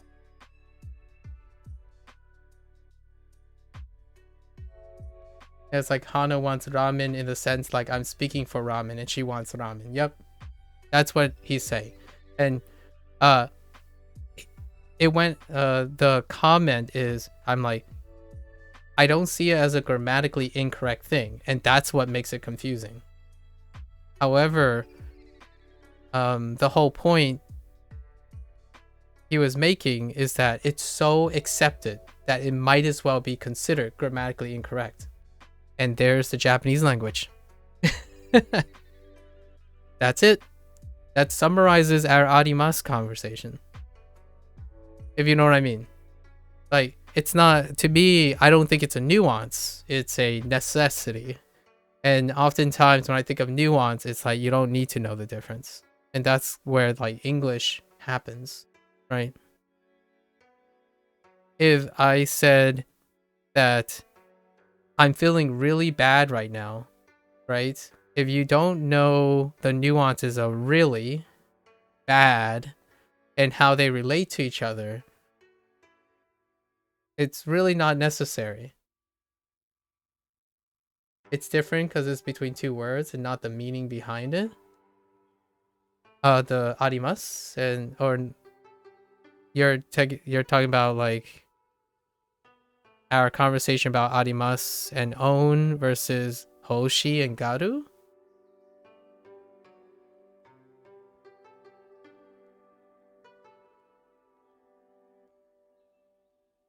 You'll explain it like this since Duo defines it this way? Interesting.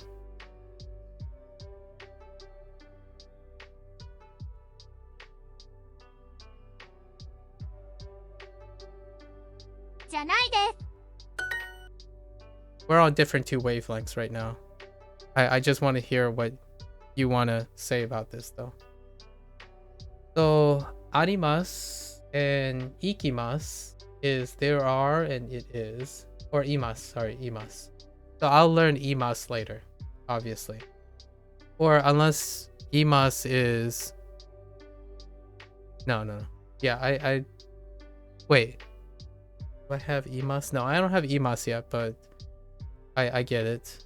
I think I'm still on the same page. So there are and it is. Yeah. That's one of the things that were listed for arimasu. And then motsu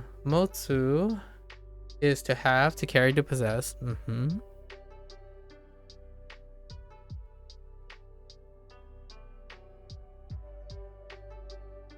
The other word that I was thinking about is owning livestock, I think. Okay, so specifically owning livestock. So it's just specifically owning livestock.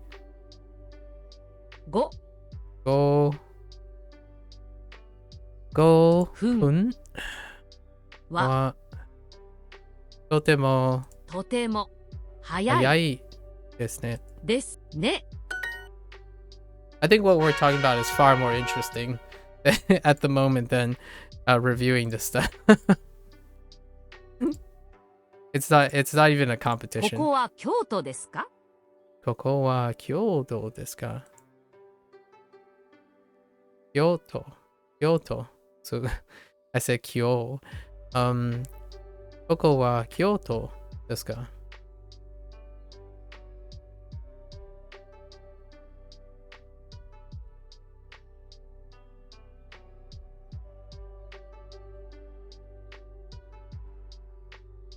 So you said something like 電話 okay. 電話を okay. 電話を持つ right? I have a phone, right? I own a phone. I would say I own a phone. I would use the word own as opposed to have in this case. If you're trying to take my perspective. It's kind of like come and go. I would use own. So I own a phone.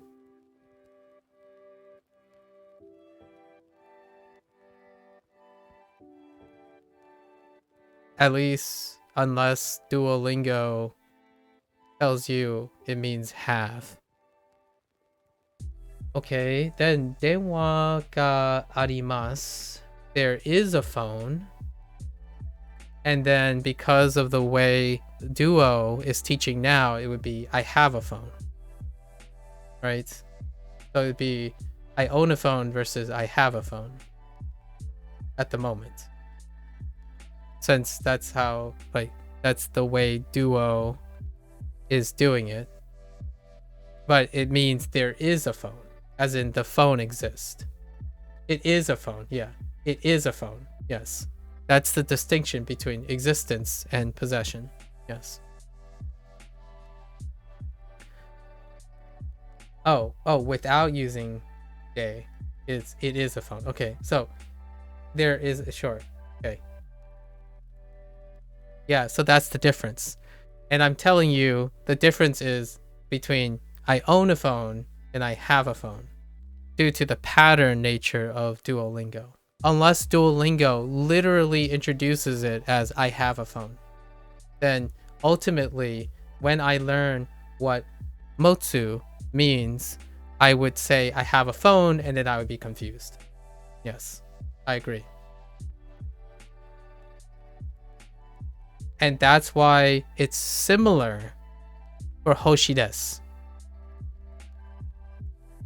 The hoshides is introduced, ga hoshides is introduced as want. So later, if garu is introduced as want, there's a difference. So the confusion happens is that our English word is the same, and there's not enough nuance to separate the English word. So we're on the same wavelength. I understand your wavelength. Now I'm trying to add to it. The idea is if Duolingo says the same thing twice, I will be confused. If they say two different... Oh. So the hey, BK. Welcome back, BK. We're having a deep discussion about confusion, like what Duolingo does.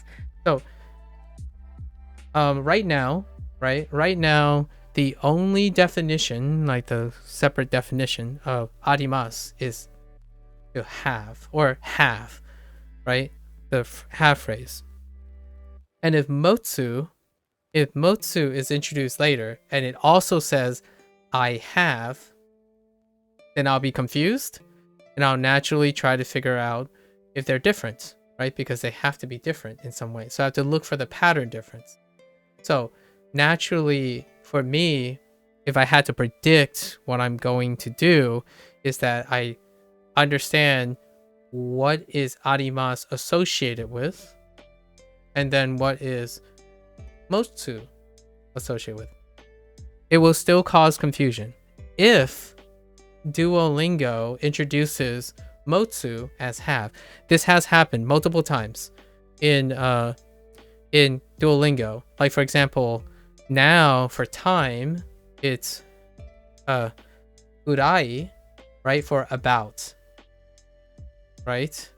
But for time, like the other time, goro, right? So because they are both introduced as the same things in English, I have to remember what they're associated with. So goro has been associated with ji, and kurai is associated with un and kan, as in the amount of time, like that method. And that's all I know beyond that. So now, why is this related to the hoshides thing?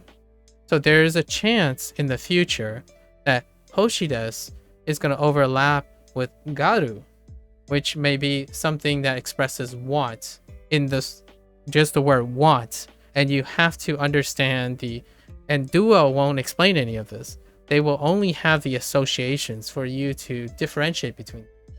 So naturally, you, as well as Lotus, Sokao, and Hideyoshi, will be prompted to explain the differences. And for your example, I don't know if whatever the next word is for possess, the possess, it's going to be introduced as possess or own. If it is, then I will then be able to differentiate between them. However, because you introduce the whole nuance of arimasu, that's extra. So that's helpful. However, I wouldn't confuse it because I would only use it in the context that I know how to use it. And then the rest is experimentation because I'm outside of my realm of knowledge. So the difference between trying new things without knowledge and seeing what Duolingo has to offer is kind of the cloudy part that we're in. So for me, since you introduced motsu as own, I will forever know it as the phrase own, not have. And that's the nuance of the stuff. Much like our discussion with go and come, to come is to arrive, to go is to depart. Much like that. So this whole thing started when you told me to explain about my walk. Yeah, basically. And that's the best part, right? Right? What I mean is, now I know way more than I should. When you do this, you don't want the differences. When you do this, you don't want the differences between things. Oh, when you're talking about... Wait. Just how you said it. Oh, okay.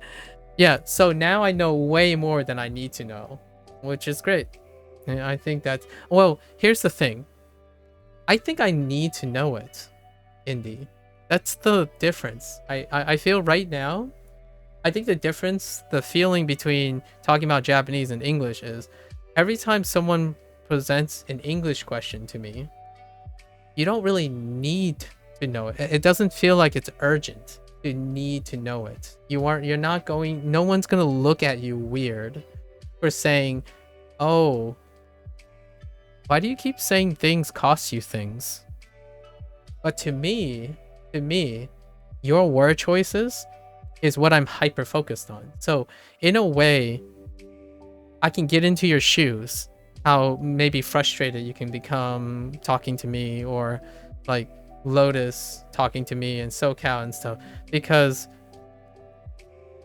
the way you see the nuances in Japanese is the way I see your nuances in your English. As in, how Hideyoshi speaks and types has so many unintentional subtexts, and sometimes I like to think that I can read between those subtexts. So for example, when someone constantly say things like, man, I hate this video game. It cost me $60 and this is all I get. That is different from, I paid $60. I guess I wasted my money. So there's the nuance in those two comments are really, really big. But it might not be big to anyone who doesn't care. And it doesn't affect, like, it doesn't make someone confused, like in Japanese. At least in my opinion, I often am giving the impression that without knowing these nuances, it will confuse someone who knows Japanese. As opposed to, it's extra. It's extra. Do you notice the difference between someone who says, man, I can't afford that. I can't afford that video game, or it costs too much? When someone says a video game costs too much versus I can't afford that, there's subtext in there. It's talking about, one, someone is looking at if they can buy something, versus one, that someone needs something that they can't afford.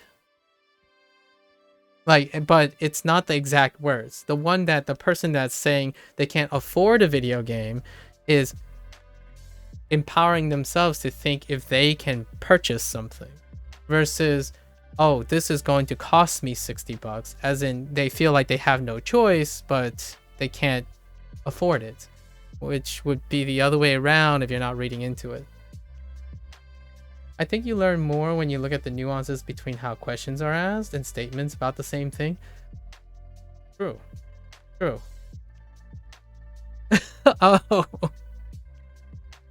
Oh, the question you're asked. Oh, interesting. That's a great question. That's a great thought.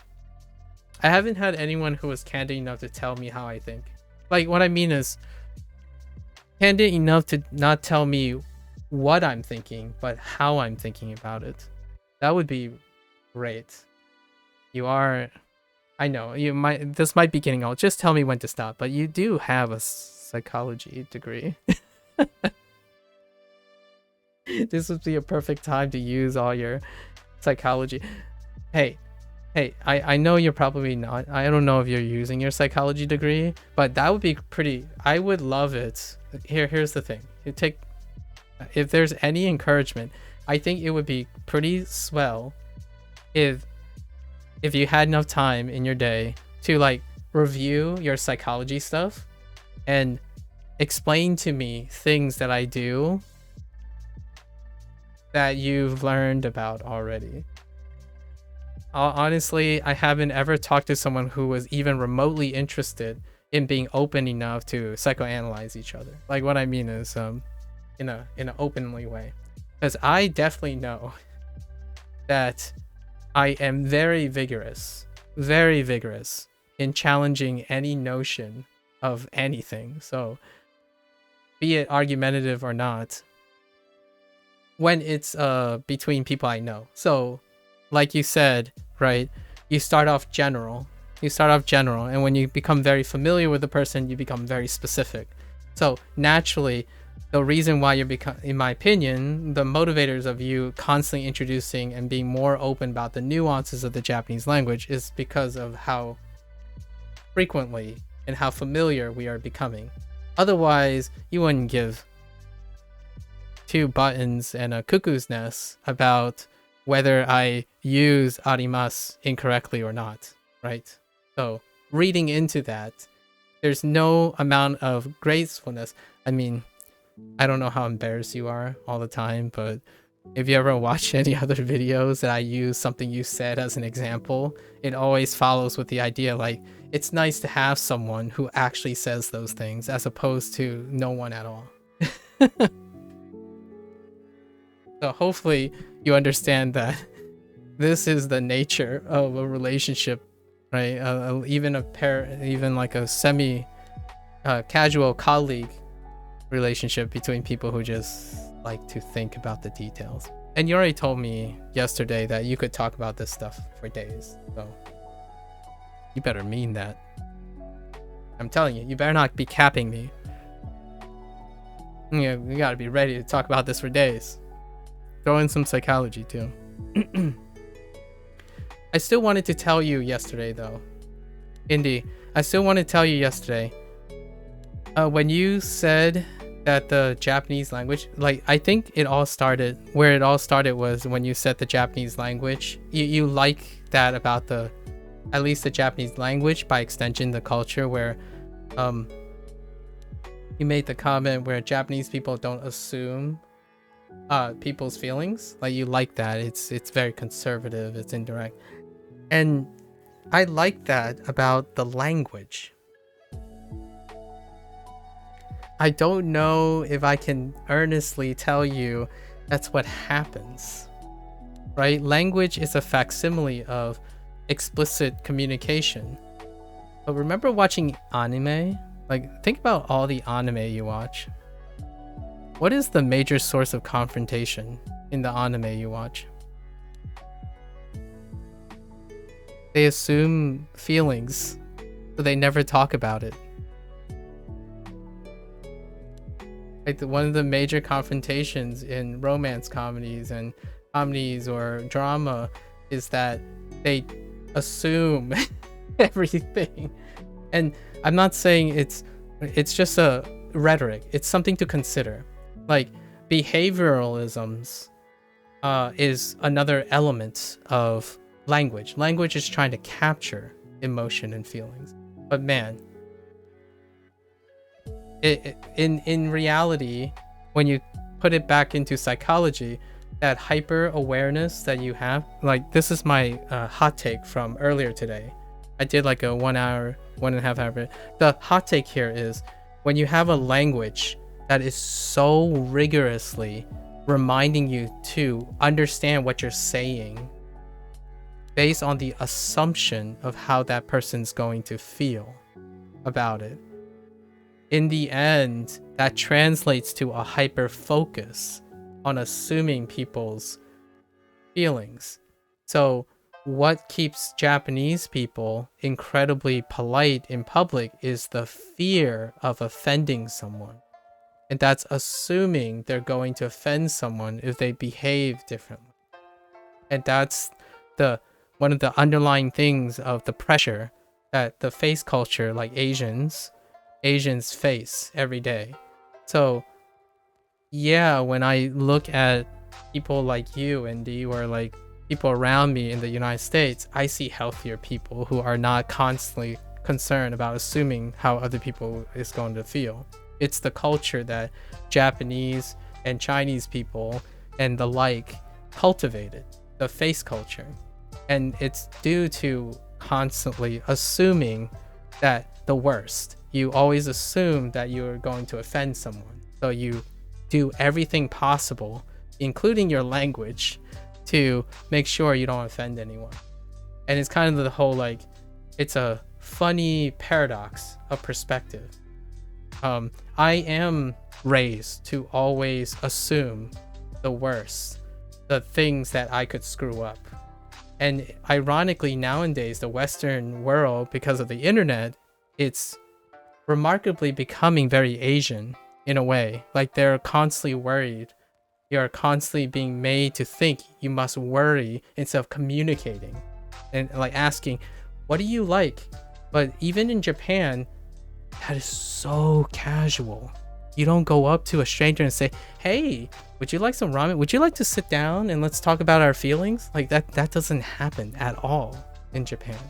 They assume people don't want to talk in public, so they don't, right? When you're going to bathhouse, you assume they want to talk, so everyone talks at a bathhouse. When you're drinking, everyone assumes they're gonna feel like talking, so everyone talks when they're drinking at night. That's kind of the thing. Asians work really well. Like my parents do the same thing. If you go to eat dim sum, you assume you're going to be in a crowded place, and you assume you should eat really loudly because the chefs and people will feel good about it. Meanwhile, once they hit into a French restaurant, backhand. No, I'm just kidding. I don't think French people would do that. But then it doesn't translate anymore. And that's kind of how I was feeling. I wanted to give you a different, I wanted to share a different perspective, because I live constantly assuming the worst when I was growing up. Like, oh yeah, you can't do this, you can't do that. And now the Japanese language kind of feels like that, really. Kimi, is it Kimi Todoke? Are you telling me, is it, wait, oh no, Kimi ni, yeah, it's Todoke, right? I knew you were gonna say Kimi. Yeah, dude, that show, you like that show? it drove, I think that anime show almost drove even the most diehard rom-com people, like, there's so many seasons. Oh wait, did you watch the most recent one? Kimi Todoke? Did you watch the most recent one? Didn't they add one more season? I didn't watch the most recent one. I only watched the 2 seasons. That show goes on. Oh, and the live action. I didn't watch the live action. No, I think there's another anime season. I thought they expanded. I don't know. Wait, hold on. Yeah, Kimi no Todoke is exactly what I'm thinking of when I think about the quintessential anime that illustrates what I'm saying. It might not be that obvious, right? Yeah, there's no, never mind. It's just a live action. I'm just kidding. Sorry. I'm referring to the live action, the Netflix live action. Never mind. That show, oof, talking about assuming. And that's all I wanted to contribute, but obviously, if you're talking about the language, then whatever Hideyoshi said is correct. And they were more focused on the correctness of the language, and I'm okay with that. It's what I said. Like, whatever he or she, or whatever Hideyoshi says, I don't know about, so it's extra information. What I do know about is that face culture kind of sucks and generally deals with assuming how people will react. You're trying to stop it from happening, prevent it from happening. So whenever I think about how to speak proper Japanese, that's what I think about. How do you speak proper Japanese? Because you're going to assume if you don't speak proper Japanese, you're going to offend someone. For better or for worse. I think the reality is, I don't think that's even true either. Like, Japanese people are probably quite forgiving to foreigners, as most people try to insist. The assumption is there.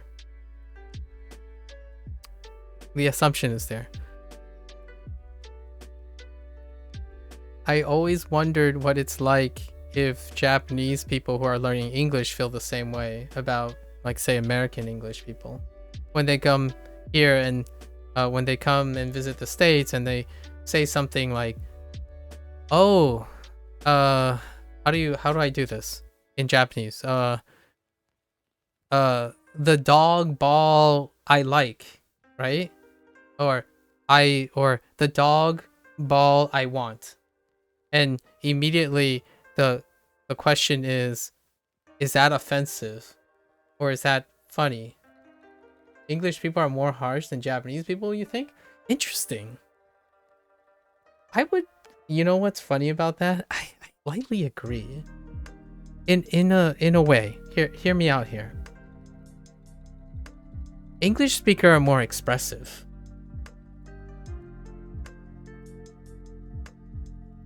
If you know what I mean. The culture, like now we're talking about psychology, right?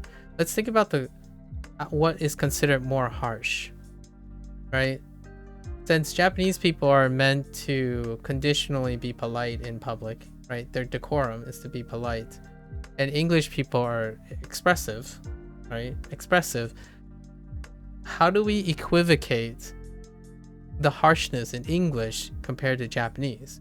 Like, for example, I'm sure you've had this before where someone's like, oh yeah, I'm just joshing you. And then it sounds like they just ripped you a new hole, right? But then you're like, oh no, that's just being American. Like, but they're just giving you some tough love, you know, being a little rough kind of thing. And then a Japanese person would think, what the heck? Like, what the heck? What is that dude's problem?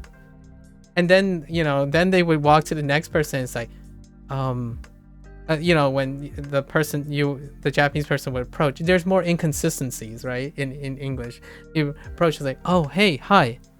Like, can I ask you something? Sorry, I don't have time for this. And walks away. So I'm just thinking of all the things where, in English, I want to know if I ask 10 Japanese people, would they have 10 different opinions? Just in the United States alone, like visiting the United States, would I have 10 different perspectives instead of what we can say is maybe out of 10 Japanese people, 7 or 8 of them are going to be polite.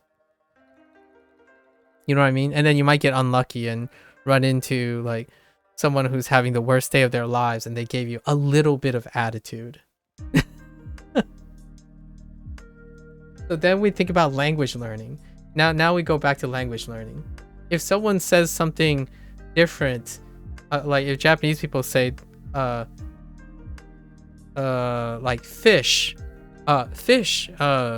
good fish, I want, right? Good fish, I want, right? Good fish, I want. And the first thing I would think of is, they're probably gonna respond very expressively, like, what? But the question is, do a Japanese person get insecure and it demotivates them from using, you know, more English? I'm genuinely curious about how that feels, because the response, the body language is different. On the one hand, if you had an English speaker who react to that, they expect it to be anything. They're more suited to expect that the reaction is going to vary, versus there's a expectation of proper decorum or homogeny in English response. So that's, just low key, I wouldn't mind becoming a popular influencer to be able to get like 10,000 people from any country to respond to this type of question. I would love to hear, and then like data mine or create a graph every like day or every week to see the responses. I would love to have that type of influence for these situations, because it's so fascinating. You just finished the first unit, BK? First unit in German, right? Congrats, BK. I say that Americans are more friendly, but the expectation is that you speak English well enough to not waste time. Yeah, true. I'm behind that. Yeah, I'm behind that. I think Japanese, because of the polite decorum, it's very hard, you know, the whole Dogen skit, like, oh, your Japanese is pretty good. Oh, your Japanese is pretty good. Like, you're going to get that. However, it's not like they're going to say anything else until it actually happens. So it's one of those things, if it doesn't happen, you'll never know. If it, you know, in English, is like, you're probably going to get the person's opinion. Like, I don't think they're going to keep Like they are more or less, and the more friendly thing, like they're more casual. You'll probably get some remarks from someone, and I wonder which side has more interesting feelings. Like which one is more of a culture shock? I would love to hear that. If I go to Japan, I am expecting, oh, I'm gonna be expecting certain things because that's how that works in a monocultural society. And in English, I can't ever have that anymore. Well, maybe we can. The closest thing we have to, as native English speakers, is to go to the second most spoken language and then go to a country that has the most diverse version of that language. So it would probably to go to a cultural hub of like a Spanish. Oh, but then Spanish has a ocean problem. Do you go to Spain or do you go to Latin America? That kind of thing. And it's not accessible in one place. But then again, I guess the United States, I guess Spain would be something. Or Brazil, maybe Mexico. Huh. You get that in Japan to some extent, I suppose. I've heard that Japanese will love it when foreigners are learning their language because it isn't a widely spoken language. I think so too. I really do. I think so too. However, I don't know if this is an exaggerated representation or not. While they're very ecstatic and love that foreigners are learning their language, they're also incredibly accommodating. And when they're accommodating, it's not quite the behavior that a lot of foreigners want or think, as in, oh, I love that you're trying to use a foreign language. Here are some books that can help you. Instead of, or like they're very accommodating in the sense that, oh, I see you're trying to use a Japanese language. We can speak in English if you want.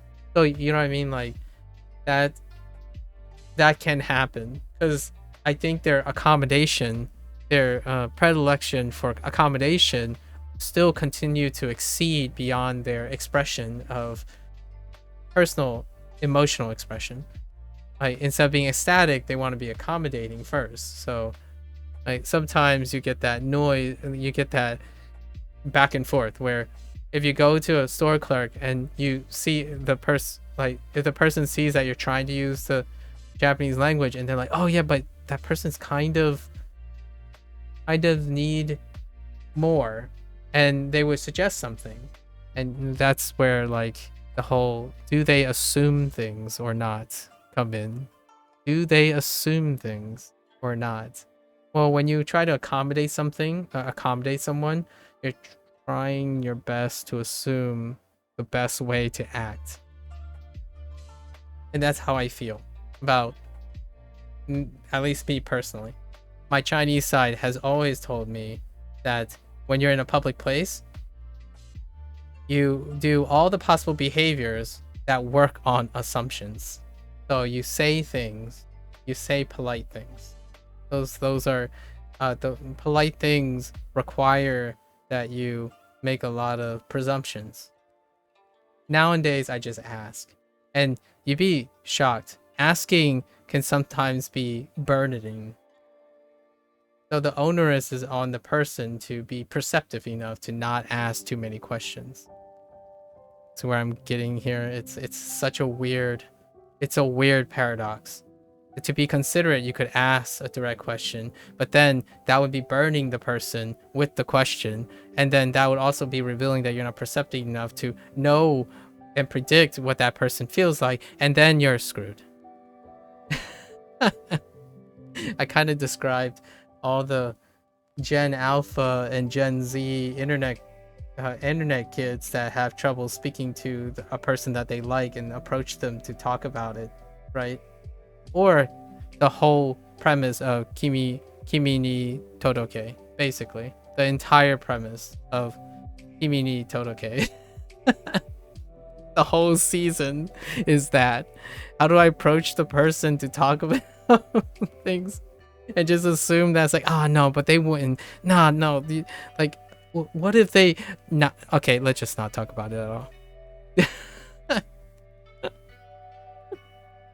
Sorry, I actually like Kimi ni Todoke. It's very cute. It's a super cute, like, two people hyperly aggressively considerate of each other, but the consideration is based on an assumption of feelings, and that's rom-com for you, right? Like Toradora. Wait, do you like Toradora? Toradora was pretty good. It also works on that same thing. Whenever there's a tsundere, whenever there's a tsundere archetype, it works on that too. You love Toradora? Of course you do. Of course you like Toradora. Oh, rom-com. Does someone have an interest in tsunderes? If you like, I'm just saying though, if you like Toradora and Your Lie in April, and Kimi no Todoke, Todoke, I think Nodame, oh, and I said this word wrong. I heard someone, a professional musician, said it's a cantabile. Nodame cantabile. I think you'll like that. It's the cross between Toradora and Your Lie in April. And often when people say, like, musicians, when people like music and stuff, the two anime that comes up is Your Lie in April and Nodame Cantabile. So Toradora features that dynamic. So does Nodame Cantabile. And then it has the element of classical music and stuff in it. Really excellent versions of that. It also has a live action, just, you know, because it's a rom-com. So much like Kimi ni Todoke, they string each other along and they have problems communicating with each other. One's a tsundere here and there, and the girl is like the, you know, trash chick that can't express. She's very expressive, but she doesn't know how to express properly. And yeah, you got it. Classic trope. It's so ironic. I know it's so ironic, but when you said yesterday, when you shared that you kind of like how Japanese people don't assume third person, the moment I thought about it is like, you probably like rom-coms, but you probably haven't made the connection that the most common thing is misunderstanding due to the assumption of feelings. And that's what makes a big sector of anime and manga compelling. One of the major causes or human condition in most anime, even like shonen, shoujo, all the genres, one of the quintessential core is a conflict of interest due to assuming how people feel. It's the center core of conflict in like a really large majority of youth Japanese entertainment. It's the nuance of not communicating, because you don't communicate if you know assumptions. Assumptions make the lack of need to communicate. Meanwhile, in the United States side, you know, like the things that come from Hollywood and Netflix, it's largely about people having conflicts of interest. So like they're usually character driven, and it's one person wanting something and another person wanting something different, and they come into conflict with each other. And it's usually about self-expression, the conflict of self-expression. So it's almost the opposite of it. Conflict comes from not withholding and not being compromising.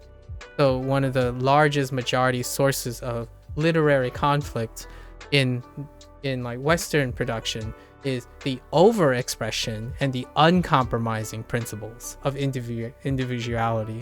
So it's kind of like the whole juxtaposition between Japanese communalism and the individualistic Western society.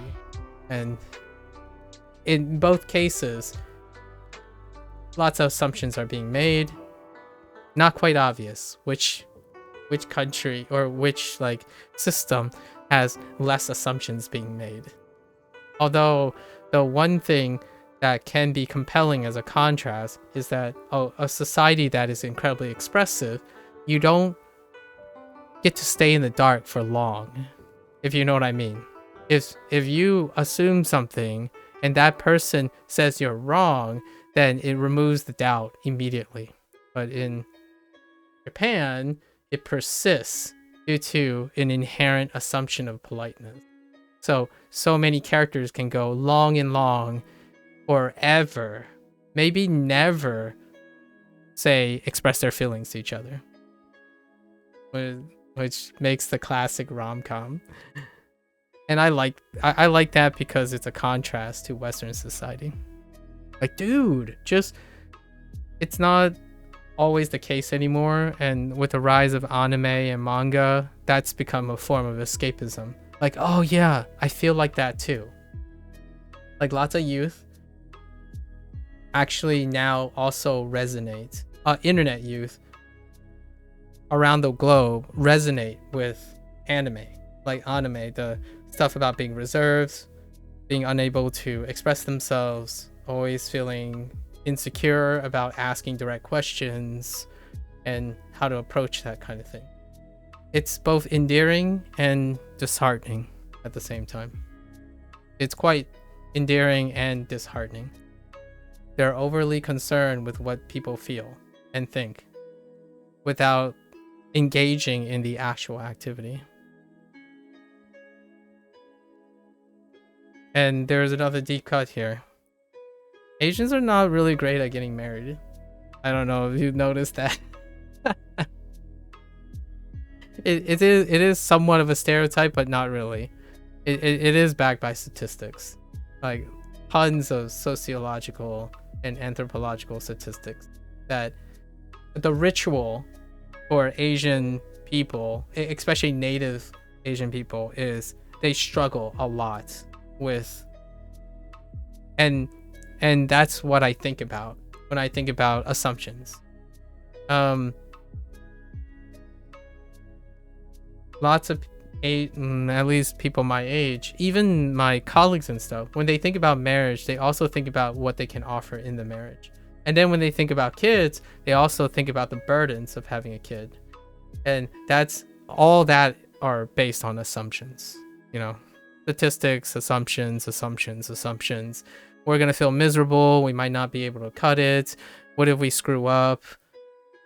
All of that is predicated on assumptions. So not very good. Not very great. I was sorry. The other day I was looking at statistics about, like, you know, the whole idea of, is the world's population going up? I was talking to Fictitious, a person I talk to quite a lot through my Twitch times. And we were talking about, like, where is the population going to caress? Which countries are actually, and yeah. Ooh, there's some interesting statistics about Korea and Japan, and then soon to be China, and definitely India, actually. So weird. It's kind of such a weird. I definitely would encourage you to look at some of that stuff. It's pretty eye-opening. Okay. All that said, culturalism. So, it was a medium dog, Indy. All right, it was a medium dog. You watched a video on Sexless Japan. Okay, then you probably got a picture of the idea. Recently, you know, census data don't come out very quickly. They're like on 1 or 2 hour delay. But there was an approximation of Korea.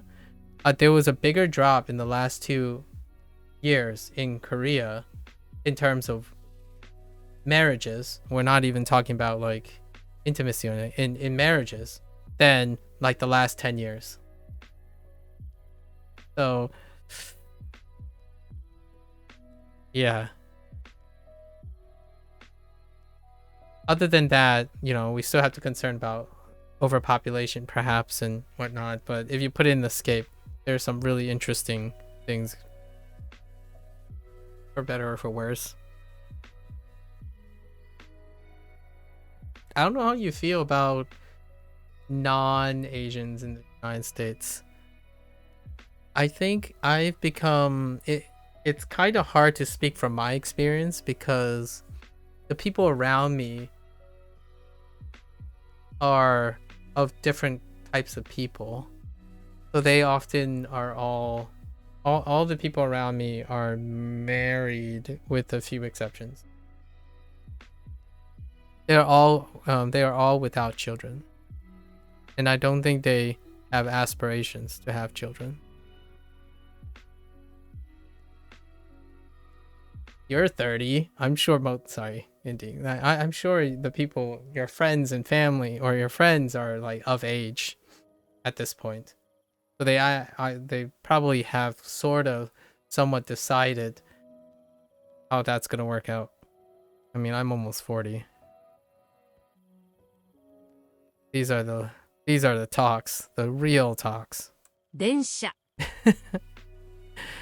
So, この電車、大阪 Well, actually, は電車は大阪に行きます行きますか? か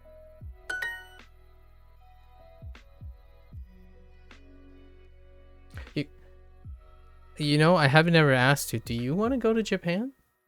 Are you going to visit Japan, Indy? I know everyone has asked me that question. I haven't asked you that question. And we know Lotus is going to Japan. For quite an extended time, actually. You're going to Japan in the summer. Oh, man. Nice. How long are you going to Japan for? Do you have people in Japan? You're going to climb Mount Fuji with a... Wait. Hold up. Like, climb? You must be quite athletic. I thought Mount Fuji... Yeah, Mount Fuji is a snow-capped mountain, right? It's gonna reach a really high elevation. You're gonna climb Mount Fuji? That's like casually saying, yeah, I'm an extreme mountain climber. You know, you're not saying like Appalachians or something, like a lower mountain. You're talking about Mount Fuji here. That's crazy. Unless there's something I'm missing about Mount Fuji. I could have sworn Mount Fuji is a very tall mountain. You know, honestly, I didn't even know you could climb Mount Fuji, since it's kind of like a cultural icon, right? But I had no idea you could just straight up go, hey, that's crazy. Are you training for that? I'm literally thinking like you're a professional mountain climber at this point. We're going up the beginner path, but I plan to do that. Yeah, man.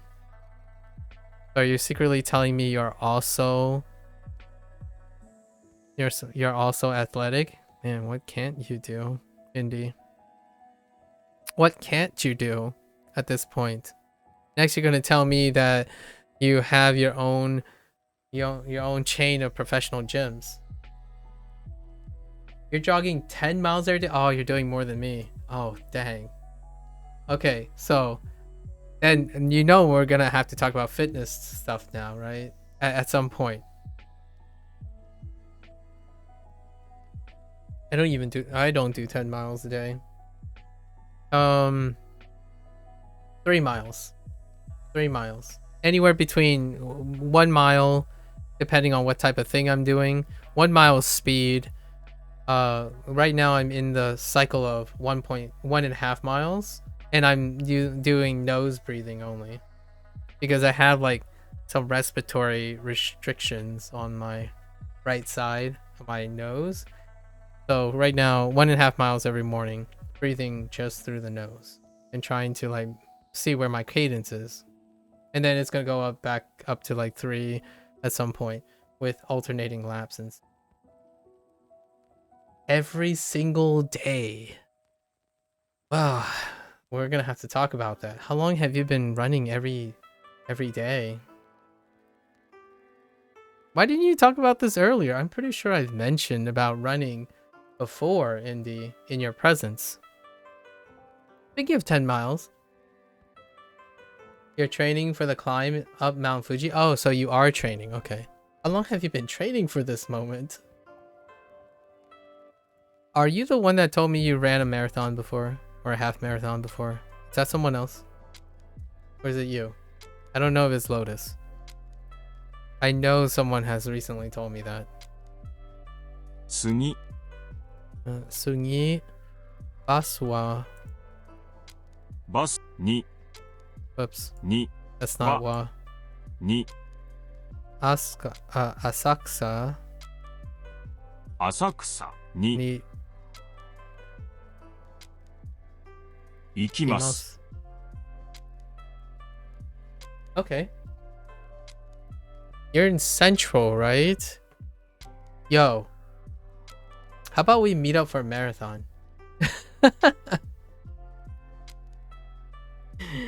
I honestly haven't officially ran a marathon, so...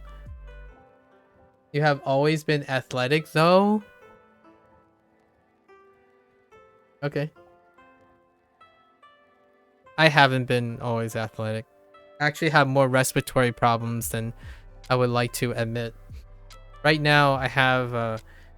I can't really breathe out of my right nostril, but you make do what life gives you, right? I've always been pretty much of a pep. Have you done a mud run before? You've done a tough mudder before? Come on, tell me you've done a tough mudder before. We might have to meet up for a tough mudder. I haven't done it since COVID.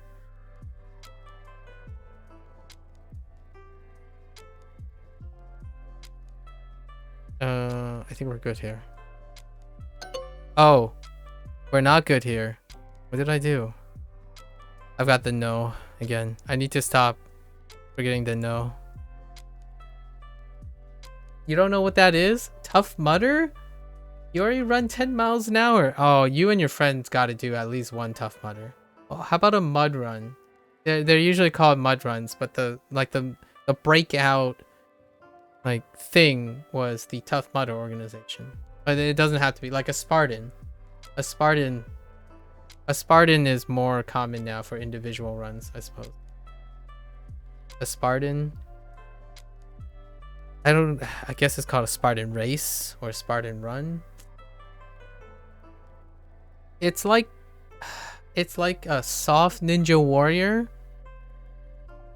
just with a lot of mud. Mud is the thing. Instead of a clean Ninja Warrior where everything is obstacle-y clean done. So it's more like a scrambly version of obstacle course running. You keep up with your fitness because it's what you have always done. That sounds amazing. How do you switch it up for so long? Have you gone through phases? I've gone through phases. This is all part of the learning process too. I like to hear words of wisdom from people who have done it for a lifetime. Okay, so 次 Sugi? No.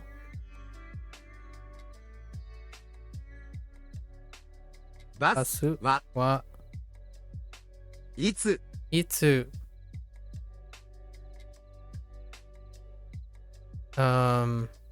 来ます。来ます Oh.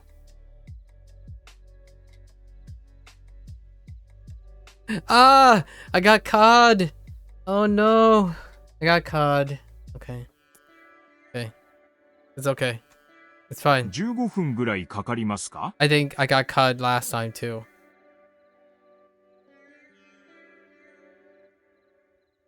You used to skate on Fridays and play friend football on the weekends. Are you using friend football the way I think you're using it? I think that's great. In the future, I will totally use that phrase. Unless you had a typo, but I would love to use friend football. I think that's pretty funny. Or like, I think that's pretty endearing way to say football, like the type of football, friend football. I marched on Friday when we went to football game. Marching, wait, you marched on Fridays? Like bands? Or like a band march? Yeah, we got a bunch of friends together and play at a local park. Wow. You still do that now, or do you like, do you have some form of that now? How old are we talking about? Like your 20s?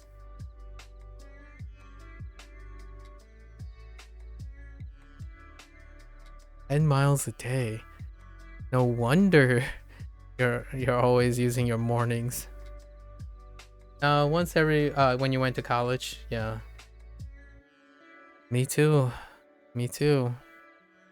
Not the football thing, but other things. Other things. Interesting. For my college years, it was Taekwondo.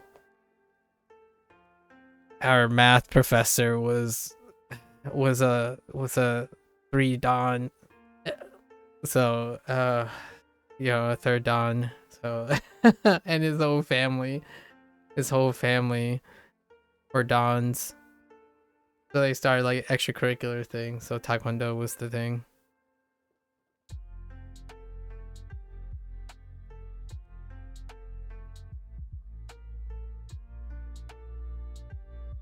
You do know now, all I can think about is imagining some multi-white American who's like 6'3", maybe around 180 pounds, say 14 to 15% body fat.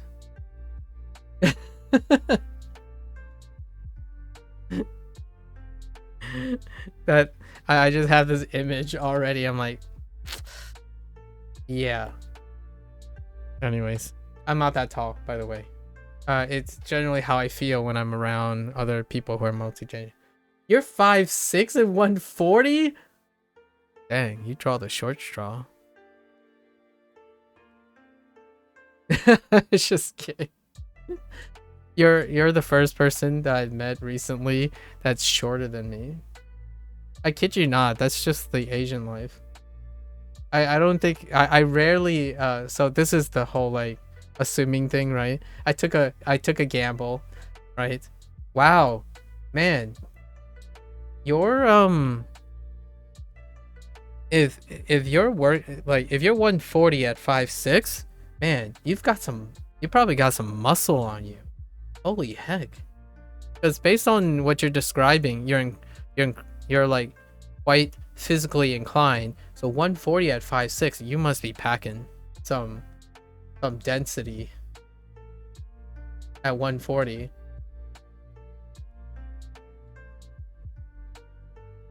I've got some fat. I'm a little bit jiggly in places at the moment. just a wee bit jiggly in some places at the moment. I'm sitting at 158 and I'm 5'7", so still got to drop a few, but that's okay. There's nothing to really write home about. You got some mass on you. Do I dare ask? Do you lift, bro? I'm sorry. That's my best impersonation. I don't lift. So I don't really I'm not that inclined with the whole lifting thing. What do I think? 280-pound bench press at least, right? You're probably 280 or 300-pound bench press at 140 pounds, 5'6", with like an athletic build. I don't think I've ever bench pressed anything in my life. So I'm take it with a grain of salt. Take it with a grain of salt. I only know my statistics, like my assertion of statistics if I'm trying to get a ballpark idea. So I would imagine it's something about 300-pound bench press for someone who's incredibly athletic. Maybe I should leave some things to mystery. I don't know. It sounds... I like when people keep... I mean, I'm all up in people's business. Your brother and you go to the gym? Oh, that's adorable. I mean, that's endearing. I don't have a sibling, obviously, that goes to the gym. I don't think we've ever been in a gym. But technically, my sister's fairly, like, she has to keep up her athletic capacity because of her job. I don't. I do it recreationally. My form of strength training, every 3 days average, I would do 1 second concentric and 5 second eccentric pull-ups, dips, pull-up, dips, chin-ups, and then push-ups. And they don't go past like 5 reps. So like 4 to 5 reps on pull-ups, chin-ups, and then 7 reps on dips and push-ups, and just 1 set. That's it. Just 1 set. 1 second concentric and 5 second eccentric. And it takes about, I guess, a week's retraining in order to add a single rep. It's kind of, that's where I go. Slow and steady. You should only be doing 5 reps if that's heavy for you. Yeah. Oh, and it's not heaviness. It's body weight, right? I'm not like it's not a weighted push up or weighted chin up or weighted dip or weighted push up. And it's plus or minus 2, 5 reps. Plus or minus 2, 5 reps. But largely, I'm not increasing past a rep. I'm increasing eccentric movement. So, the 1 second concentric is just the pull, the burst, and the burst is something that I've already trained for quite some time. It's lengthening and doing the eccentric movement. I like to be able to slowly feel myself just lowering myself down as slow as possible in all the movements. It's more for quality of life instead of performance. We're not going for performance, we're going for longevity. Not overuse of the thing, but increasing. My range of motion is quite big. And it's largely just for range of motion. And being able to be under tension in the full range of motion. That's largely the focus. None of this packing on performance here. I'm not here to out bench press you or something. Calisthenics.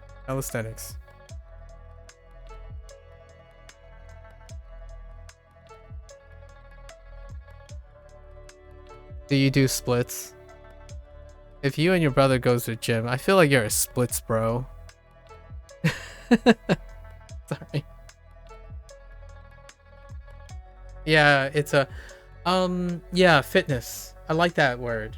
I feel like you are using it in the manner that I am using it. I think we're on the same wavelength when you say it's not a competition, it's fitness. Yeah, quality of life. Although I wouldn't mind training for something again. It's been so long since I've trained for something, like trained for performance to like reach a minimum thing. I've only been doing quality of life stuff. So I run 3 miles a day because I'm aiming for 150 minutes a day in order to get the cardio in, and then having 15-ish average sun exposure outside, and you know, the stuff that you maintain. So provided my heart is not being pushed past his limit, it usually isn't. So it's not for performance. However, I wouldn't mind training for something. So hey, if you're ever interested in a marathon, I would totally meet up in the middle of the United States or some random place, like some cool place to run a marathon officially. That would be pretty sweet. I mean, you're already there. After your Mount Fuji thing, I want to know how your Mount Fuji thing goes. I haven't ever climbed a mountain. The most rigorous, like, hiking, it's not the same, I know. The most analogous thing I can tell you is a full day's hike somewhere on the South Island of New Zealand. A full day's hike. I don't remember how many kilometers. I think it was like 20 kilometers. I don't remember the distance. We stopped at a lookout place, and walk across some very suspicious landslide things. Thinking back, I'm like, man, you could totally just fall down, fall off the trail because the landslide went through some of the paths that we were going through like recently. And I'm like, okay, well, that was back in the 20s when I was very, very unfit. And what I mean by unfit was I was underweight, muscularly weak, and I ate too little. I was not on a caloric surplus that would support in increasingly active life at that time. Only in the recent the recent 9 years has something actually profoundly changed with it. Meanwhile, you mentioned that you have been athletic most of your life, right? So that's kind of interesting. Have you ever been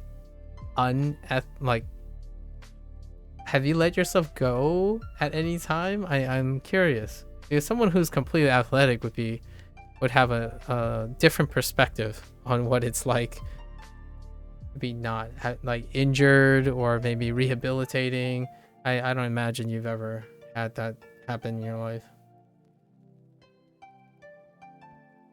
Because competition, that'll do it. That'll do it. Okay. So, does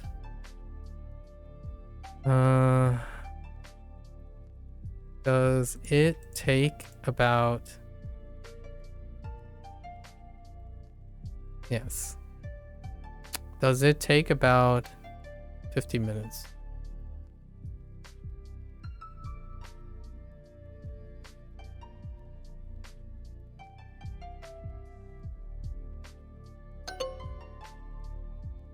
Oh, 15. Oh, what am I doing? Why did I say 50? All right, we're getting our hearts back. I'm so entrenched in discussion. 12 It's fine. ケンさんも12時に昼ご飯を食べます。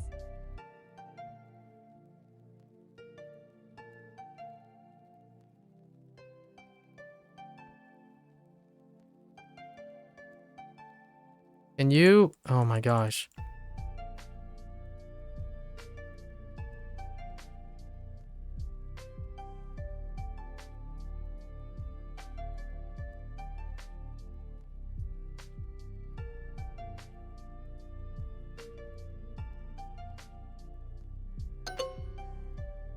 Oh, Mo? 10、はい、9時にアニメを見ます。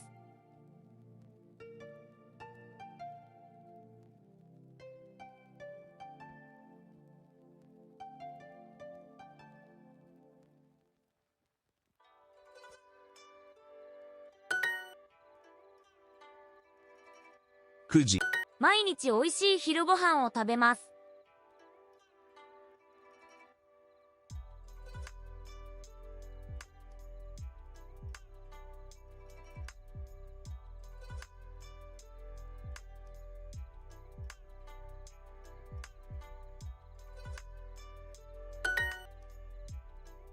番毎朝ジュースを飲みますか？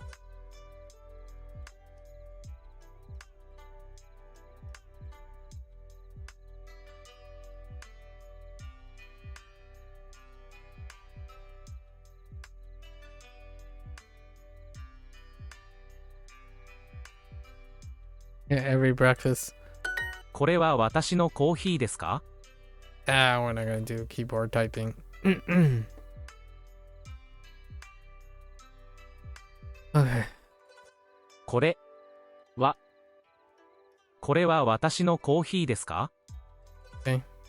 私のコーヒーですか？これは私のコーヒーですか？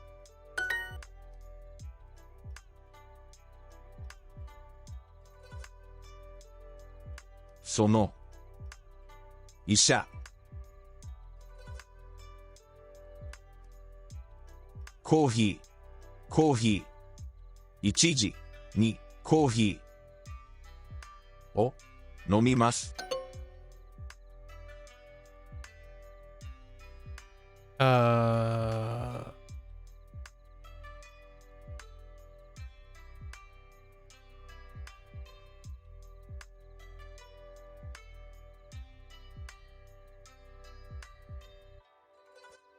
Oh, did I miss the wah? 9時 I missed 半 the に wah. お茶を飲みます。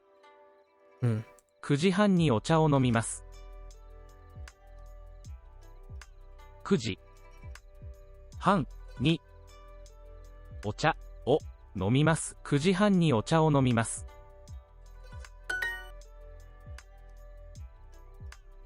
時々ジュースを飲みます。その医者は1時にコーヒーを飲みます。1時に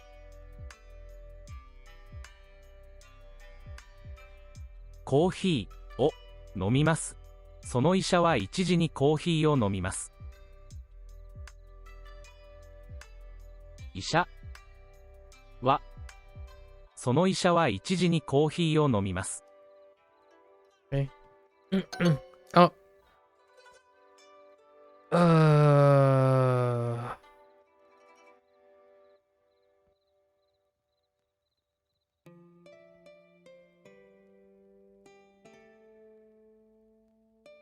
Wait.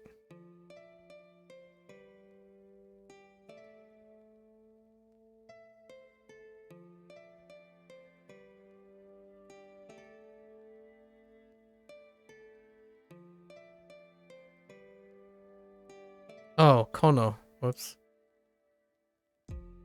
Okay. 12時に今朝も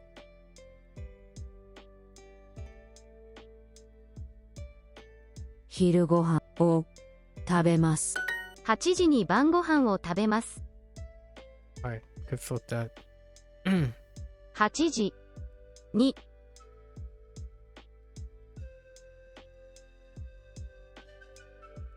晩ご飯を食べます。8時に晩ご飯を食べます。3時にナオミさんナオミをかはか食べます。ピザにを食べます。 Dang it!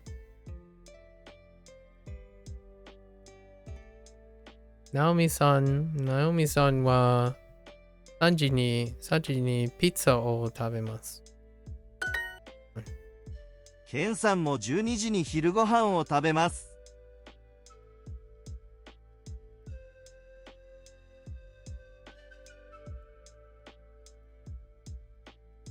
Please, let me click on this. Duolingo, please, Duolingo. I can't click on this. Okay. All right.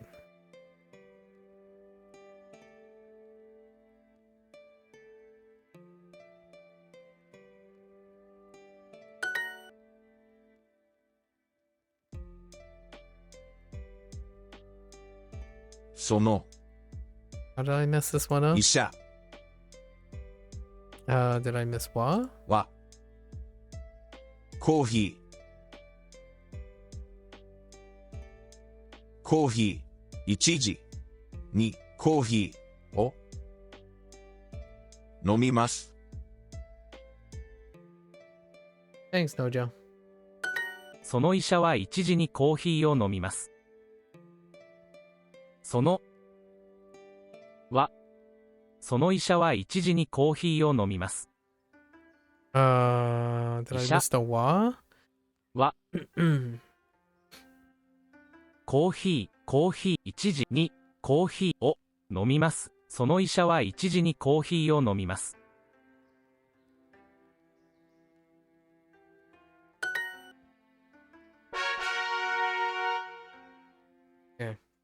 So rusty. 赤い靴。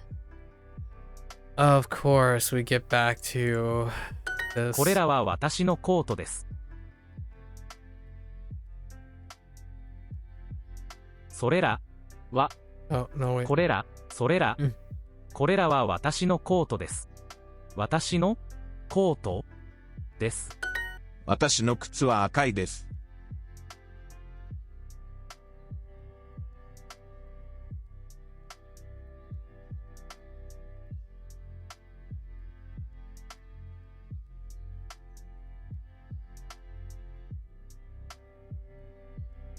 Wait.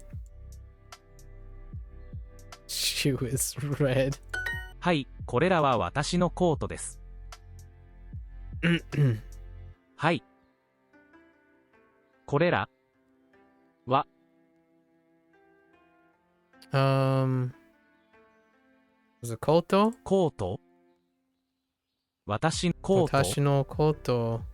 で ですす。はい、これらは私のコートです。 Quite a leap from what? Yeah, I know, right? これらははい、これらは私のコートです。honestly, I just like listening to this stuff now. 傘はそこで Okay, す。 so I have a problem, and it's already happening because of how lax it is. Now, when someone is telling me these things, right? This is one of the criticisms with Duo's system. Duo's system is predicated on perfection. And yes, you might be saying, well, in Japan, in Japanese, you gotta be sharp. You gotta be not lax. But when it comes to comprehension, you don't usually do these things. And what's happening is every time I go to translate it, in English, I'm haphazard. So I keep losing hearts because I'm haphazard with the English translation. It's not the same as I know we've already talked about this to death now, about like have, existence, is to.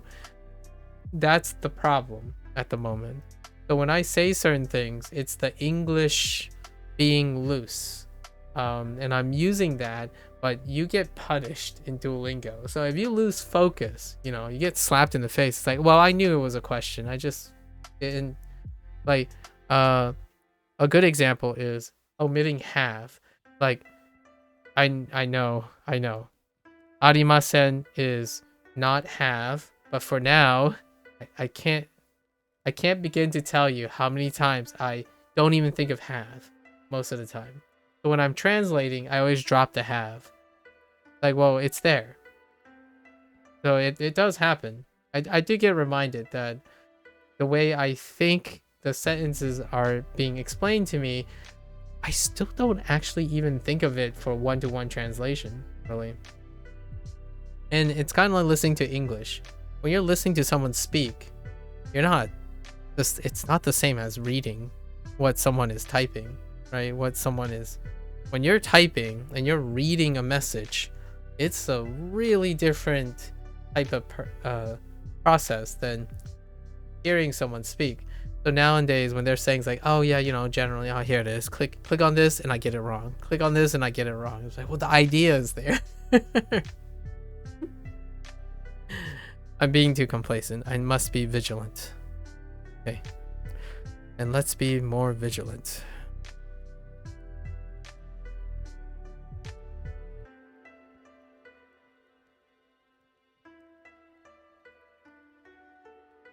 Kutsu. 赤い傘はここです。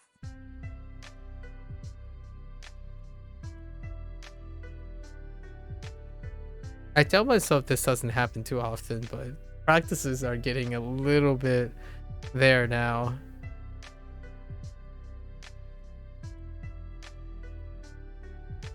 Hi, 白いコートはここです。Let's see.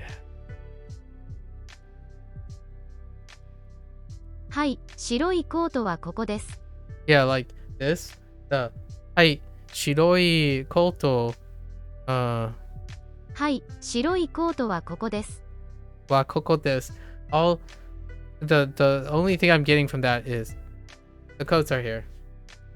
And then I might miss hi. Like, well, yeah, I mean, sure, but はい。白いコートはここです。赤いコートと白いコート。Oh, did I say red or did I say white? Because I obviously clicked white. This is what I mean. This is what I mean. I hear something and I'm saying something, but I'm being too lax. I probably literally clicked white and I said red or something. I don't know. I don't even know anymore. Oh, and also I don't say everything. So I think a lot of people. Yeah, I didn't say a color, but I clicked on the color. You see what I mean? Like, this has happened a lot. And just for the record, Hideyoshi does not like that. So whenever I say something and I still do it on screen, it's because I'm already doing it and I skip over things. And then skipping over things is that whole like complacent thing where like, oh yeah, I know they said white coat. I just didn't say coat. I'm not bothering saying coat or white coat because it takes too long.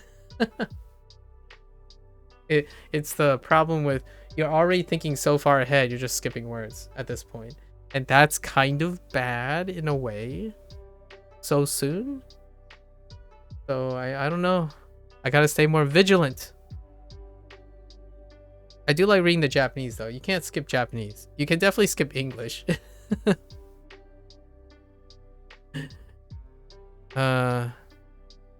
Man.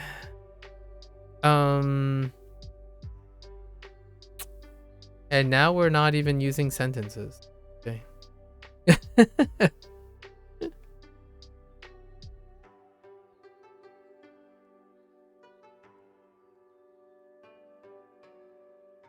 Oh, the red coats and white coats? Dude, red coats. The red coats are here.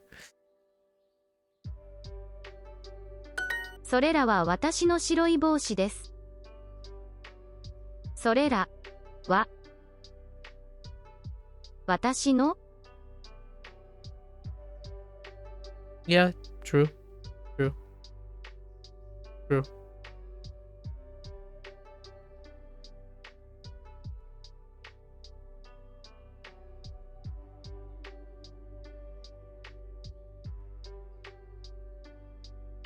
帽子です。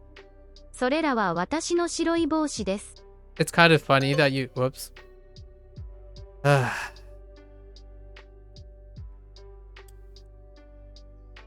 Speaking of being distracted. They aren't speaking as fast as you think. Yeah, I know. Or... Okay. Real talk. Real talk. It's not that they're not speaking as fast as I think. They're not speaking fast enough for these things. So I don't want to make it sound like I don't understand what you mean. For the stuff that I'm not familiar with, there's no racing to the end. There's no like I'm not actually nervous about speaking. They're going too slow now. Like I remembered we had this discussion. Like what I hear is way faster than what I read.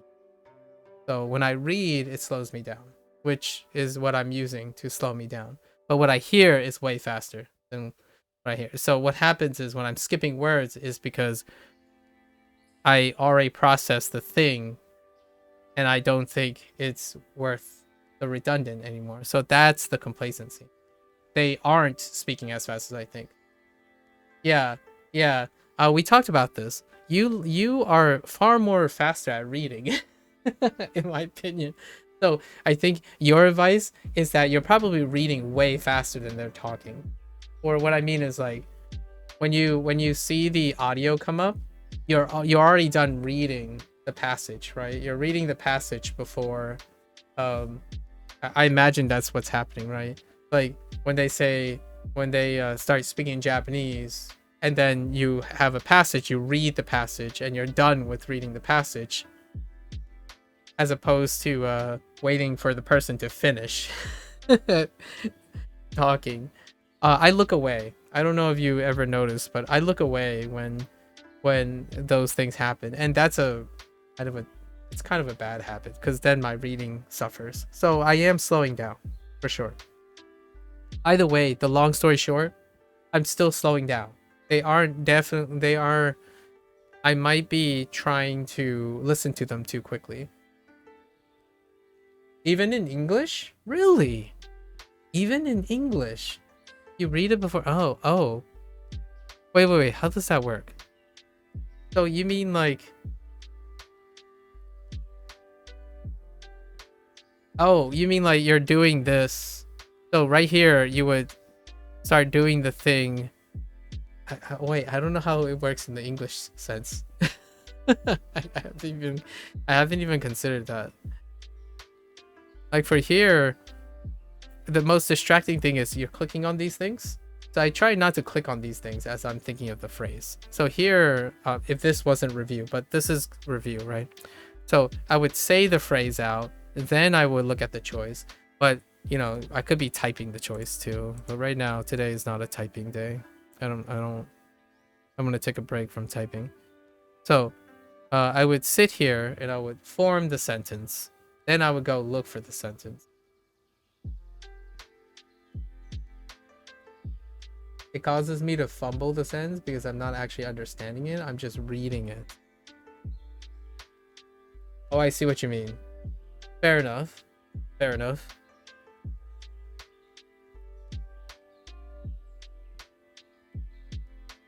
I'm being very complacent. If I had to be honest with myself right now, I'm not taking practice like seriously like I typically am. And that's due to how much discussion we had already today. When I'm really relaxed, I'm super loose. So I'm not like heavily focusing. I think out of the 38 days, including today, only maybe half of them I was just hardcore focusing. It also means that I don't prioritize that. I actually am not very concerned if I make mistakes. That might be also something that we might differ in. I actually don't mind making mistakes because I immediately know what I did wrong. And it wasn't really because I didn't know the content. It was because I am me. I drop words, I talk about things. That is a natural response. But I do think in the long run, they are speaking very slowly. I can't speak that fast though. Like what I mean is I can't speak that fast. That's the one thing that I do feel if I slow down, I might be able to like catch up. I want to speak as fast as I'm hearing it. And it causes me to fumble. Funny, right? What you just said, it caused you to fumble because you're not actually understanding it. It's because you're reading it, but you're reading it really fast. I'm hearing it very fast, but I fumble all my words when I'm trying to speak because I always feel like I need to speak as fast as I'm hearing the Japanese being said. Like, oh yeah, that's how fast they're saying, but I'm not slowing down when I'm pronouncing it. That might lead to some really interesting results in the future. And then because I'm not slowing down and speaking, I'm translating poorly as well. Because I don't want to translate them. They are mostly the same speed. Yeah, they are mostly the same speed. Yeah. Oh, wait. You mean like the way they spoke? Yeah. Like the synthetic voices. Yeah. These are my white hats. So これらは私の白い帽子です。白い靴と赤い傘。白い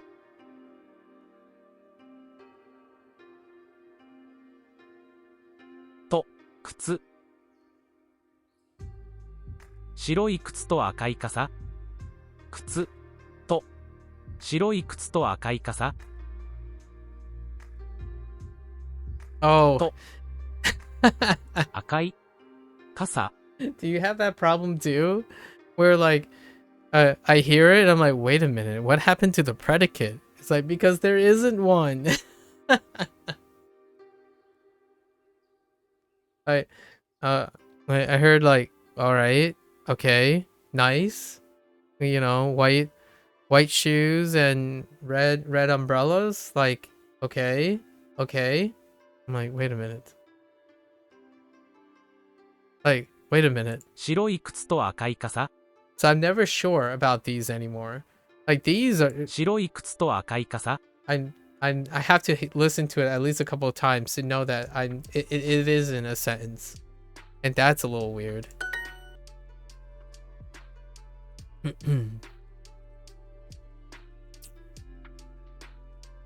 I'm okay with I imagine when you say with these type of sentences, I think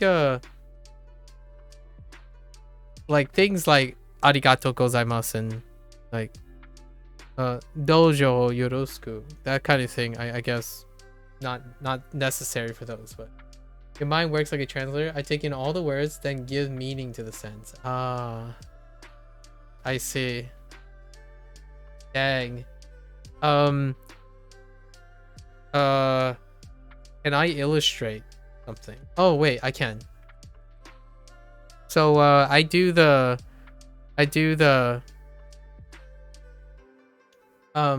when I hear something, I'm like A, and then if A tells me something about B, right? This is kind of how I think about things. I don't know if this explains anything, but and then because I have these it's got to be one pattern or something. So like the one pattern, so as I'm getting information, so as the person is mentioning, like if I hear I don't know, in a topic marker, right, then this whole cluster goes somewhere.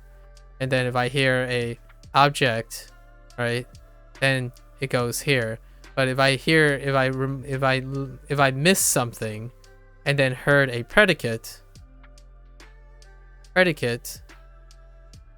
or something like that, then I know it ended. But because I know all these separately, I can guess what this is. and then I pause and then see if I got all the pieces. So yeah, so I'm like, yeah, like the section thing. So I'm hearing for all the different pieces and I put them together again. So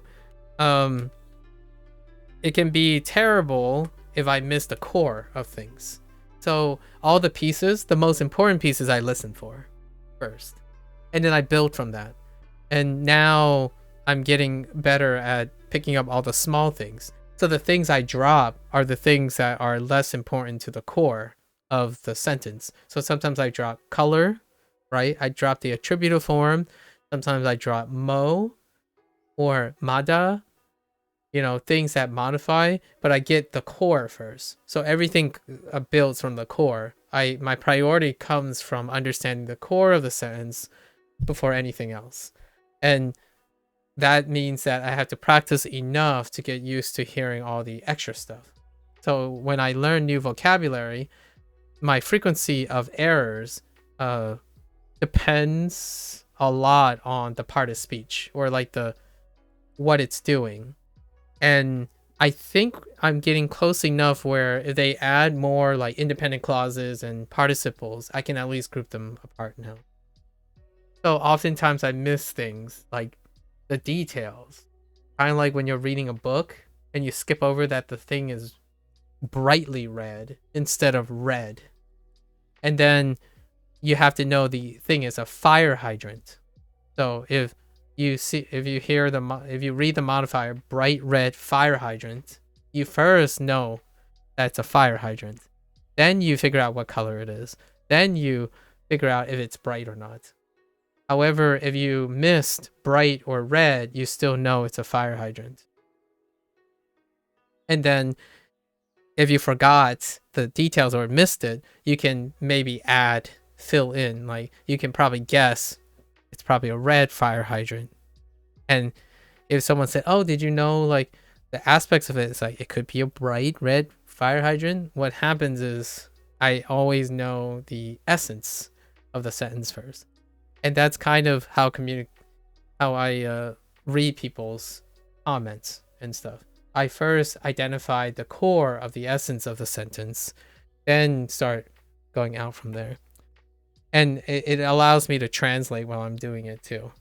So like, oh yeah, this is important. All right, let's slot it in there. This part is the topic. That's the most important part of the topic. That's the most important part of the object. And then you fill in the rest. It gets hairy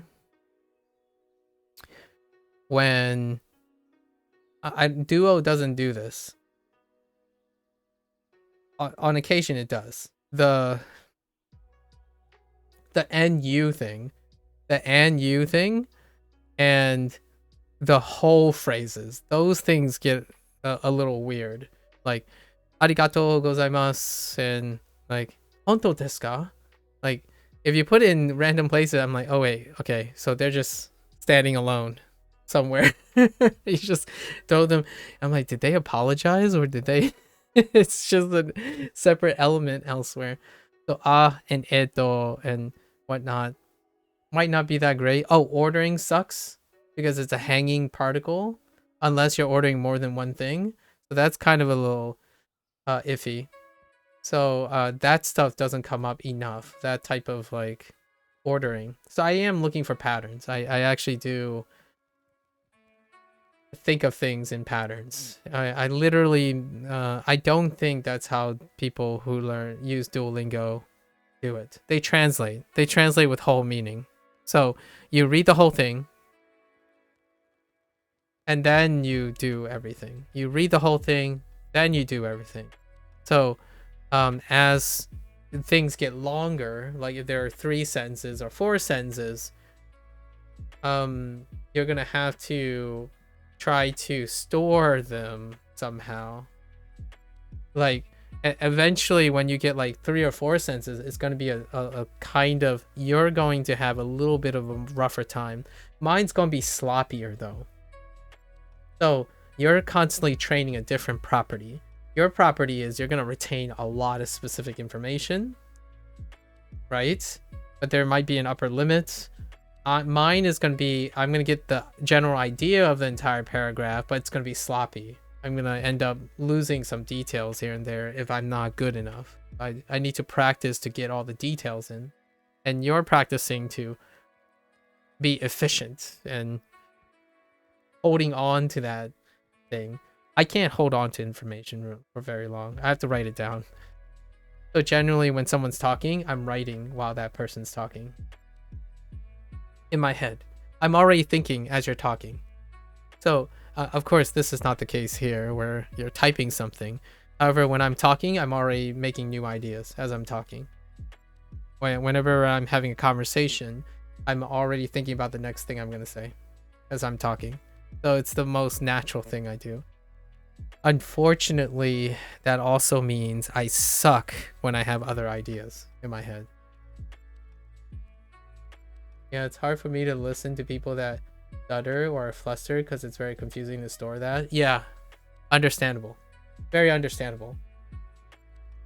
It's I don't know if you're a person who that makes you nervous too. I think one of the core things that can get someone to feel really uncomfortable is someone who listens like that tends to feel really uncomfortable when they're younger about trying to store things that aren't important. So like, okay, hang on, let me think. Oh, just wait. Hold on to this. I mean, wait. We're going to, and then you share an idea, and then that person will have 6 or 7 more filler words, and then suddenly they're on a different topic. I'm like, what was the last idea? What was the last idea that happened? And for me, I'm the like, whoa, stop, get your thoughts. Yeah, breathe, pause, take a breath. It's okay to pause. That's the very first thing that changed the way I talked. The person that you described was what I kind of sound like when I was younger. My thoughts were going at a speed of which my speech was not well practiced enough to keep up. So then you get this really long, exaggerated, lots of extra beats everywhere. Nowadays, though, the way I speak is largely accepted as the gold standard to compromise between someone who process conversation like I do and someone who is reasonable in needing reinforcement. So when I talk about things, I even do the whole, A leads to B, leads to C. And with every 2 topics, I go back to A. And then when I get back to D, I go back to B. And then move forward. So the way I talk about really, really long conversations to hold someone or the most amount of people, I'm wrapping back around. So oftentimes, if someone missed something, those people who feel uncomfortable and disengage when they miss the first point or the second point, I naturally have a habit of speaking and connecting all the things. So whenever I talk, I tend to write in a flowchart or bullet points all the time. Everything tends to keep on reinforcing each other. And that's how I give presentations and seminars. It's what I learned most from my days in graduate school. The most effective strategy is the compromise between someone who is on point with just going along and someone who who is attempting to retain everything and still follow along. And that helps a lot out with students too. Oftentimes, it's the best of both worlds. Sort of. The student that has high aptitude might start to become complacent. So that's one of the things I have to deal with a lot of times, where someone's like, oh, just go on, like, hurry up. I'm already with there. Stop saying the same thing. So my idea is, in this flowchart, right? When I go back, this is going to be a delta A, or this is a delta B, and this is a delta A. So to compensate for the boredom that people who process things as they go, what I do is when I go back from a point later and go back to the first point, I present this first point with a different perspective. However, the points are related, so you won't get lost in it. So the people who still need to be reminded of what A was or what B was, I reframe the idea of B and A with the new information. So then you just keep cycling. So it feels like this doesn't make it feel boring to someone who is constantly processing things as they go. Now, the trade-off here, the nice thing about here is it reminds both parties what is important. It keeps the person who's way ahead on task, and it keeps the person who may fall behind consistently being reinforced. And in the end of the day, the things that the people remember most is not this. They remember all the delta versions, right? So all the most recent things, the most recent perspectives is what they will remember. And the nice thing about doing this delta method, in my opinion, I call it a delta, like changing up perspective. If they remember delta A, they will remember something about the original A. That's kind of how I diagram if I had to plan something. Like today, this morning, I planned a digression, and that's in a very loose way. Once you map out how I go about things, it's rare that my discussions are ever deviating from that structure. I'm basically just telling you that I'm very predictable in a like structure sense, but not in a context sense. Oh, thanks, sci-fi. Hello again. Anyways, just something to think about that I would like to share.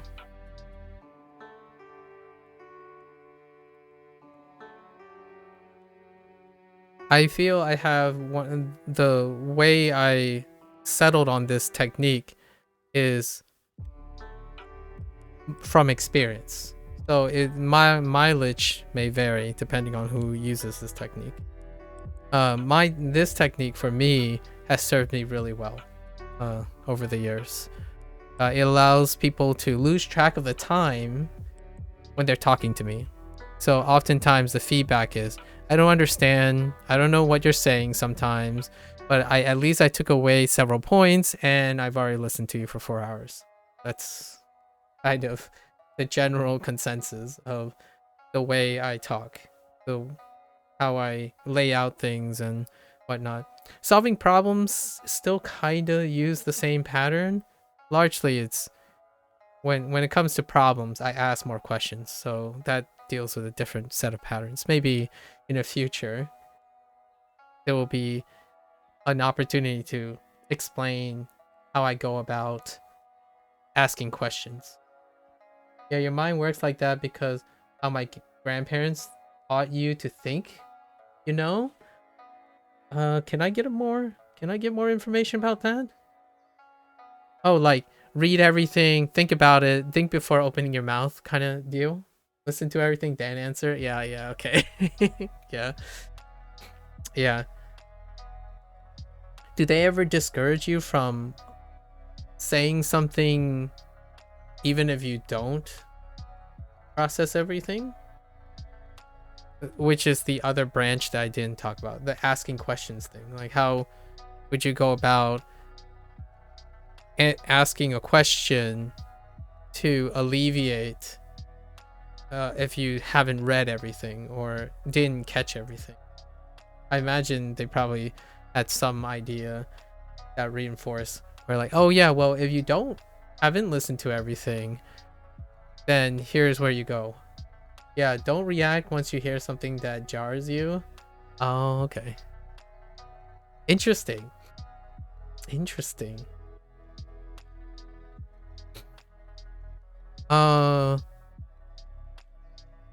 I'm doing it in my head. So I guess in a way you won't be able to tell the difference between you and I unless someone actually says it. Usually people clarify it later. Or you can remember it and ask. Okay. I'm glad that's how it worked out around you. For me, it usually doesn't. If you know what I mean.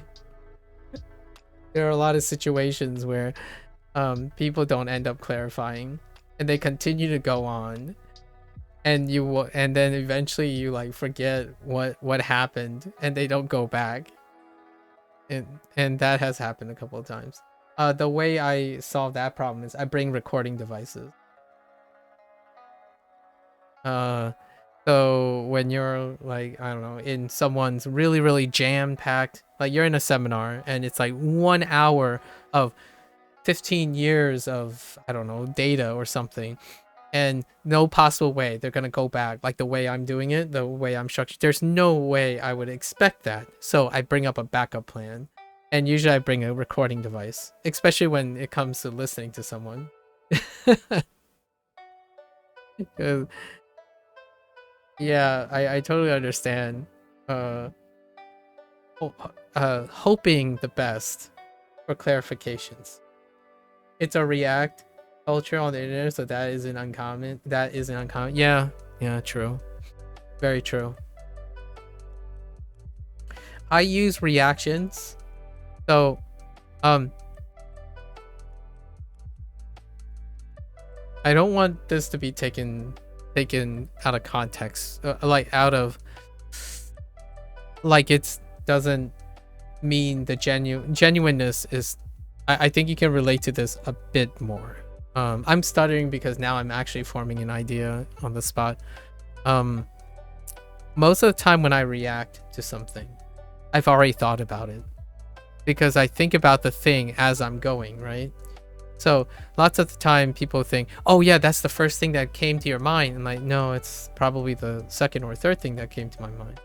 So when I make a joke, I'm not actually making a joke on the spot. It's probably rehearsed or something that I thought about 3 or 4 times over and considering other possibilities before actually talking about it.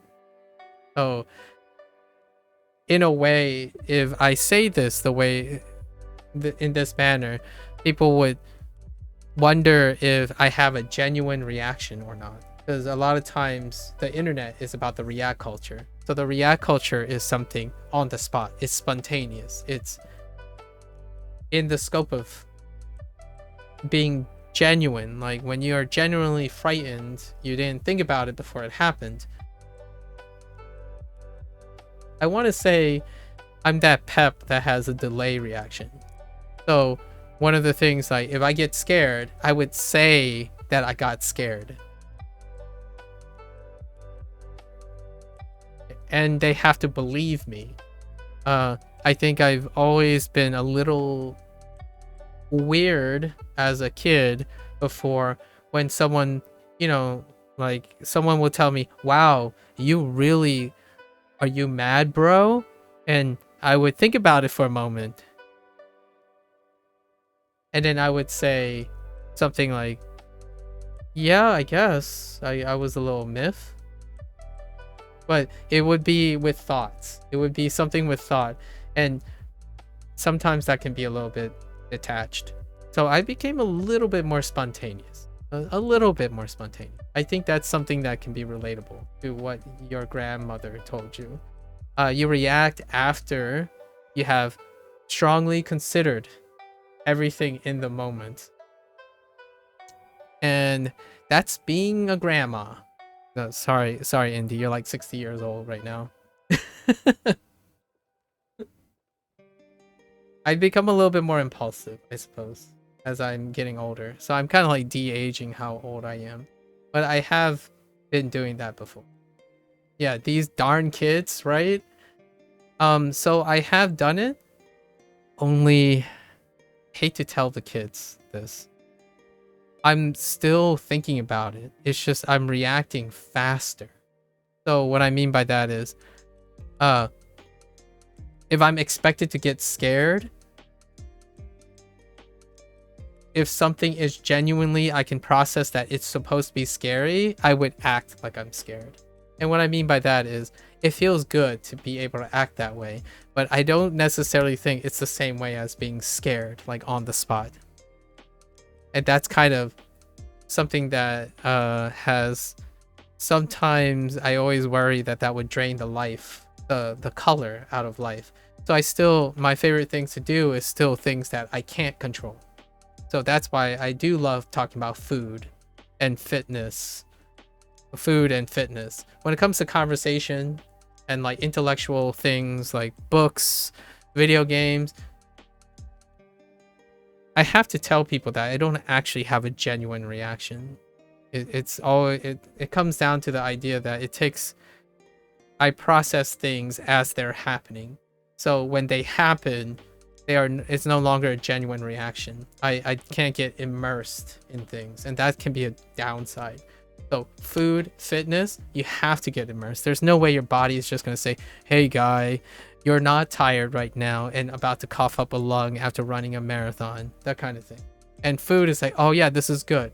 You know, you got nothing else. I mean, you could be, I can already imagine you, Indy. You sit there, you eat, and you like, just pause, like, ruminate. It was good.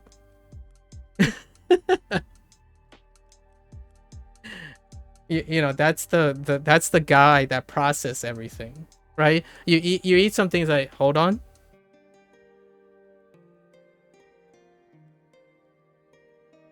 Take a, you know, you slowly like, wait. You take another spoon.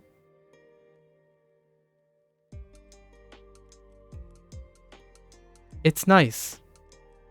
And then that's it. That's what you're saying the whole time. It slowly process. So, in order to get myself into the whole streaming thing and whatnot, yeah, it's like, yeah, let it hit all my taste buds. If I swallow it, it's good. so, I've started trying to channel some of that. So now I'm a little bit more animated. I think, I would say the first 18 years of my life, I think most people look at me like I am incredibly miserable. But usually it's because I'm in thought, right? I think about something, and then the moment is gone. The emotional moment is gone. So when you become incredibly analytic and you're trying to take everything in, that fleeting emotion part is gone. You become muted, right? It's the Japanese politeness thing happening, the Asian thing happening. When you think about it long enough, your emotional, that initial react culture that the internet is so enamored by, that emotion subsides. So then you get that classic, you know, you're more, no wonder you like the Japanese culture, Indy. So nowadays, as I'm growing older, I'm a bit more animated. I fluctuate, I go down, I make people think like I'm kind of angry and not angry so that I don't confuse people. I really genuinely confuse people all the time when I was younger. And it was very difficult because it hurts your line of communication. Your nonverbal communication is not projected in the same way that your oral communication is. So why is this important? Public speaking. Public speaking requires that you do not sound like a robot. Okay? The more you sound like a robot, the less charismatic and engaging you are. So the problem here is you gotta translate and think on your feet. What am I thinking about next? Well, I might just suddenly throw a curveball and make a dad joke right here. I actually don't have one. Sorry. I don't know if I got your hopes up. That kind of thing. If I don't have a dad joke and I wanted a dad joke, I can make it funny by saying I'm incompetent, but in a nice way, in a clever way, right? So, hey, guys, I have the coolest life hack yesterday. It's the coolest video that I've seen ever. I bet you would like to know because I totally lied. That kind of thing, right? So you're improvising on the spot. So it's gotten a little... That is kind of what makes it feel like you have control, and also you're not misleading people. It's weird. I was a robot once, and now I'm a real boy. Hats off to Pinocchio, okay? I was a robot once. I was a robot until I became a real boy around the age of 19. I would say 19 to 20, when people finally saw me smile for once. That kind of thing. If they pause for that long after tasting food, I would expect a detailed breakdown of why the food tastes good, and kind of like those professional chefs. Yeah. And you know what? Sometimes I'm just that guy that's gonna do that and just say, it was nice.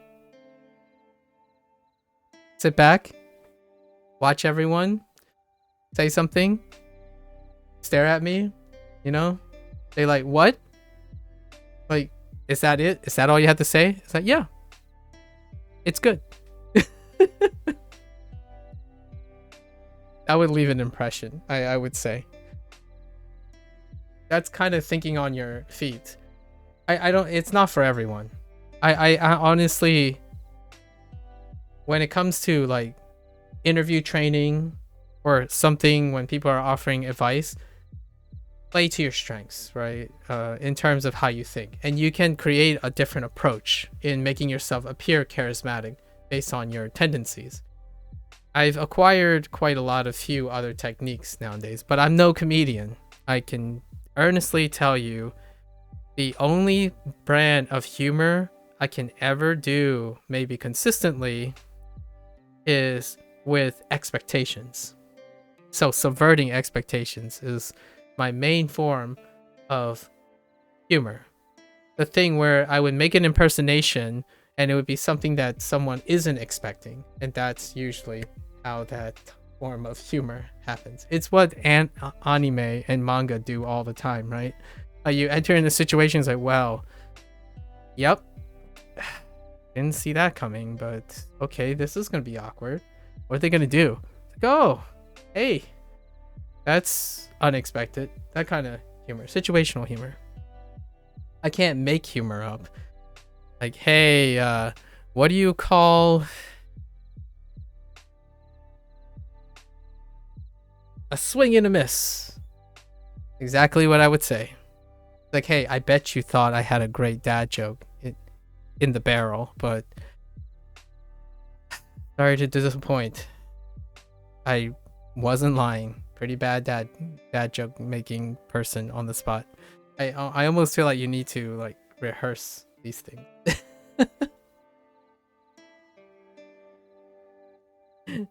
I can't even think of a dad joke right now. What's a good dad joke? Someone give me a good dad joke so we can actually lighten up the mood. I'm a failure. No dad jokes. I don't have pocket dad jokes.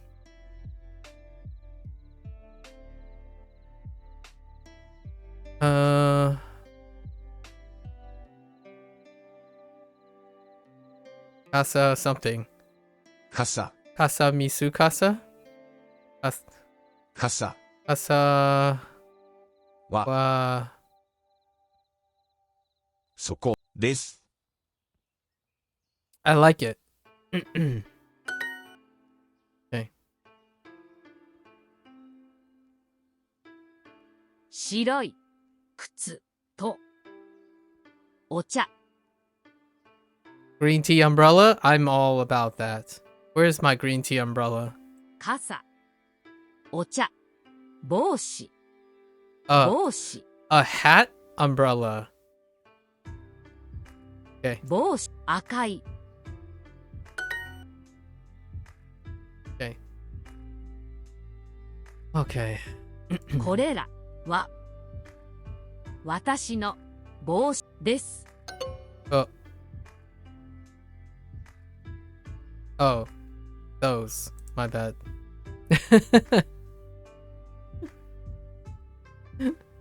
Oh, rub it in, why don't you? それら私の帽子ですか What? Oh, I forgot the wa this time. それらは私の白い帽子です。それらは私の白い帽子です。Alright, we're not gonna screw around anymore. No more screwing around. それらは This is serial business. 私の I'm absolutely serial. We must focus. Where's Boshi at? 帽子です There we go.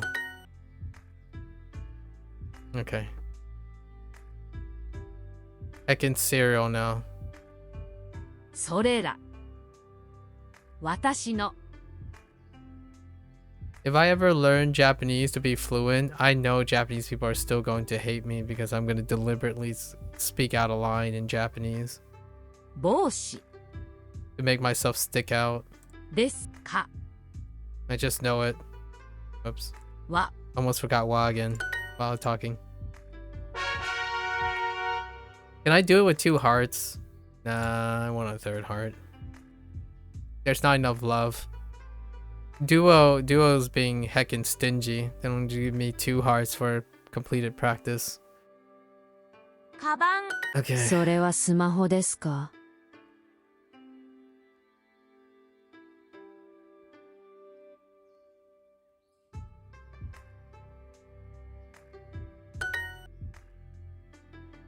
地下鉄私のカバン。 What'd you say? Oh. Wait, why does that look so weird? Oh. Oh, it's because it's not a kanji.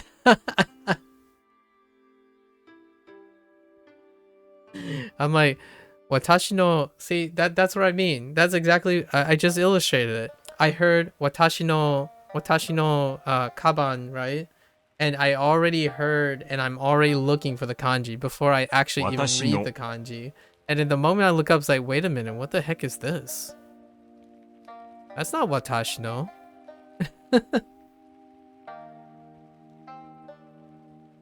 Okay, sorry.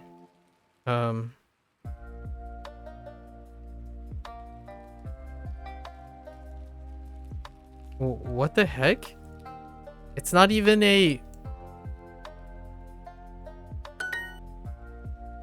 パスポートそれは中山さんのスマホです。 I'll show you a passport. Okay.「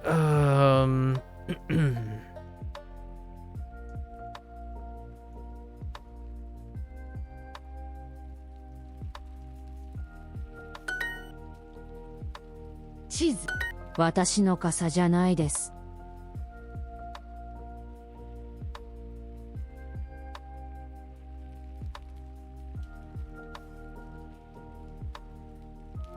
What did you say? Is it umbrella again? If I ever have to ask what kind in Duo, it's either an umbrella, a shoe, and the newest one, a chair. I something about 2 syllable items just disappears completely. I'm umbrella blind, I'm shoe blind, and I'm heckin' chair blind. Oh, sometimes I'm itsu blind now because itsu is in the middle of a sentence too. So something about 2 kana is escaping me, everyone. Oh. Any 3 syllables and above. You can't see items with 2 mora. Yeah, it just disappears. It gets buried. It's lost. The sentence just buries it. Like, what the heck? If it's in the beginning and the end, that's okay. You know, you got the tsuki and stuff. But man, the moment a kasa, when you throw in kasa in the middle, it's gone. The very first time when this happened was umbrella. It started with umbrella. Although sushi is fine because it was in the beginning where sentences weren't long enough yet, you know. But now this, I'm like, what was the object? Heckin' casa. Oh, there's 2 more. I've got 2 more. Machi and Toshi. Heckin' city and town.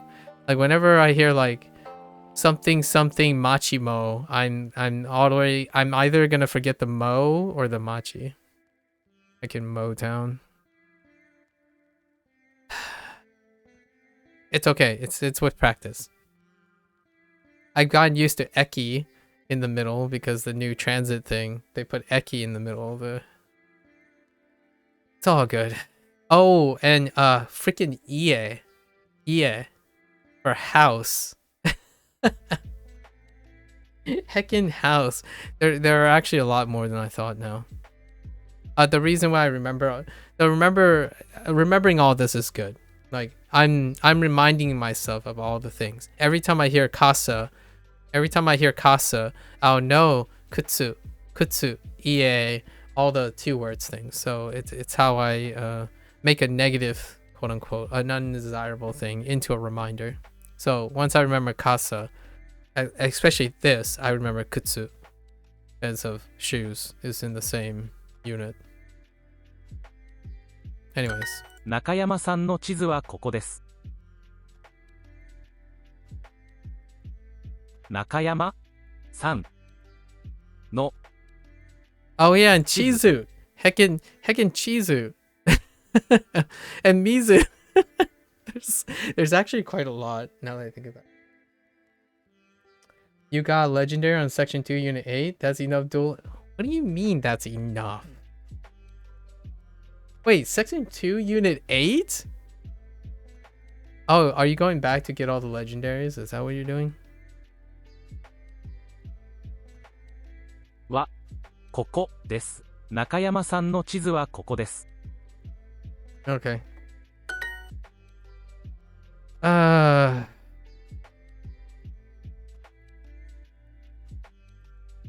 Oh, I don't know if you guys do this type of strategy. Whenever you have a negative stimuli, I would deliberately take advantage of it to remind me of things that I need to remember. So I do that a lot.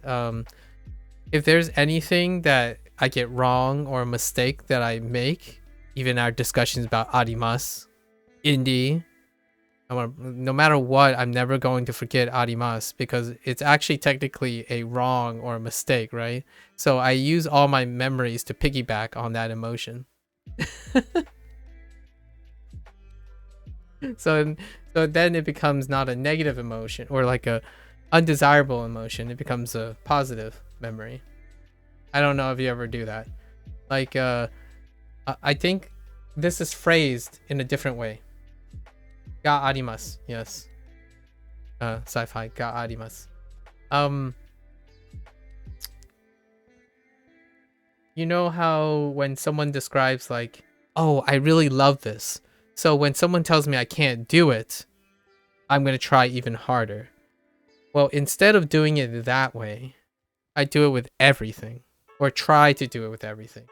So when someone says, hey, I think you got this wrong, I'll try everything to prove that they're right.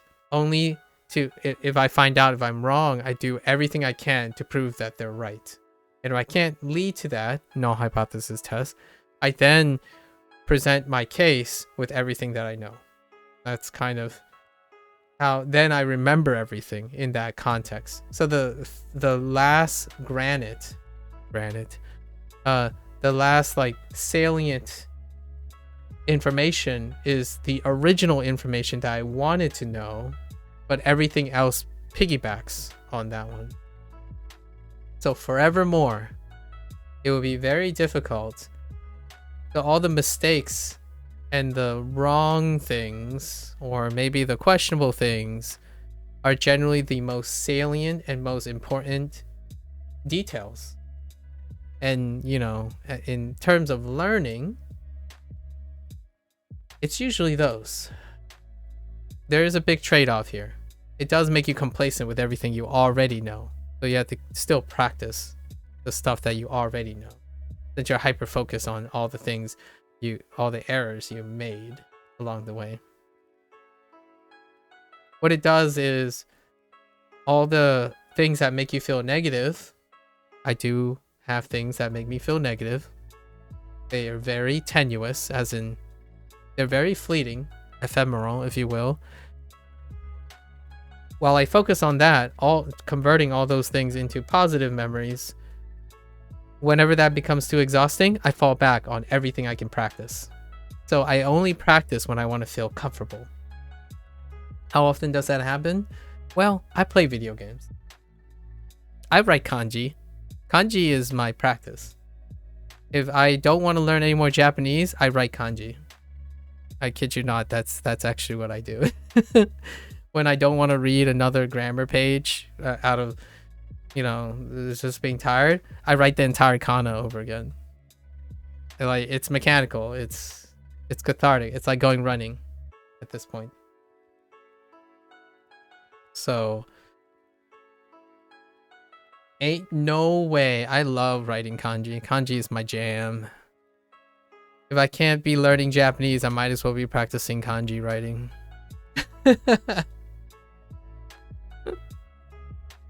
So when someone asks me like, oh yeah, the daily grind, what is the daily grind like for me? The daily grind is my meditative state. The exhausting and hard parts in my life is everything I need to learn. That's not the grinding part. The learning part is the fun part. The grind part is the chill part. It's not fun, it's relaxing. I mean, some people would like fun and relaxing to be in the same sentence. I don't know if I could associate them that way. Having something fun and relaxing. Usually it's fun and exciting and relaxing and calming. And like expected and routine. So when I practice, I'm relaxing. So this is practice, right? We're practicing. So I'm really relaxed. So what am I going to do when I'm practicing and really relaxed? I'm going to make errors. But it's no sweat. No sweat. You know? That's what practice is for. Come on. Practice. Some people say practice makes perfect. I say practice makes lazy. Sorry. Says no one in the universe. I know. Calm down. Calm down, guys. It's just the way I... それは I'm not a normal robot boy. 私の I'm not like other robots, unfortunately. です。中山さんのカバンはここです。I like to practice to relax. Practice makes permanent is what I was taught. Yeah. But practice doesn't have to be stressful. Practice is doing something you know. You are what you practice. I don't want to argue with your grandparents. You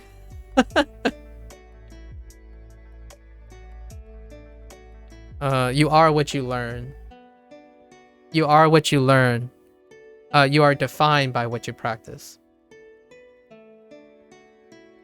Is what I would probably say. And that's making a connection between practice makes permanence and you are what you practice. You are what you learn. You are defined by what you practice. Because when you're practicing, that's what most people see. And that's the thing that you most often use. But you are everything you learn at the same time. Even if you don't practice them, you are everything you learn. So you can be more than what you practice. But practice still makes permanence. So I'm not counter-arguing that. It's mutually inclusive. Yeah. I guess I'm kanji characters now. You're kanji characters now. I should assign... Well, technically, if I convert all your guys' names, right? All your people's names into kanji, technically you become a kanji character. I'm just saying. Just thought I'd let you guys know. Yeah. So, you are defined by what you practice. You are defined by what you practice. But you are far more than what you practice. You are what you learn. Even the things you forget. Because there is a chance you store things, but you don't practice them, but they will come back. They are part of you. So, at least in my opinion. Things you learn don't always end up in your practice.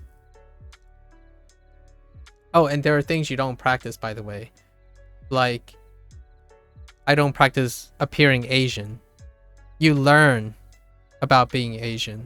You don't practice being Asian. You see what I mean? Like the literal essence of appearing something. You can try, for sure. You can try. You can practice some of it. But there are things you don't practice. There are things you are. So you learn what you are. You don't practice what they are. It's one of those things that I think it's a life lesson that it's also worth considering. Because a lot of times there are people who practice what they aren't. And it's devastating. It's very devastating to see someone who is constantly practicing what they aren't. So they didn't learn why they practice something. And because they didn't learn why they didn't practice something, they're practicing something they didn't learn. If you know what I mean. You can't know if you're arrogant if you never learn what arrogance is like.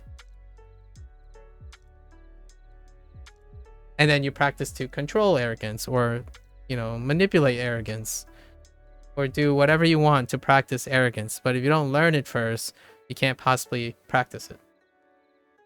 And there are things you are born with that you have to learn. And it's very hard to practice it. It's not like you have a choice. 中山さんのカバンはここです。 Deeps. Indeed. Deeps. The deepest of cuts. It's kind of like taking a 1,000 needles from a cactuar in Final Fantasy VII. You take them all. Deep. I was going to say deep penetration. Sorry, kids. Deep needle penetration. 中山さんのカバンはここです。 Okay. 中山 Wait, did I make a mistake on this one? さんの What'd you say? 中山さんのカバンはここです。 Okay. カバンはここです。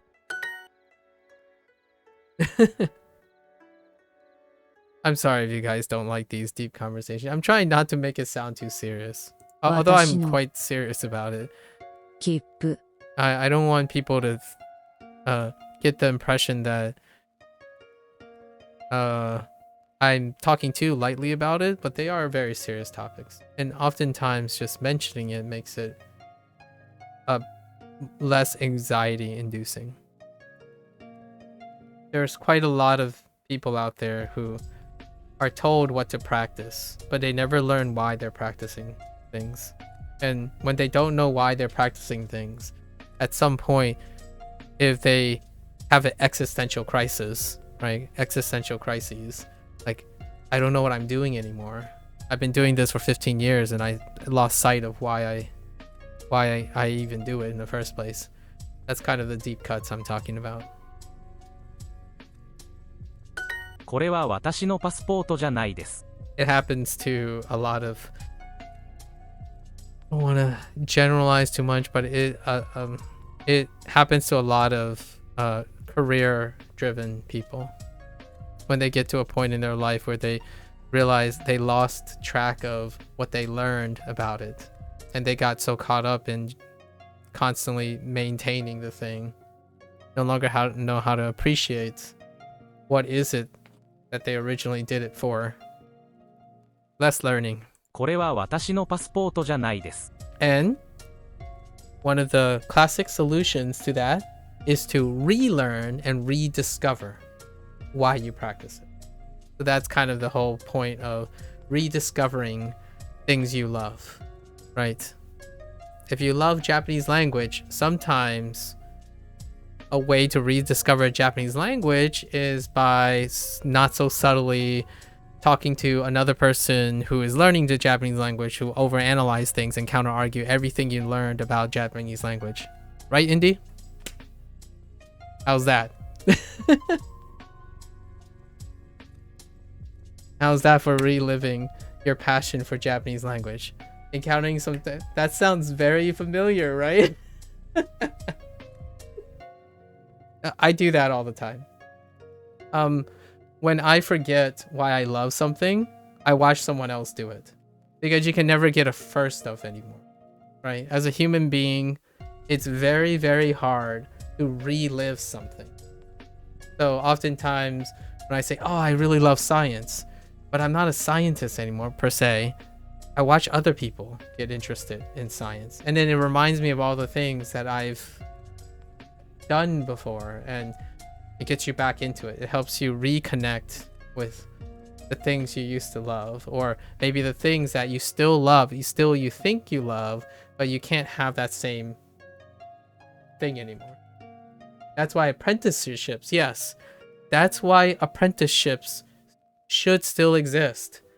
It's such I'm still surprised that like online like apprenticeships or like an online facsimile of apprenticeships aren't as wildly a concept right now. There is some like informal apprenticeshipping things, but you know, when we think about apprenticeship, we think about fine arts, you know, fine crafts, like a craft of some sort, or like a craftsman, artisan stuff. But I actually think you could adapt that concept to online things.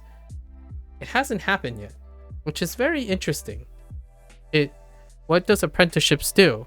It address, you know, it turn over people, it passes knowledge, it creates turnover, like a dynamic like influx of employment and education both ways, and it creates like consistency. So no, none of that on the internet, interestingly enough. Not yet, anyways.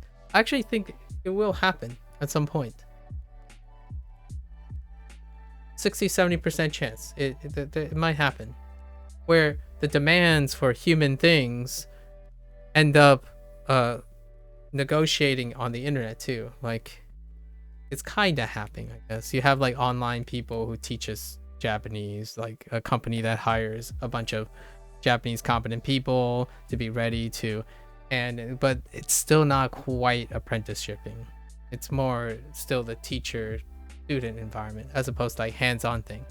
Like, hey, I want to take on someone to educate them, or like just hang out with me and educate me, and like exchange ideas sometimes on how to get someone to feel better about themselves. I think the one thing I can do, but I can't do alone, as in apprenticeship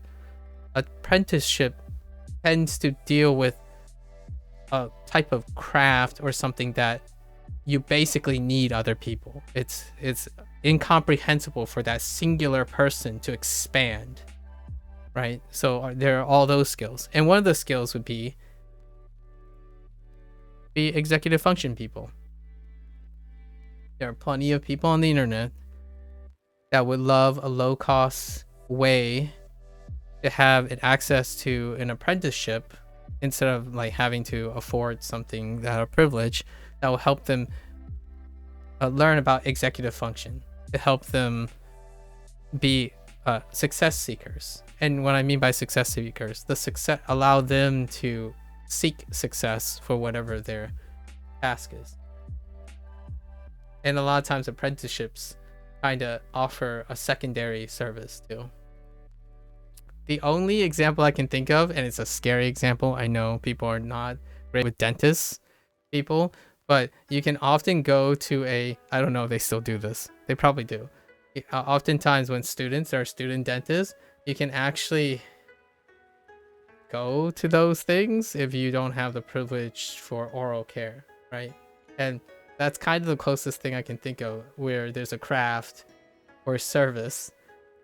But I know not everyone's interested in the dentist, and let alone possibly having dental work performed by someone who is still being educated, right? Anyways, but that's one of the things. It's kind of a neat bring up. I think you're the first person that I've encountered that talked about apprenticeships. Nowadays, not so much. It's usually the super privileged positions, like lawyers, or any person in the medical field.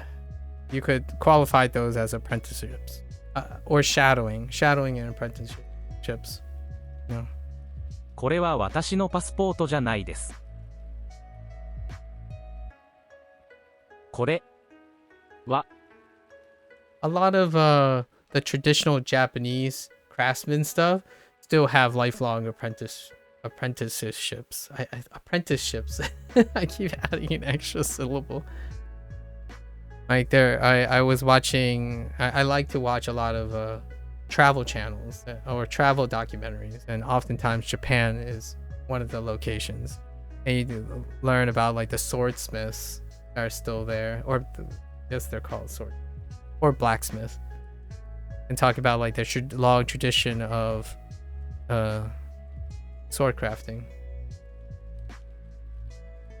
これは私のパスポートじゃないです。私のパスポートじゃないです。Okay. I'm never gonna complete this unit, guys. Yesterday I said I was gonna complete this unit, and today I said I'm gonna complete this unit, and it just didn't happen.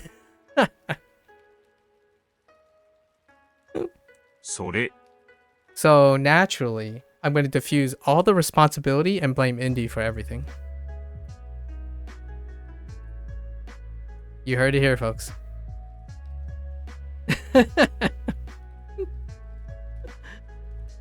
It doesn't. I'm never gonna forget it.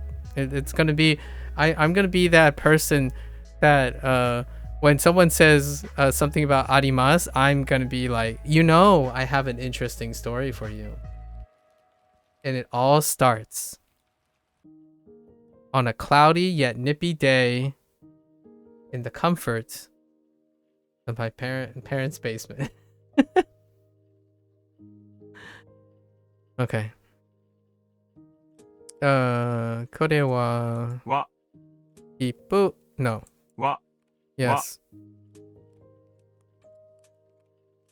Where's my chaqueto? Wait. 切符 I'll show you a kipu. ですか Okay. ?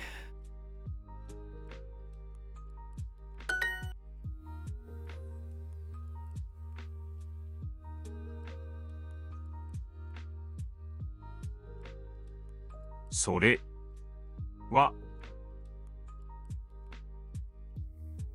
What's up with 切符 What's up with ticket? じゃないです。私の Man, they really like their ticket. That's more like it. Putting a chikatetsu. That's more like it. すみません。 Although this isn't target practice, it's always kind of nice to have the Duolingo randomly hit on a word that you originally had a problem with. I still remember this. 地下鉄 I think this was anywhere between day 13. Yeah, something like 13 and 15. Day 13 and 15.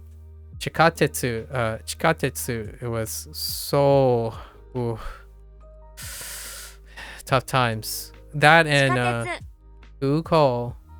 Uko is the two, subway and airport. Those were the good days. Those were the good days. I'm being dramatic. It was only 3 weeks ago. It's a little over 3 weeks ago. Not too far back. はどこですか Hey. Now let's get back to the lesson. We have 4 hearts. Oh, I thought I only had 3 hearts. Okay, let's go. Let's do this. All right, we're gonna focus now. How did I mess this up? Oh, I got cod. This is when I got cod. Okay. So, Tsuki bus wa itsu imasu ka? 次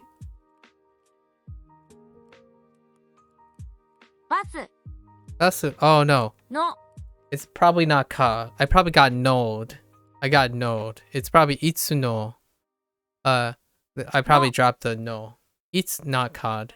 itsuno bus wa itsu itsu 来ます kimasu ka. Ka. It's probably the no, the possessive no. The next bus, and this is probably the same. It's probably the no. 次 No. Sugi no. It is a weird possessive, but I can see it, you know? It's next is bus, right? You know what I mean? Like if you it's one of those things like now I disagree with English. I'm embracing the Japanese now. It's like to heck with English. It is Nexus bus. Like the heck with English. It's not weird. It's only weird in English. Now it's perfectly fine. Yeah, heck English. Next can be possessive. Time, you know? I don't know if you watch like Pixar films or things like that. It's time's next bus, okay? Time is an entity.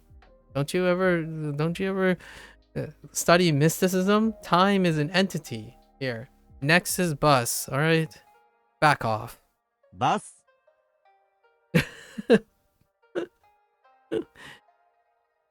But yeah, it is kind of a little weird. When I saw it the first time, I promptly forgot it, and that's why I keep getting nailed by Tsuki no. Tsuki no bus wa Asakusa. 浅草 I have a not kid friendly joke about Asakusa. Or I mean like no, it's okay. I was gonna say like I'll show you a Asakusa. Asakusa Soljiki. Sorry.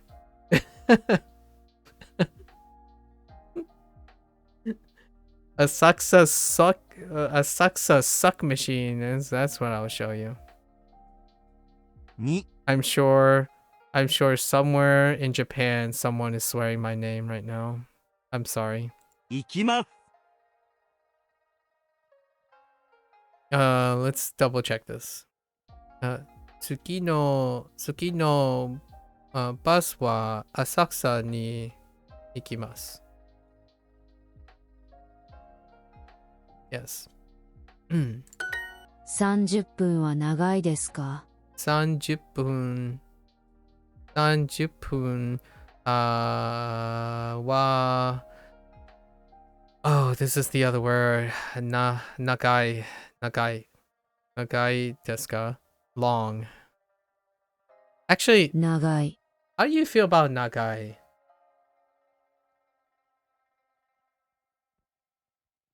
Indy, how do you feel about long?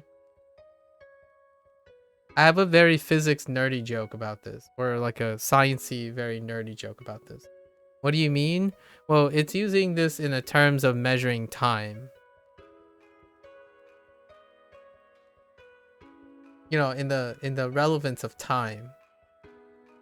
But long is in English traditionally a thing that's also used for distance. But now I have this really sciencey joke about, well, distance and time can be a measure of both distance. Time can also both be distance and how long. Like the idea of time can be a distance as well.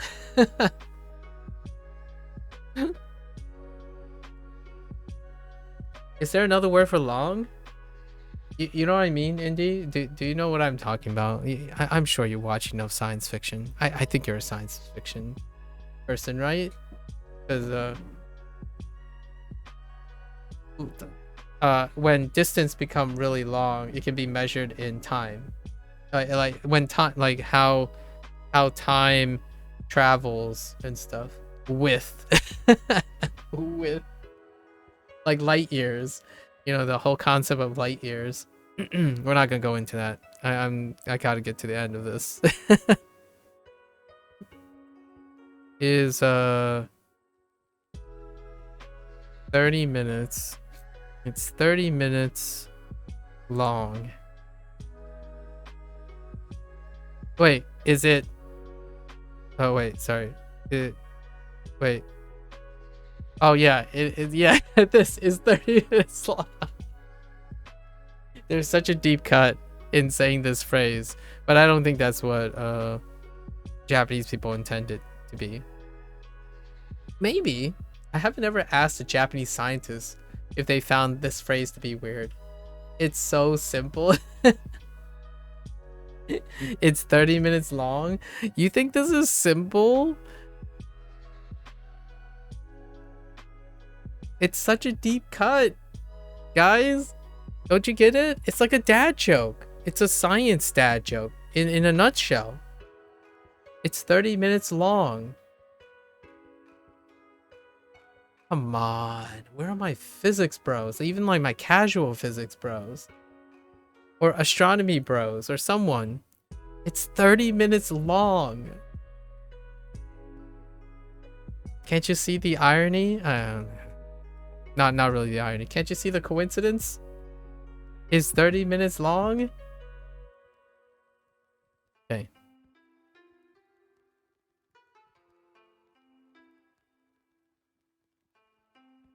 Wait, hold up. I always want to add a word in here. Wait, this is fine. Yeah. I feel like I want to add a word in here.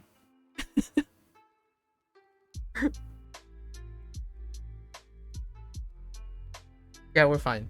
We're fine, right?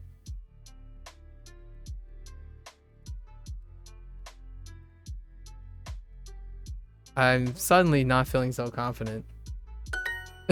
15分ぐらいかかりますか ?15 分ぐらいかかりますか ?10 5分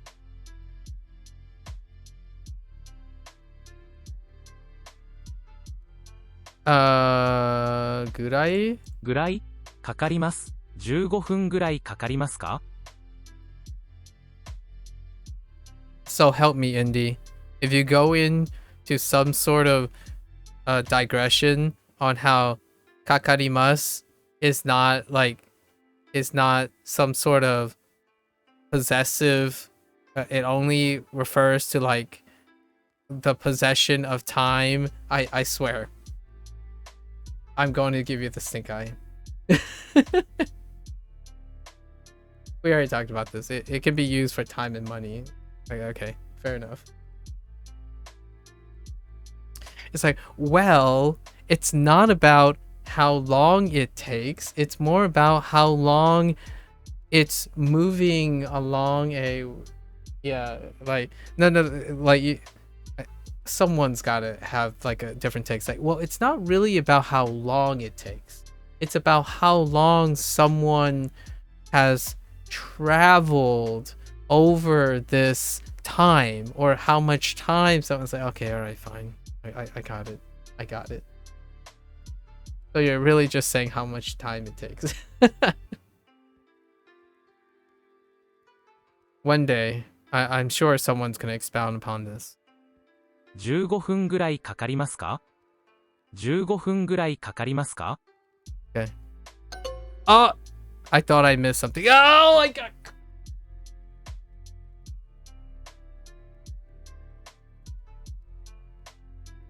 I'm done. I'm done. We're gone. I'm not focused. It's done. I heard the ka 3 times, and I still didn't hear the ka. That hurt. Okay. Okay. Okay. Tabun. Tabun Gojibun. Oh, Gokan. Oh, Jikan. Whoops. Tabun Gokan Gojikan Gurai Kakarimasu. Okay, alright. No more fooling. Absolutely serial.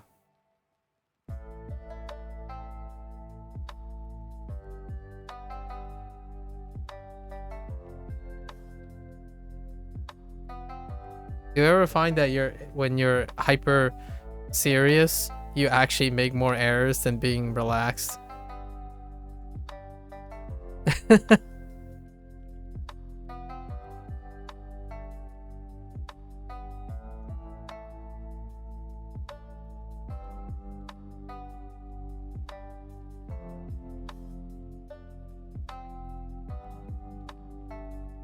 多分15分ぐらいかかります。多分15分ぐらいかかります。多分15分ぐらいかかります。8時間は長いですね。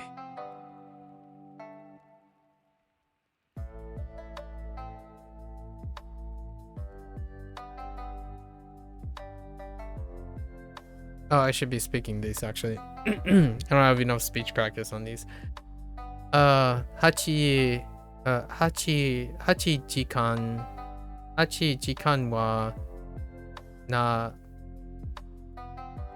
長いですね。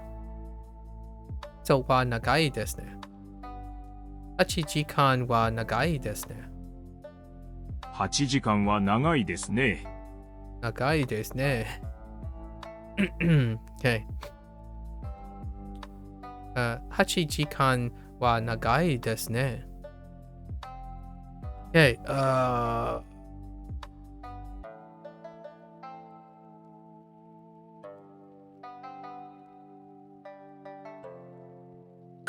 いいえ、この電車は渋谷駅に行きます。いいえ。早い。Oops. 早い。渋谷。It was 渋谷駅に。Wait. いいえ、この電車は渋谷駅に行きます。Oh, この電車。山口。あ、山口電車。No one saw that. 電車は渋谷駅に行きます。行きます。いいえ、この電車は渋谷駅に行きます。Wait a minute. いいえ、この電車は渋谷駅に行きます。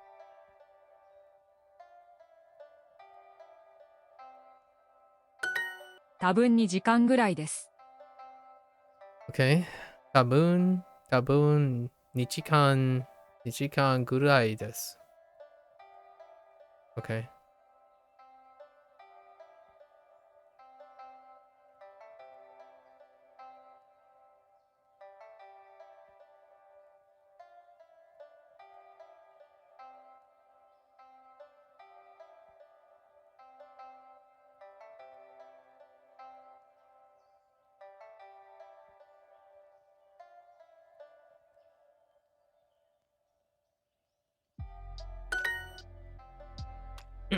I love these. Man, just fill all the lessons with fill in the blanks and conversation, and I like answering questions. I like even fill in the blanks are still fine, but maybe like throw in all the particles. just put all the particles as a choice. Did this get bigger? Indeed, do they give me like 8 particles and then it's just like, oh yeah, all right, here we go, or like give you like 6 kas and 4 knees and like go at it. Oh wait, but would they have to count for grammatically correct? I mean, this is a start. Obviously, you're starting from the ground up, but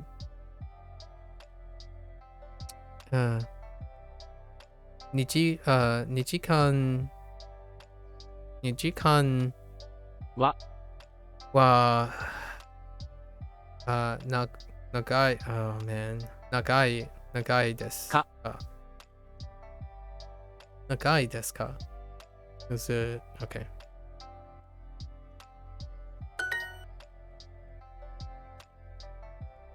Okay.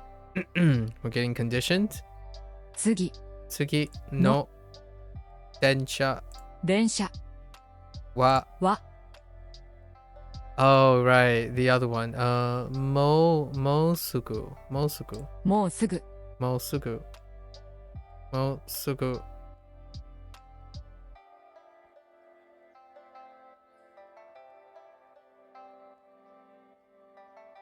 Uh, で desu す ka.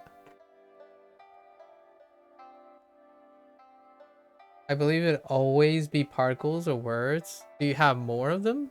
Like I'm doing the TV head thing and ani. Okay. Oh, okay. So you get where, yeah.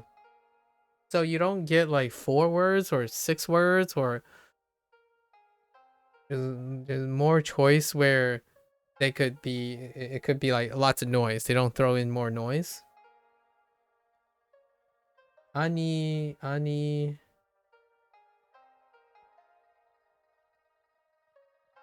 Oh, Oni. Oh, so Oni-san and Ani. Interesting. They'll give you more particles that you have to identify. Okay.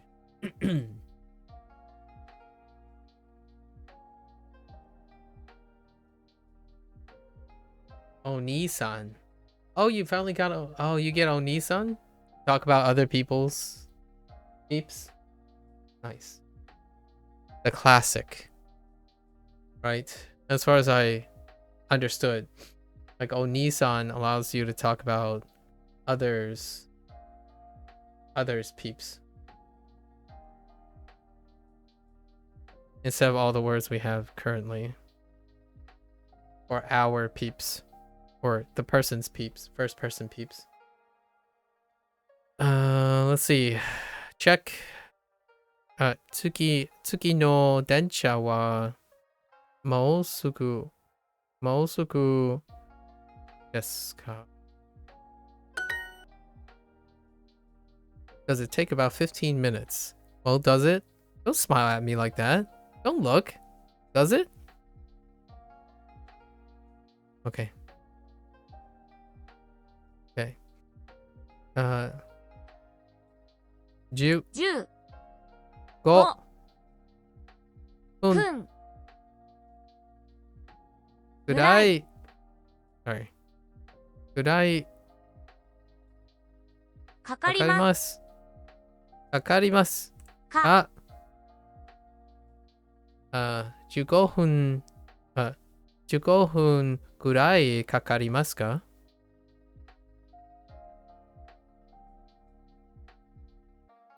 15分ぐらいかかりますか I just said that.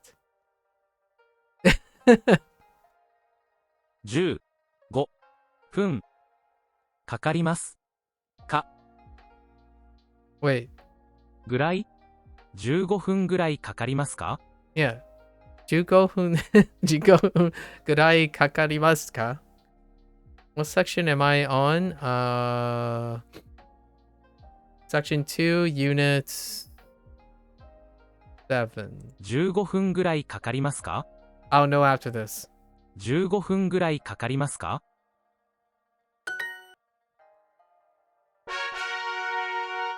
Oh no, it's like 4. No, 6. 6. Okay, personalized practice. This one, hopefully not too bad. What do I got? Ne shimasu. Ne shimasu. Yoga. Raishu. And itsumo. 週末はヨガをします。週末はヨガします。お週末はヨガをします。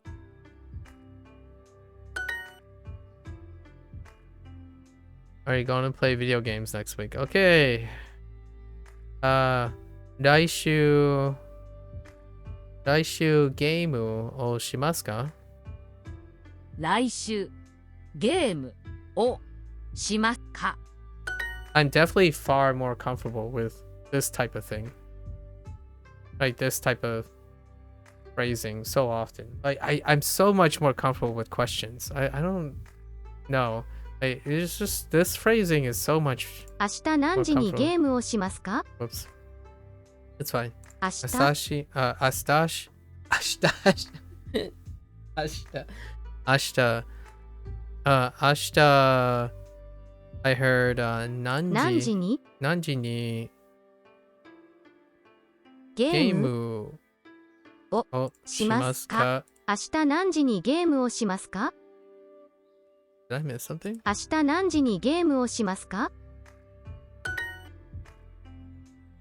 I gotta drink coffee with friends next week, right? So 来週とても来週友達とコーヒーを飲みますか? Right? Like this stuff is far more drilled into my head than the other. Although, granted, this was also last unit. 来週来週友達友達ととコーヒーを飲みます飲みますか? この白いスカートは可愛いですね。 Okay. I'm colorblind, so we gotta make sure make sure not to colorblind us. This shiroi white スカートは可愛いです。I think 可愛いですね。Oops, forgot is.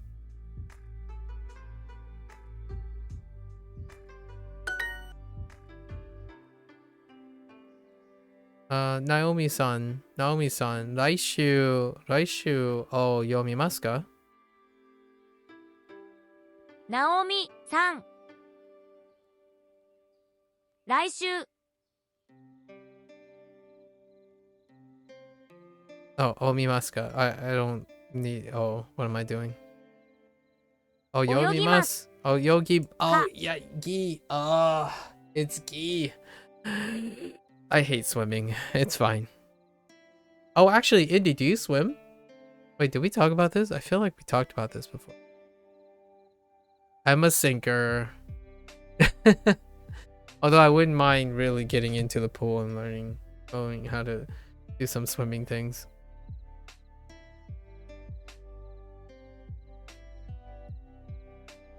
Oyogimasu.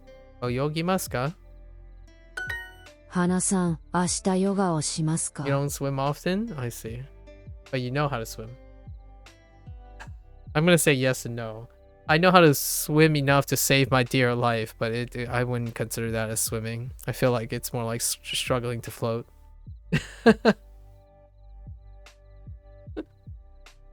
On my stomach. Struggling to...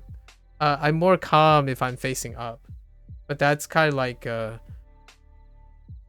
you know, backstroking. That's different. That's different than like freestyling or breaststroking or anything that deals with my face being in the water.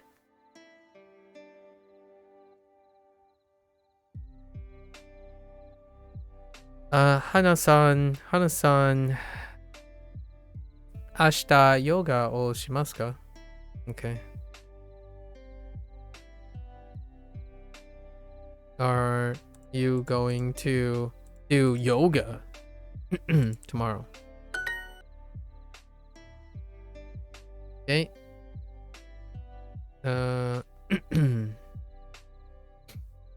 I'm not going to say this anymore. It's all your fault.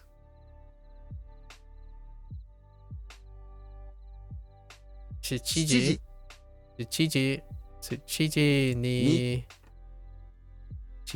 ni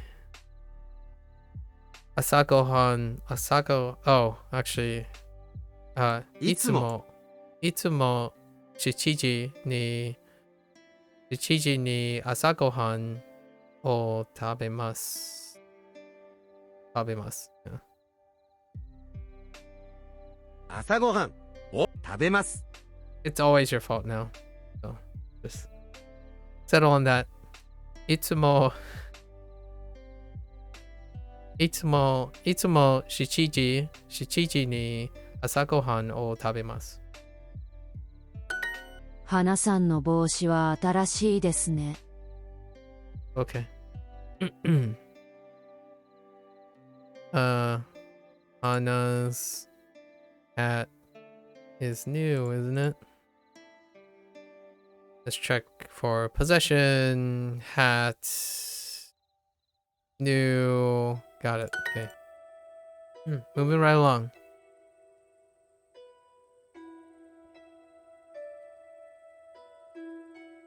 What time are you gonna play video games tomorrow? Ashita game. Oh, wait. Ashita nanji ni game o shimasu ka?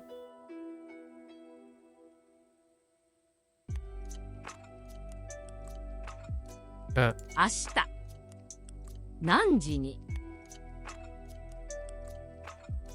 ゲームをしますか？中山さんのカバンはかっこいいですね。Okay. Sure. Of course.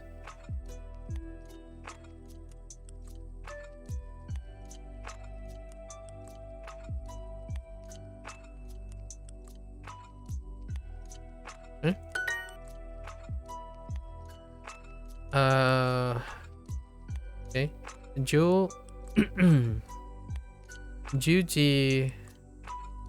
Juji ni.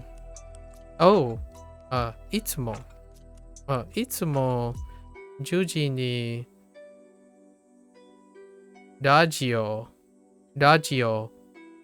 を聞きます。ラジオ That's one that doesn't come up too often. 10時 Oops. いつもにラジオを聞きます。聞きます。 Let's check everything. いつも聞きます。おラジオ and 10時に。Okay. 来週ゲームをしますか？来週ゲームをしますか？ Are you going to play video games next week? いつも7時半にヨガをします。いつも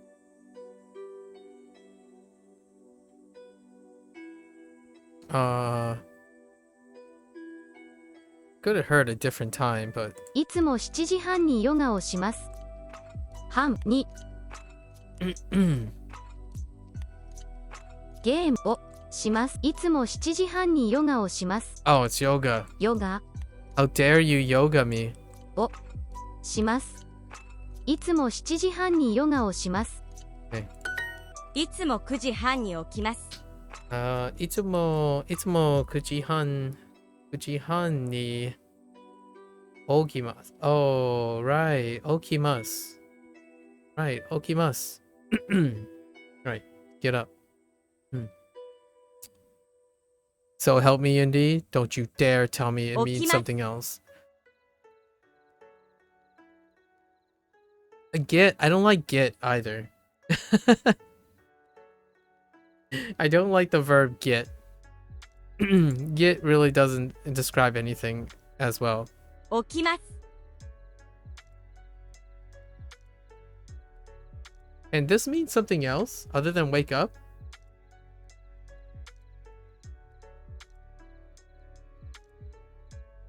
Oh, you can get up from a seat. Wait, hold up. I'm sure there's a deep cut here. Does this also mean you can get up from a seat?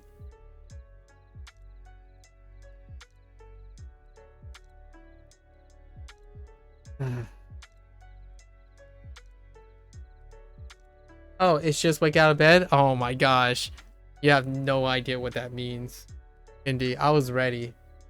I was ready for another 30-minute lesson on how this also can be phrased as getting up physically from something. I was ready for it. I was prompt. I swear that's gonna be the new pattern now. Whenever a new verb phrase comes up, or like a predicate, I'm gonna be like, so help me.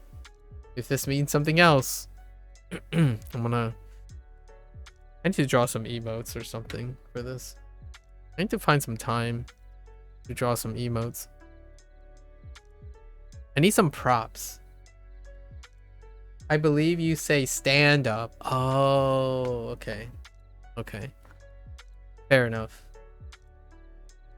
Or rise. Oh, so there is a word for rise. Okay. Because I was going to say to rise up, but then I started thinking, wait a minute.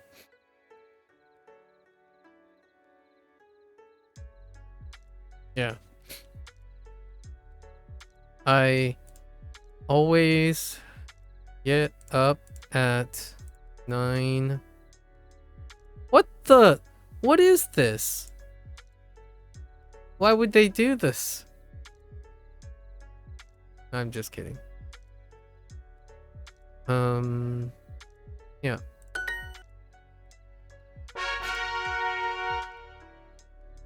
We can't refresh, it's a super feature. I cannot believe I'm not gonna get through to this last one. Oh, we'll save this for tomorrow, that's fine. Why am I out on the leaderboard? You don't even need to try to get XP, man. Lightweight. I'm looking at you, Indy. Lightweight. Actually, now that I think about it, you actually got more XP than I did yesterday, I think. Or one of the days. Look at this sweet little face. How could you neglect this sweet little face?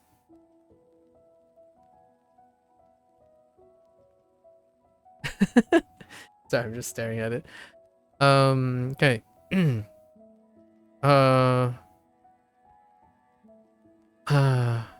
Gaski desu. Okay, gaski desu. Sure.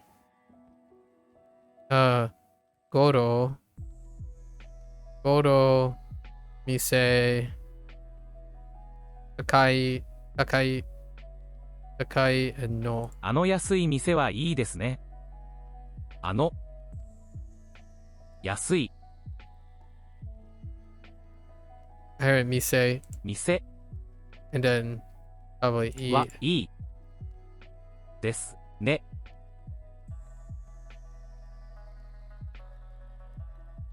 安い店はいいですね。Oh, you know what's another weird thing? That Al was crying that day I left it. Oh, wait, did you really get like a message where it just showed Duo crying? Like, you left me, you left the streak in your email or something? Did it happen? Did it happen? I mean, those emails are kind of brutal, man. Or I've heard infamousness of the emails. I still get the emails. I actually find it really funny to look at the animation that they have in their emails. 安い店はいいですね. Oh, here's one thing. It's only guilt trips you on phone. Oh, okay. Here's one thing. Okay. So I do see a problem that's happening to me now. Okay? And this is I don't know how I'm gonna have to refocus on this. When I hear this, 安い店はいいですね. right? When I hear it, I hear all the parts outside the particles. As in, like, I process that there are particles there, and it gave me the relationship, and then I know all the parts. The problem is, when I go and they tell me what did it say, sometimes I forget that the particles are... If you see what I mean. Like, well, of course the particle is there. And I get why when you become super casual, you drop particles. And I'm like, oh, I see. I'm doing the English thing now. Kind of like the casual... Do you like karate? Right? Do you like karate? It's actually a drop. It's, do you like doing karate? Or not necessarily. A lot of times when people say, do you like karate? They're kind of really referring to the doing part, not the concept of karate. But then I started asking, so do you mean the concept of karate, or do you mean the me doing karate, right? So oftentimes I take it at both. I'm like, well, I understand quite a lot about martial arts, but I don't actually do the martial art. But oftentimes the casual frame is they're suggesting the actual doing part and whatnot. And then now I think of it similarly like the particles, where like, okay, if you drop the particle, it'll become a little bit more ambiguous. But at the same time, you pretty much know what I'm talking about. Like for example, doyo. I'm pretty sure doyo. No, maybe not. Doyo is not a good example. Senki. Yeah, like senki. Where you do like, and so, yeah, you just stick with senki. Senki, sorry, senki. Everything goes away. I don't know. あの安い店はいいですね。 You know what I mean? When you get someone who's learning English, they type in full sentences. I mean, obviously there are other people like you. I feel like you do still capitalize your things, but when you meet someone, they're like, man, your grammar is better than mine, kind of thing. Like, wow, type in full sentences. That's amazing. And it's like you talk in full sentences.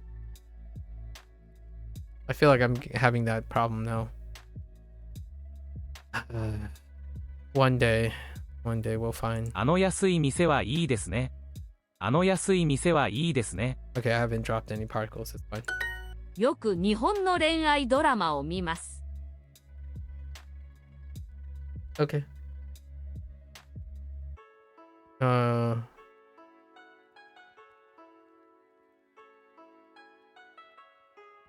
Oops.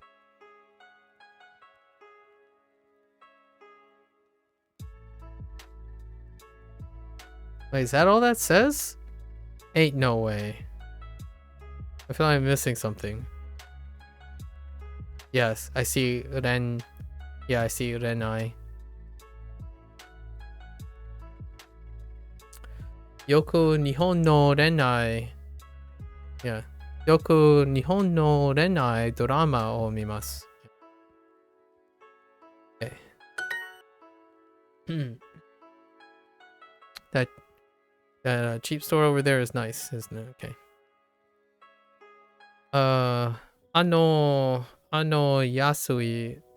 安い店はいいですね。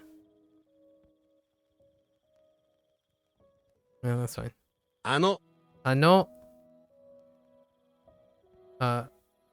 安い店はいいですね。By day 90, I will have transformed into a samurai, and everything will sound aggressive. I can definitely understand why over time not men, but people will sound more aggressive when they're talking. Or I might end up converting into a high-pitched, lollygagging, high-pitched person. I don't know. I feel like over time, I'm just gonna become that gruffy person that speaks slow and deliberately with some serious tone.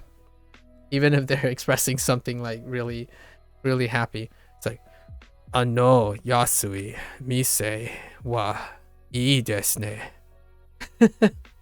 Or いいですね. You know? 私もホラーゲームが好きです。 Like, that's too happy. That's too happy. You gotta go like, 私もゲーム、well,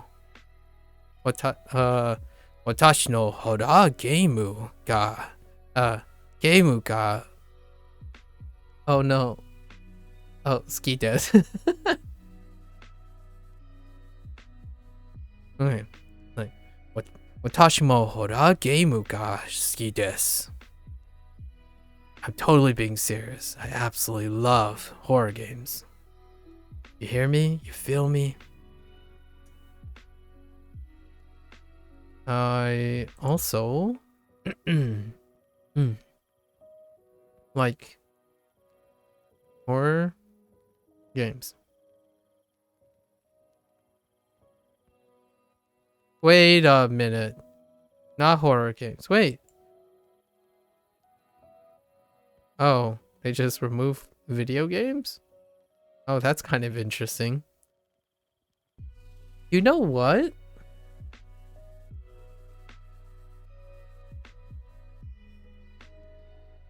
Nah, we're not gonna talk about it. We don't 毎 have time for 日 that. イギリスのドラマを見ます。 Okay. 毎日 I heard イギリスのイギリスのドラドラママをを見ま見ますす。毎日イギリスのドラマを見ます。ホラー映画が好きです。エリカさんは？ Okay. Try this. ホラーホラー映画ホラー映画がホラー映画が好きです。エリカさんは I'm gonna channel my inner gruffiness. I don't know if it's gonna work. I like horror movies. And you, Erika-san.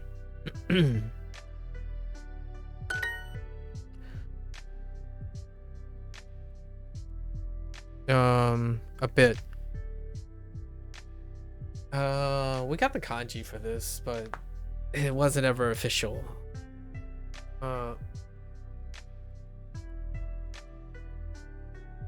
Toshi?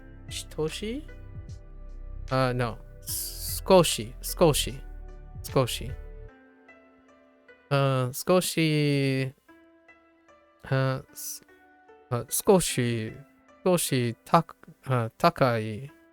Takai. Skoshi takai. Takai desu ne. Yeah. And didn't ever receive these kanjis. 高い There it is. It's only here. Just this one です part. ね。 Oh, actually, this is probably remnants from the old days, probably. Now that I think about it.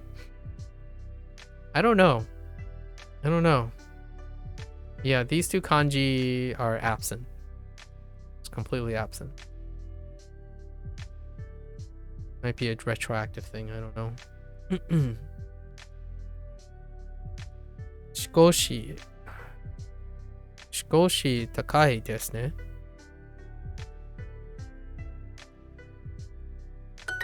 私もイギリスの映画を見ます。 Alright, sure. I also watch British movies. 私もイギリスの映画を見ます。Yeah, that's fine.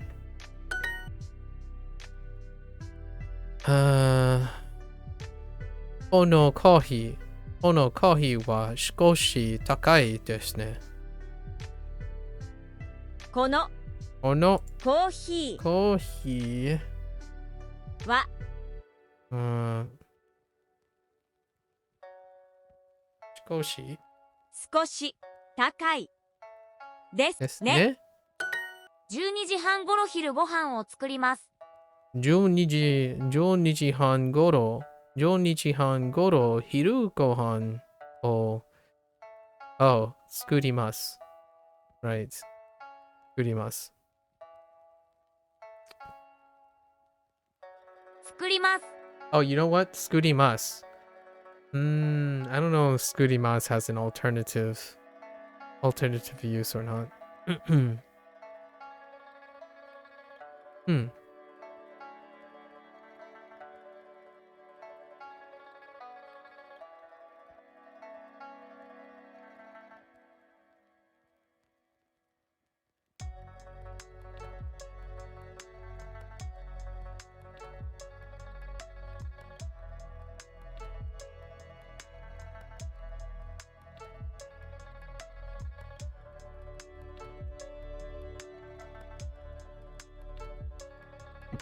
Okay. Okay. What was it? Why did I put I here? Oh. Right.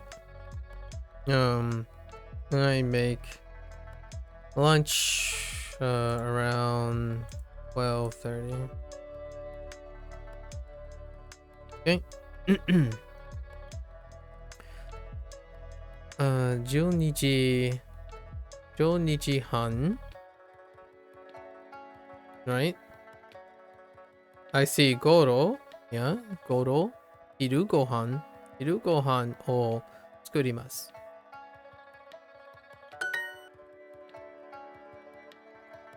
で、毎日4時、4時頃、テレビを見ます。Okay. You going to bed? Take care, Indy. I'm gonna give you grief for the rest of your life. How do you feel about that? I'm just kidding. Take care. Good talk. Next time. I can't believe you run 10 miles every day. Now I feel like I need to up my mileage. I'm underperforming. Alright. Good luck. Sleep well. Oyasumi.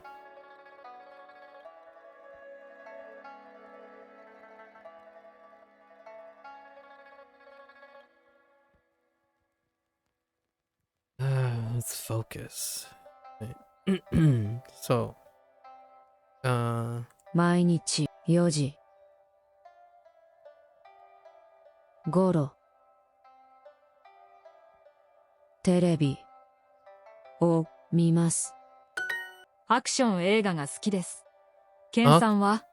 oh, アクション映画が好きです。ケンさんは？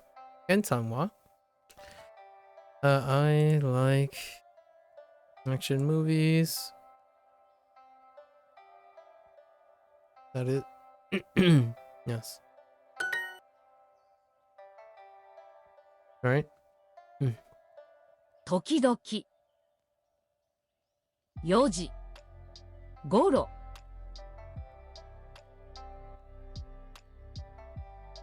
ドラマを見ます。少し高いですね。Wait.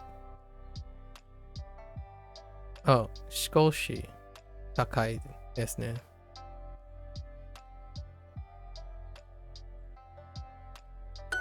この店はいいですね。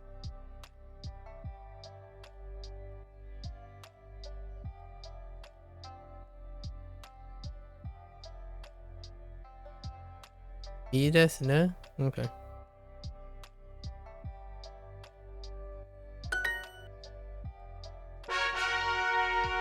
Hey, Durandi. Hello. すみません、ホテルはあそこですか？すみません、ホテルは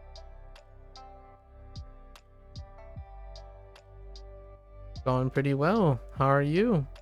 すみません、ホテルはあそこですか？ですか？お茶、あそこ、お茶。すみません、ホテルはあそこですか？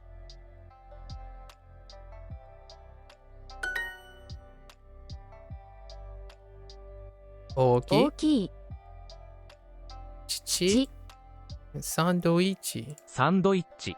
店うるうさい。るさいじゃあ紅茶を3つください。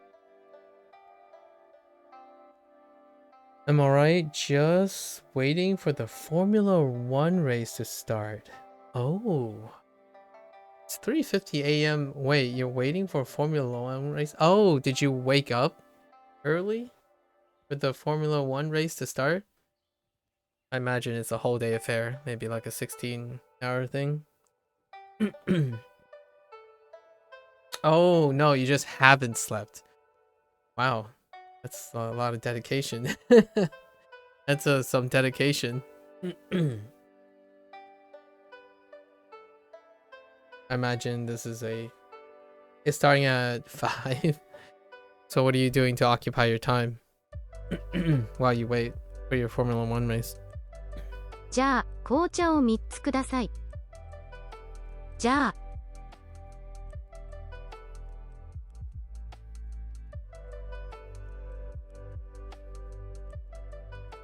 I heard kocha. What the heck? 紅茶を。じゃあ、紅茶を3つください。 Meats. 3つください。 This switch? Okay, I see. Watching someone else study the language? I'm too lazy to actually study? What's your interest in Japanese language? Curious. What draws you to the Japanese language? じゃあ、紅茶を3つください。じゃあ、紅茶を3つください。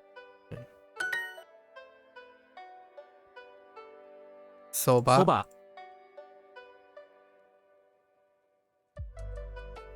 You can read hiragana and 5 kanji and most of the katakana. Oh, this is probably going to be a good review because I don't think I've harassed any of that. Estimately, I guess most of this stuff is there. Plus like 100 more words. Where I am right now. ドレスドレス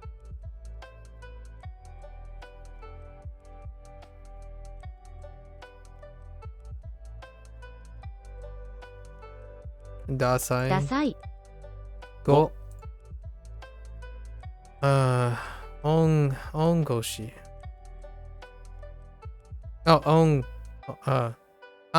看護師 I'm thinking of music 看護師。看護師あ、紅茶を2つください。紅茶紅茶を。をあ、紅茶を2つください。2つ2つください。Oh, you don't know how to use them in many contexts? Oh, yeah, because Japanese, so I'm often afraid to use words I'm not very comfortable with. I can understand that. For sure. Absolutely. Anything that's beyond the realm of repetition here for myself, I have a bunch of people who constantly tries to keep me in line, regardless of how much I fight back. So, yeah, understandable. I feel that. 昼ご飯昼ご飯少し少し oh, here's 音楽音楽 and then うどんうどん漫画漫画 How are Ken's clothes? Really? Okay. ケンさんの服はどうですか？ケンさんの服はどうでか？毎朝8時にラジオを聞きます。Okay, sure. I listen to the radio at 8 o'clock every morning.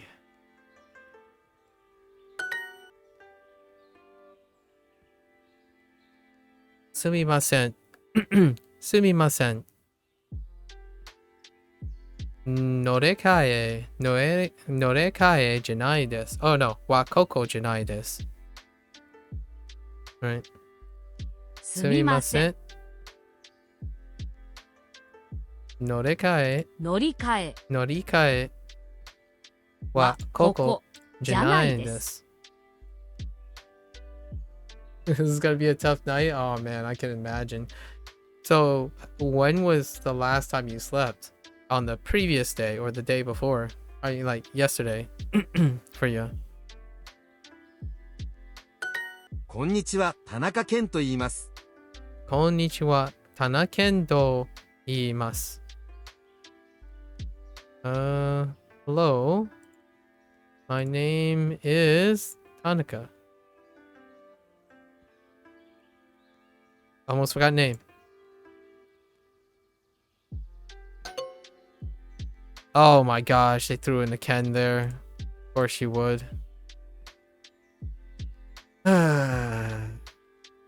Udon. Okay. Udon. Teisetsu. Teishoku. Teishoku. Udon teishoku o 2つ kudasai. You have to do a... You make it like 3 a.m. Okay. I make it late in the weekends, so I have to do a soft reset with your sleep schedule every Monday. I see. Hopefully that's manageable for you. I'm kind of a late guy myself, but I don't usually reset schedules. I imagine you do something during the day on not weekends. You have school.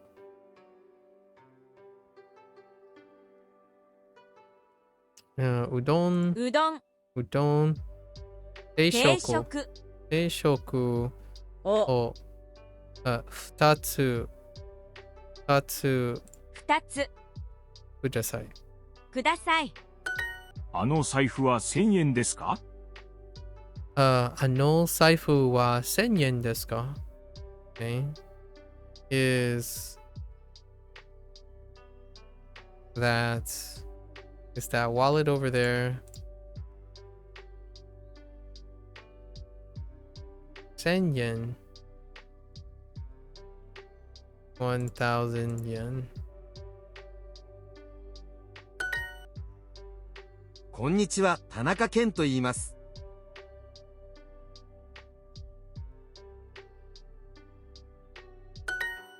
Okay. You have school? Where am I at? I'm from East Coast. East Coast of the US of A. Okay, so I have 2 hearts. We'll just keep going until the 2 hearts are gone. And then call it a day. Tokyo Eki wa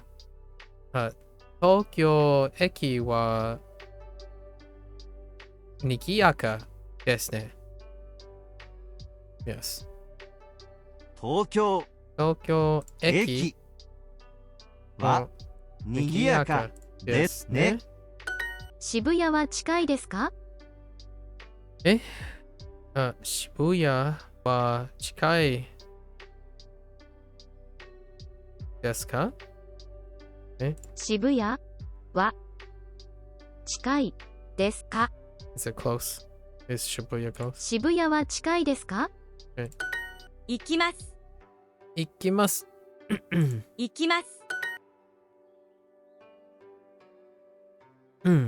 行きます。渋谷は賑やかですね。渋谷にhang on. 11.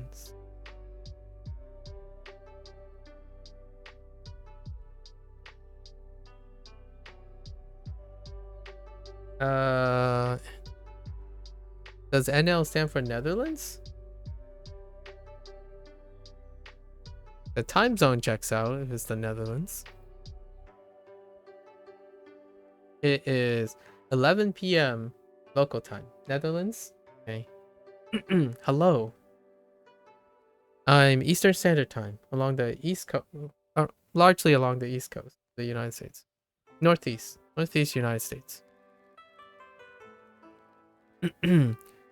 Shibuya wa Nikiyaka desu ne.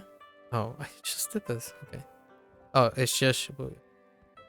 Is lively, isn't it? Shibuya is curdy, isn't it? すみません、この電車は大阪に行きますか？ Okay. すみません。電車は I totally forgot the location. すみません、この電車は大阪に行きますか？この電車は大阪に行きますか？すみません、この電車は大阪に行きますか？すみません。この電車は大阪に行きますか？すみません、この電車は大阪に行きますか？ Oh, hey, we got our little pictures back.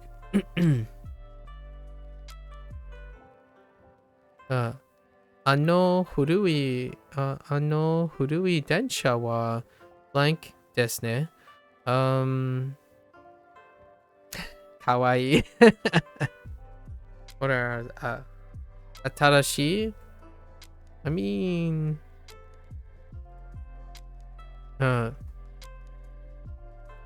先生。おいしい。What the heck? かわいい。What? Sorry. 古い電車は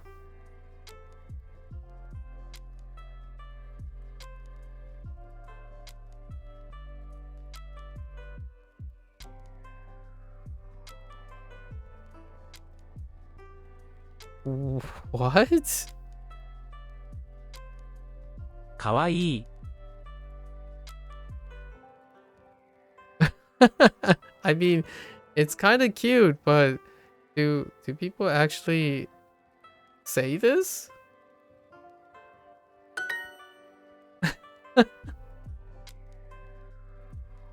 乗り換えは渋谷駅ですか？ Alright, fine. Alright, I heard what? I heard 乗り換えは渋谷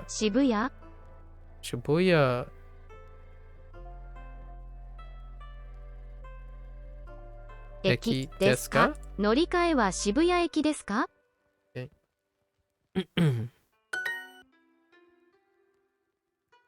Okay. これは東京駅の blank ですか？ What are our choices? 地下鉄。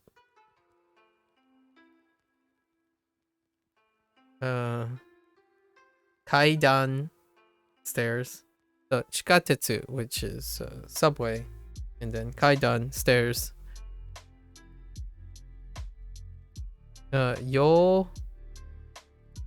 夜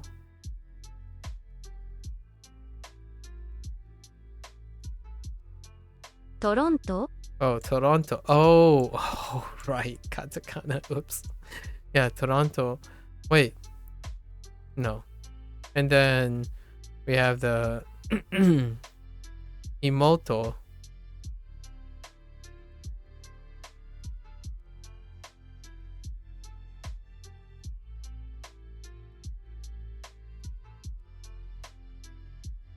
Imoto? Right.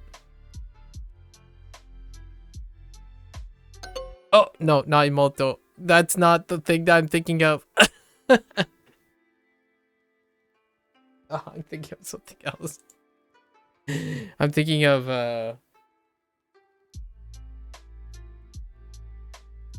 Oh, that wouldn't make sense either though. I was thinking of the time. I was thinking of distance. That's not it. Imoto is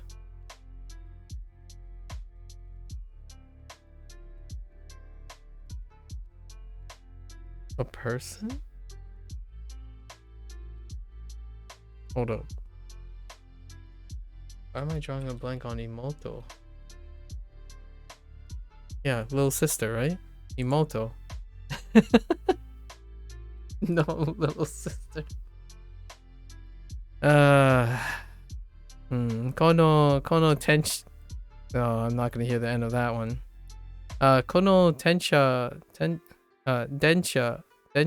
は、京都と、京都、大阪。京都と大阪に行きます。Okay, fair enough. 行きます。新しい。Okay. 1。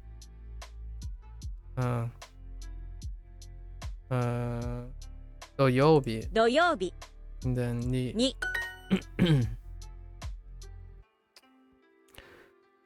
この電車は京都に行きますか？あの電車は京都駅に行きますか？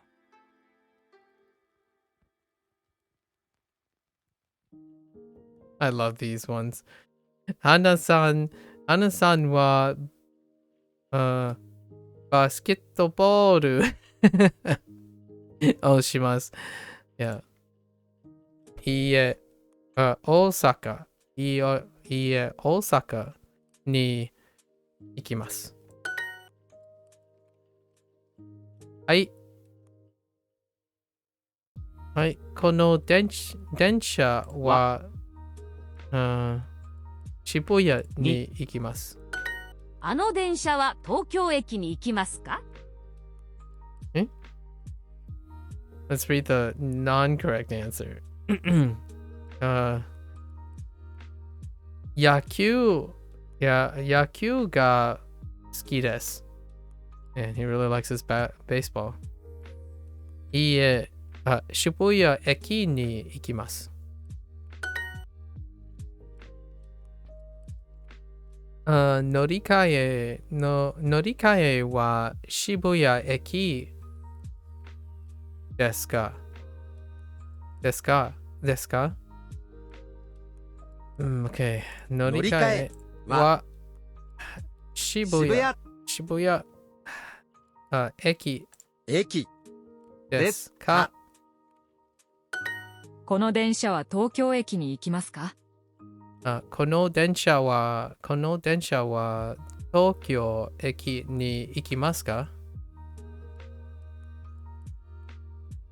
Okay. Does this train go to Tokyo Station?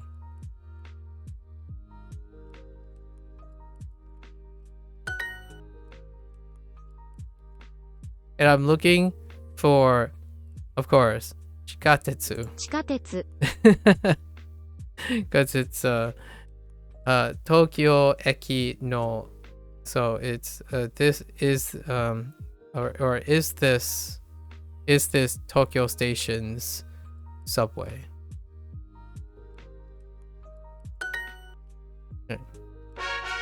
I mean, we have one hard.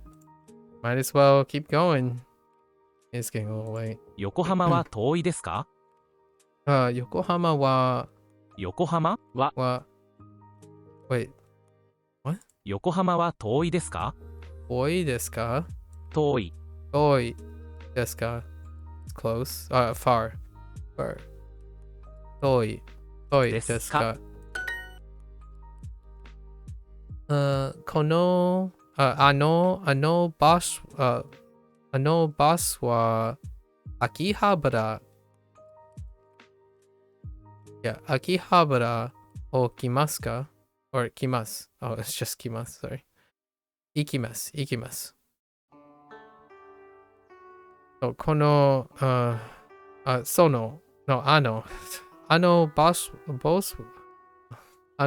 は秋葉原を行きます。あのバスは秋葉原に行きます。I forgot に。そう。あのバスは秋葉原に行きます。次は渋谷ですか？次は次は渋谷ですか？渋谷ですか？次は渋谷ですか？秋葉原は近いですね。Okay. 近いですね。秋葉原は近いですね。is close, isn't it? 次は横浜です。次は横浜です。次は横横浜浜です。です。次は横浜です。ここは秋葉原ですか？ここは秋葉原ですか？is this 秋葉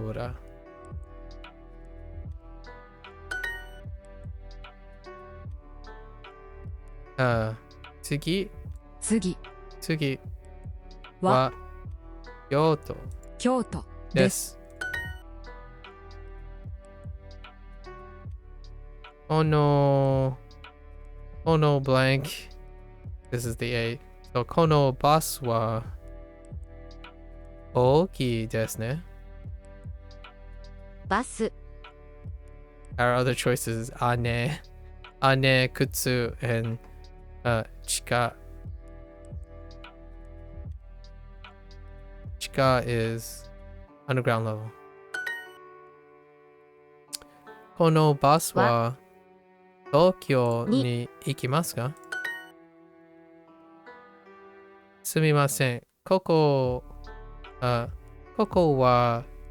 空港ですか？とても広いですね。空港。And we have 本棚、地図 and 掃除機。このバスは秋葉原に行きます。ここは京都駅ですか？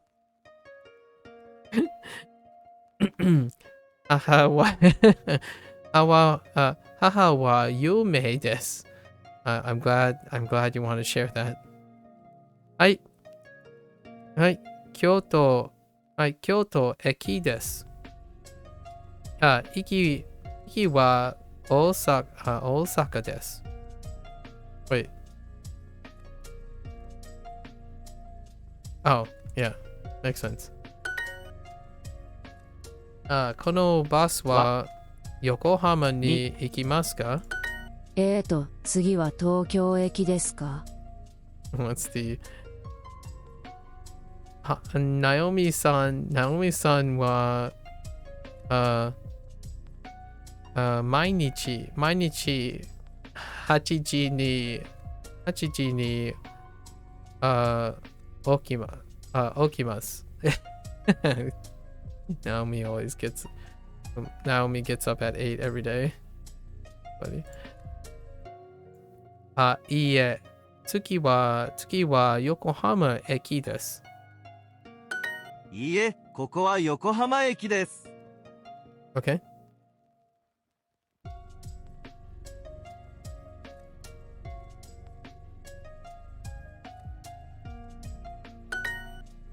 Okay. Is this Akihabara? So ここ wait a minute. これはこれは秋葉原ですか？秋葉原ですか？ And it's Coco. Whoops. It's the other use of Coco. Alright, well, there you go. We'll finish tomorrow. It's all good. Time's up. We knew our focus was going to be waning at this point. Okay.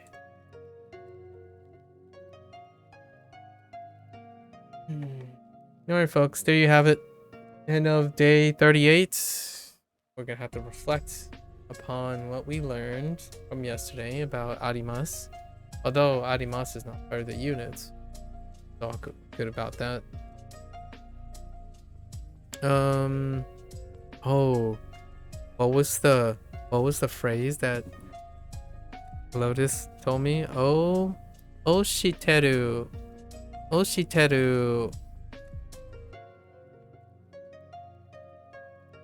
Aturu or ateru. Oshiteru ateru. Arigato. I think that was it. Oshiteru ateru. Oteru. No. Oshiteru ateru. Or I have to think about it. I told him I was gonna try to remember it. Okay. Alright, there it is. 38. Once again, nuance of Japanese strikes again. We'll learn how to use the word own at some point. Where is arimasu? Arimasu is...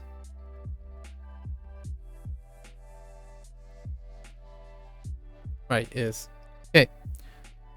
Alright, as always, thanks for hanging out, guys. Thanks for listening. Always feel free to share, discuss all your whimsy, disagreements, and confusion and whatnot.